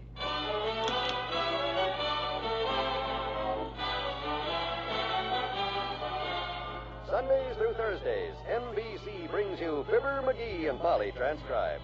The show is written by Phil Leslie and Ralph Goodman and directed by Max Hutto.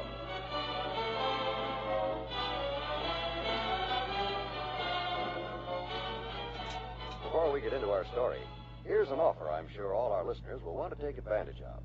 McGee, look here quick. Isn't that our Prudential agent leading a Boy Scout troop down the street? Let me see. Yep, that's him all right. Uh-huh. He must be bringing those kids back home from their evening troop meeting at the school gym. Now, isn't that just like a Prudential agent? Seems to me he's never happy unless he's busy helping other folks get a little more fun out of life. You can bet your life on that, kiddo. From what our friends around town tell me, their prudential agents are all pretty much the same. Always taking part in community fairs or lending a helping hand to worthy causes. You know, like community chess drives and PTA meetings. Say, I'm glad you mentioned that, dearie. Mention what? Lending a helping hand. Oh? Our prudential agent dropped by the other day and left one of the biggest helps a family could ask for at this time of the year. You mean that swell little Christmas carol folder? Yeah, that's it, McGee. I thought so. Now, there is something I'm sure all our friends would like to have. All the words to 11 of the most beautiful carols are in this handy little folder. And it's so easy to get. For your free copy, friends, just call your Prudential agent. He'll be glad to get it to you along with the Prudential's best wishes for the holiday season.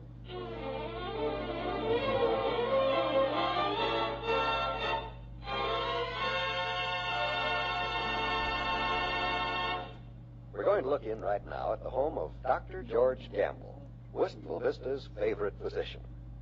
The doctor has just finished a hearty lunch, and he says to his mother, Oh, it's a swell lunch, Mom. I'm really getting my appetite back since you came to stay with me. According to Mr. and Mrs. McGee, you never lost it, son.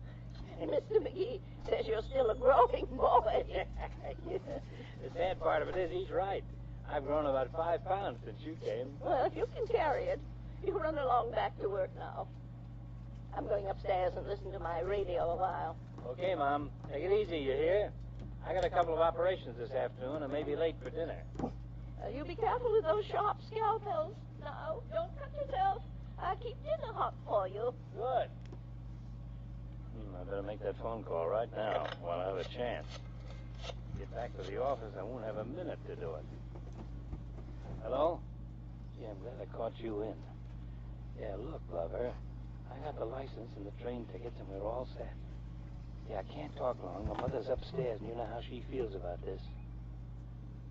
No, of course not. I'll bring it to her when we get back Sunday night. Yeah, I'll meet you at the station like we planned. 6 o'clock tomorrow morning. Now, don't worry, it'll work out fine. I've already packed my bag, lover. Yeah, I'll be there. Bye. Boy, I hope everything works out all right. If Mom finds out about this before we get away... Oh, good gracious. Why didn't she tell me? I hope Mrs. McGee is home. I don't know who else to call. Hello? Mrs. McGee? Well, this is Mrs. Gamble. Are you alone? I'd let you come over right away. It's about George. Yes, something's happened. Oh, it's about to happen, and...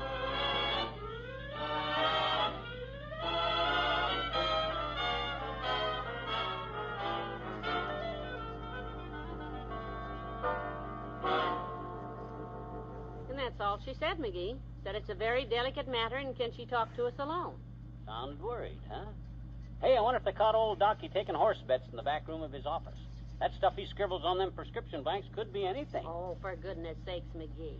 Well, I'm sure curious to know what's Darn going it, I just thought of something. Hmm? The old-timer. He'll be here any minute with the groceries, and you know how he gossips. Oh, you said it. If he hears anything about He'll it. spread it all over town, and Mrs. Gamble doesn't want to mention it to a soul but us.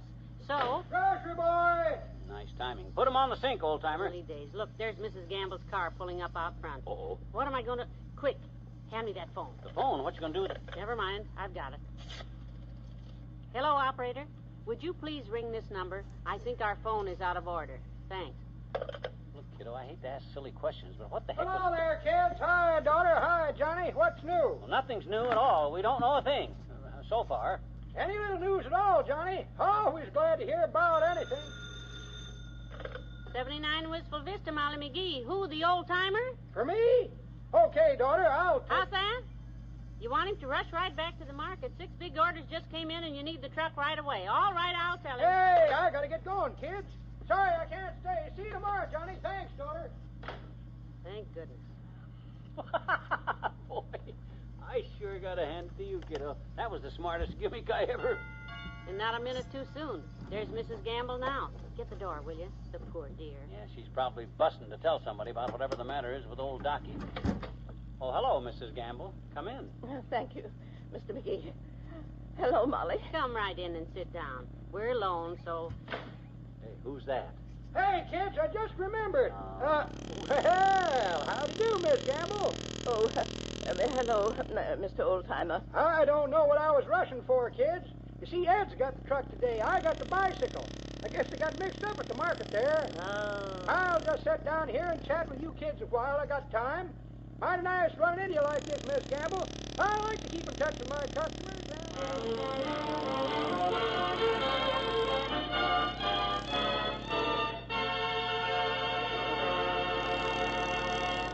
Back to Wistful Vista in a minute.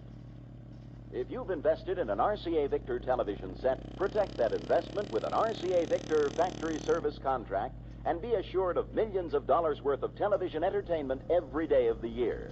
RCA Service Company technicians are specially trained to service RCA Victor television sets. They service only RCA sets. If trouble develops, they know exactly what to do and how to do it, with famous RCA electronic know-how and genuine RCA factory parts. Any RCA Victor television owner is entitled to RCA factory service, with or without a contract.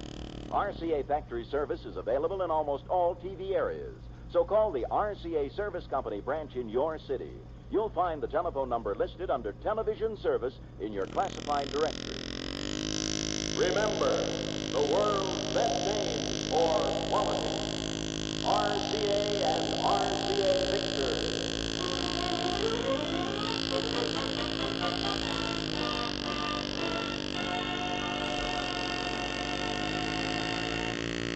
Sure is nice sitting around chatting like this, ain't it, kids? Yeah. He likes it.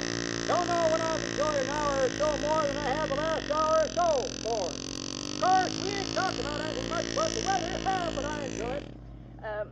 Mr. Oldtimer. Yes, ma'am?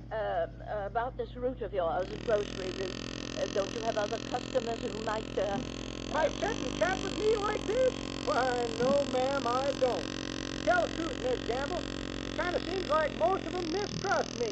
They just clam up when I'm around. Imagine that.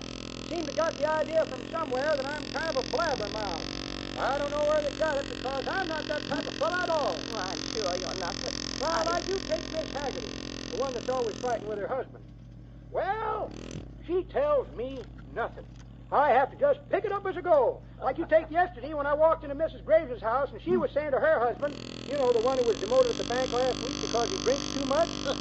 Henry, she says, what are you going to do about replacing that money you stole from the cash drawer? The bank examiners are coming Monday. Oh, heaven help us.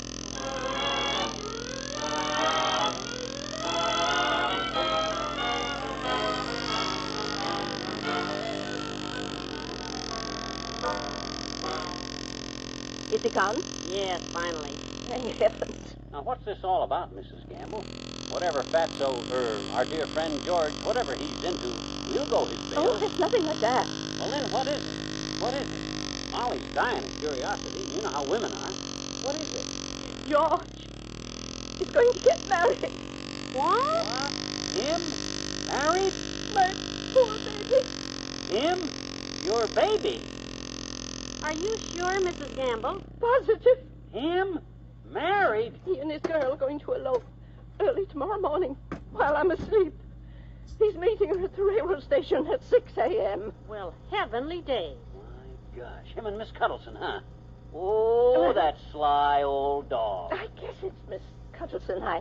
You guess so? I didn't hear her name. He was on the phone, and he thought I couldn't hear him, and he just said, look, lover, I've got the train tickets and the licenses. Oh, now, Mrs. Gamble. Well, I know I haven't exactly encouraged George to get married. He's always been like such a baby. And, well, he told that girl I didn't approve, but I do. Miss Cuddleson, I mean. I'm sure it's Miss Cuddleson. And she's a lovely girl. Oh, I know. She'll make George a wonderful wife. But why does he have to run away like this? If he thinks I'm such an ogre, such a Oh, no. He doesn't think any such thing. He's just so much in love, he's probably scared to death something will go wrong. Yeah, he's probably worried about how you'll take the news. Well, I don't want George to think I'm against it. I don't just know what to do. Hey, I tell you what we'll do. Train leaves tomorrow at 6, huh? 6 a.m. Why don't we all go down there, and you can give the happy young couple your blessing? Oh, yes, and McGee and I can give them a little send-off. Yeah. Well, you don't think they might be angry? Oh, nothing elaborate or anything. Just wish them well and throw a few grains of rice around their blushing heads. They'll be tickled to death to know it's okay with you. Of course they will. Oh, you two are such a help to me. I'll do it. Good. Now you go home and make believe nothing has happened. Play it smooth. You know, just act nonplussed. Huh? And then tomorrow morning, when our blushing bridegroom sneaks out, you sneak over here, and we'll all sneak down to the station and... Oh, this will be fun. You know, Mrs. McGee, there's a lot of Ralph Edwards in this boy of yours.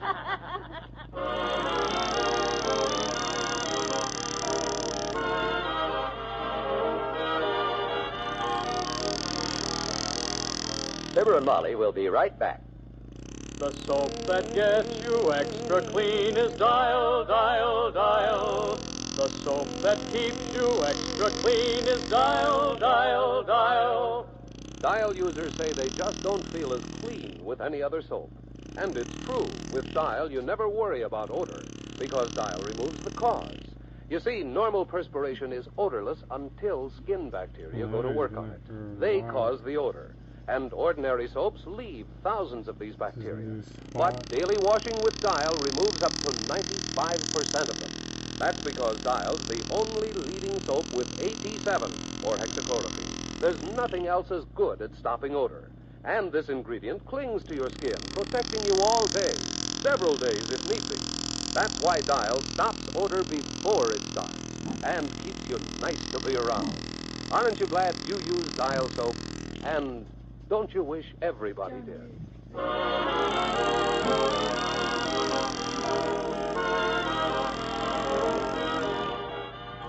Well, McGee, I've got this box of rice, and I found another old shoe in the attic. That makes 3.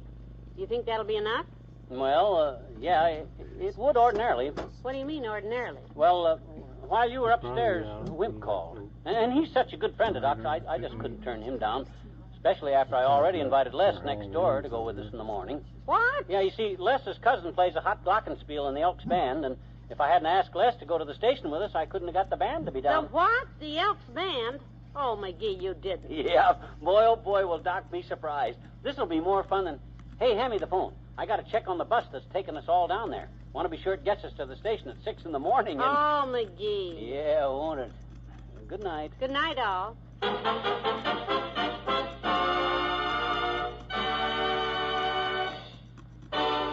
Fibber, McGee, and Molly is an NBC Radio Network production transcribed, with Bill Thompson as the old-timer, Arthur Q. Bryan as Dr. Gamble, and Kate McKenna as his mother. This is John Wald, hoping you'll be on hand tomorrow when the McGee Reception Committee sees Doc off on his elopement. It should be fun. For somebody, at least, even if it isn't for the doctor.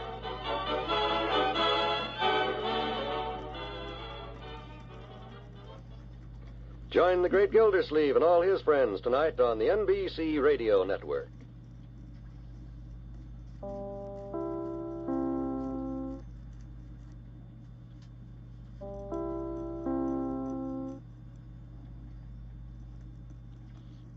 It's time for Fibber, McGee, and Molly.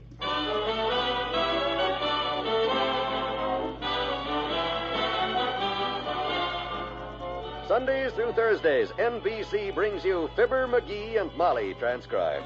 The show is written by Phil Leslie and Ralph Goodman and directed by Max Hutto.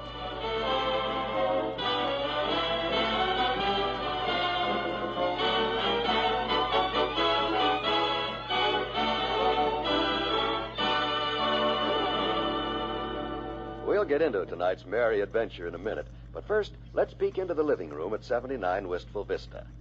Traveling, gardening, painting pictures, hobby shop. What are you doing, McGee? I'm making a list of things folks like to do when they retire. Well, add sitting to that list, will you? That's what you like to do. Anyway, who's retiring? Oh, not me. Not yet. But retirement is something that every man jack of us thinks about from time to time. Every woman Jill of us, too, McGee. Well, go ahead now. There's more to retiring than just thinking about it. Uh-huh. Retirement, that is really carefree retirement, has to be planned for. And the best way to start is with a Prudential Retirement Income Plan. And the best time to start is right now while you're earning money. With a Prudential Retirement Income Plan, you can be sure of a monthly income when you reach the age you want to retire at. And you'll get this regular income, money coming in every month for just as long as you live. Molly, did you want to say something? Yes, I did. Folks, why don't you call your Prudential agent? He'll tell you how you can see all your retirement dreams come true with a Prudential Retirement Income Plan.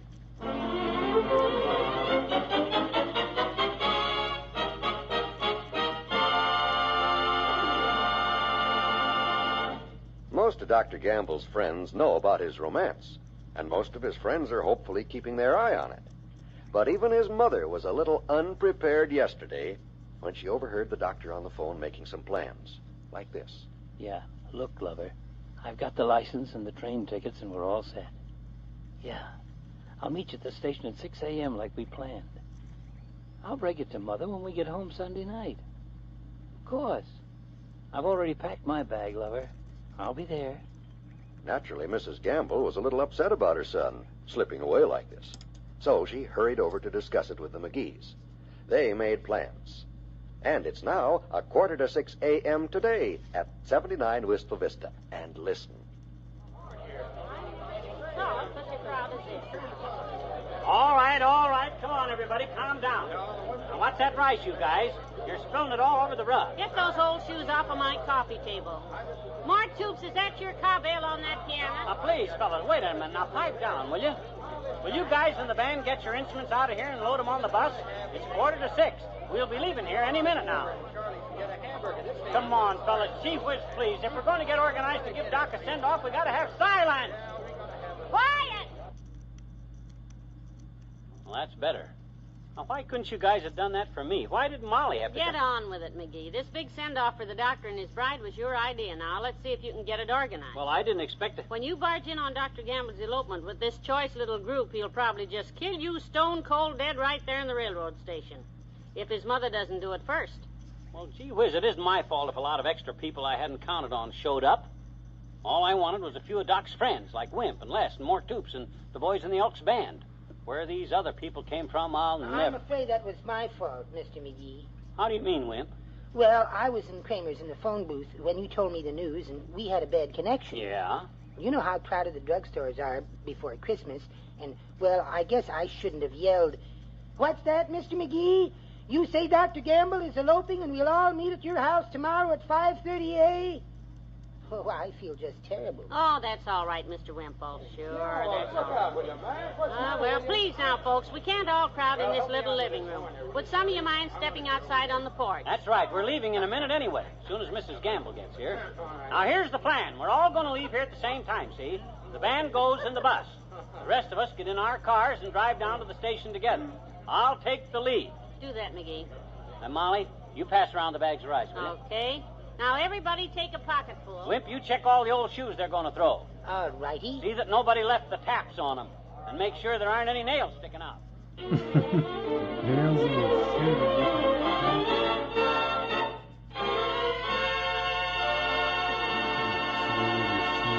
There's more fun with the McGees shortly. How much difference can a shampoo make in the appearance of your hair? You'll find out after your first sudsing with Dial shampoo. Because this new shampoo gives your hair that diamond sparkle look, a bright, shiny look you'll love. And with Dial shampoo, you get loads of creamy, rich, lanolated lather, too. It leaves every strand of your hair ever so soft, ever so easy to manage, even right after shampooing. Once you try new Dial shampoo, you'll know how true this little song is. Sparkle, sparkle, your hair too sparkles after Dial shampoo. Dial shampoo gets your hair clean. Dial shampoo gives your hair sheen. Diamond sparkle, that's for you when you use Dial shampoo. Look for Dial shampoo in the unbreakable squeeze bottle at your favorite store.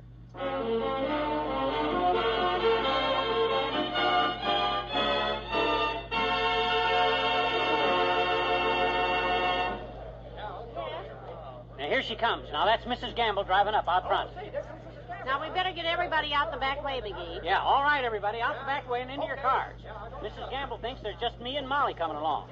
It'll be better if she doesn't see all you guys. Come on now, everybody, out this way. Hurry, come on, before she gets in here. The bus is back around the corner. Les, tell the driver to keep his eye on me. I'll throw my cigar out the window when I go by. That'll be the signal. Better make it your handkerchief or they won't be able to play their instruments for an hour. Well, you hurry him up, Molly. Ah, there goes a good kid. She's just as excited about giving Doc and Miss Cuddleson this big send-off as I am. Uh-oh, that's her. Now we'll get this show on the road. Good morning, Mrs. Gamble. I got over here just as fast as I could, Mr. McGee. George just left. He was so cute, and the way he sneaked out. Oh, he was so nervous. Yeah, I'll bet. But he'll be even nervouser when he sees the surprise we got cooked up for him and Miss Cuddleson. Us being down there, you giving him your blessing, and us wishing him good luck and everything down there, I mean. Oh, the poor dear boy. I'd hope he took his good overshoes. The weather has been so unpredictable, and... Oh, now. Well, I'm sorry.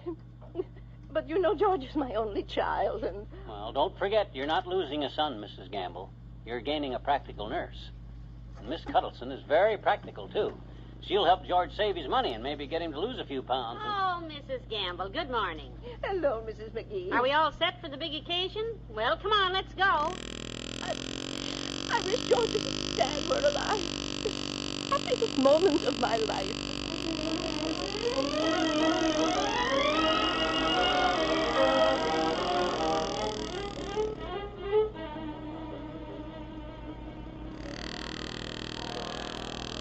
Attention all passengers, attention. Please use main promenade for all trains. Have your bags checked at window 3. There he is, kiddo, there he is. That's Doc Gamble, see? Over there at the information desk. Yes, sir. His bag's all packed and his face all aglow. Hey, I don't see Miss Cuddleson yet. So this is the perfect time for you to rush over there, Mrs. Gamble, and throw your arms around him. Come on, tell him how happy we all are for him. Oh, dear. I hope George won't be angry. I mean... Why, of course he won't. This'll be a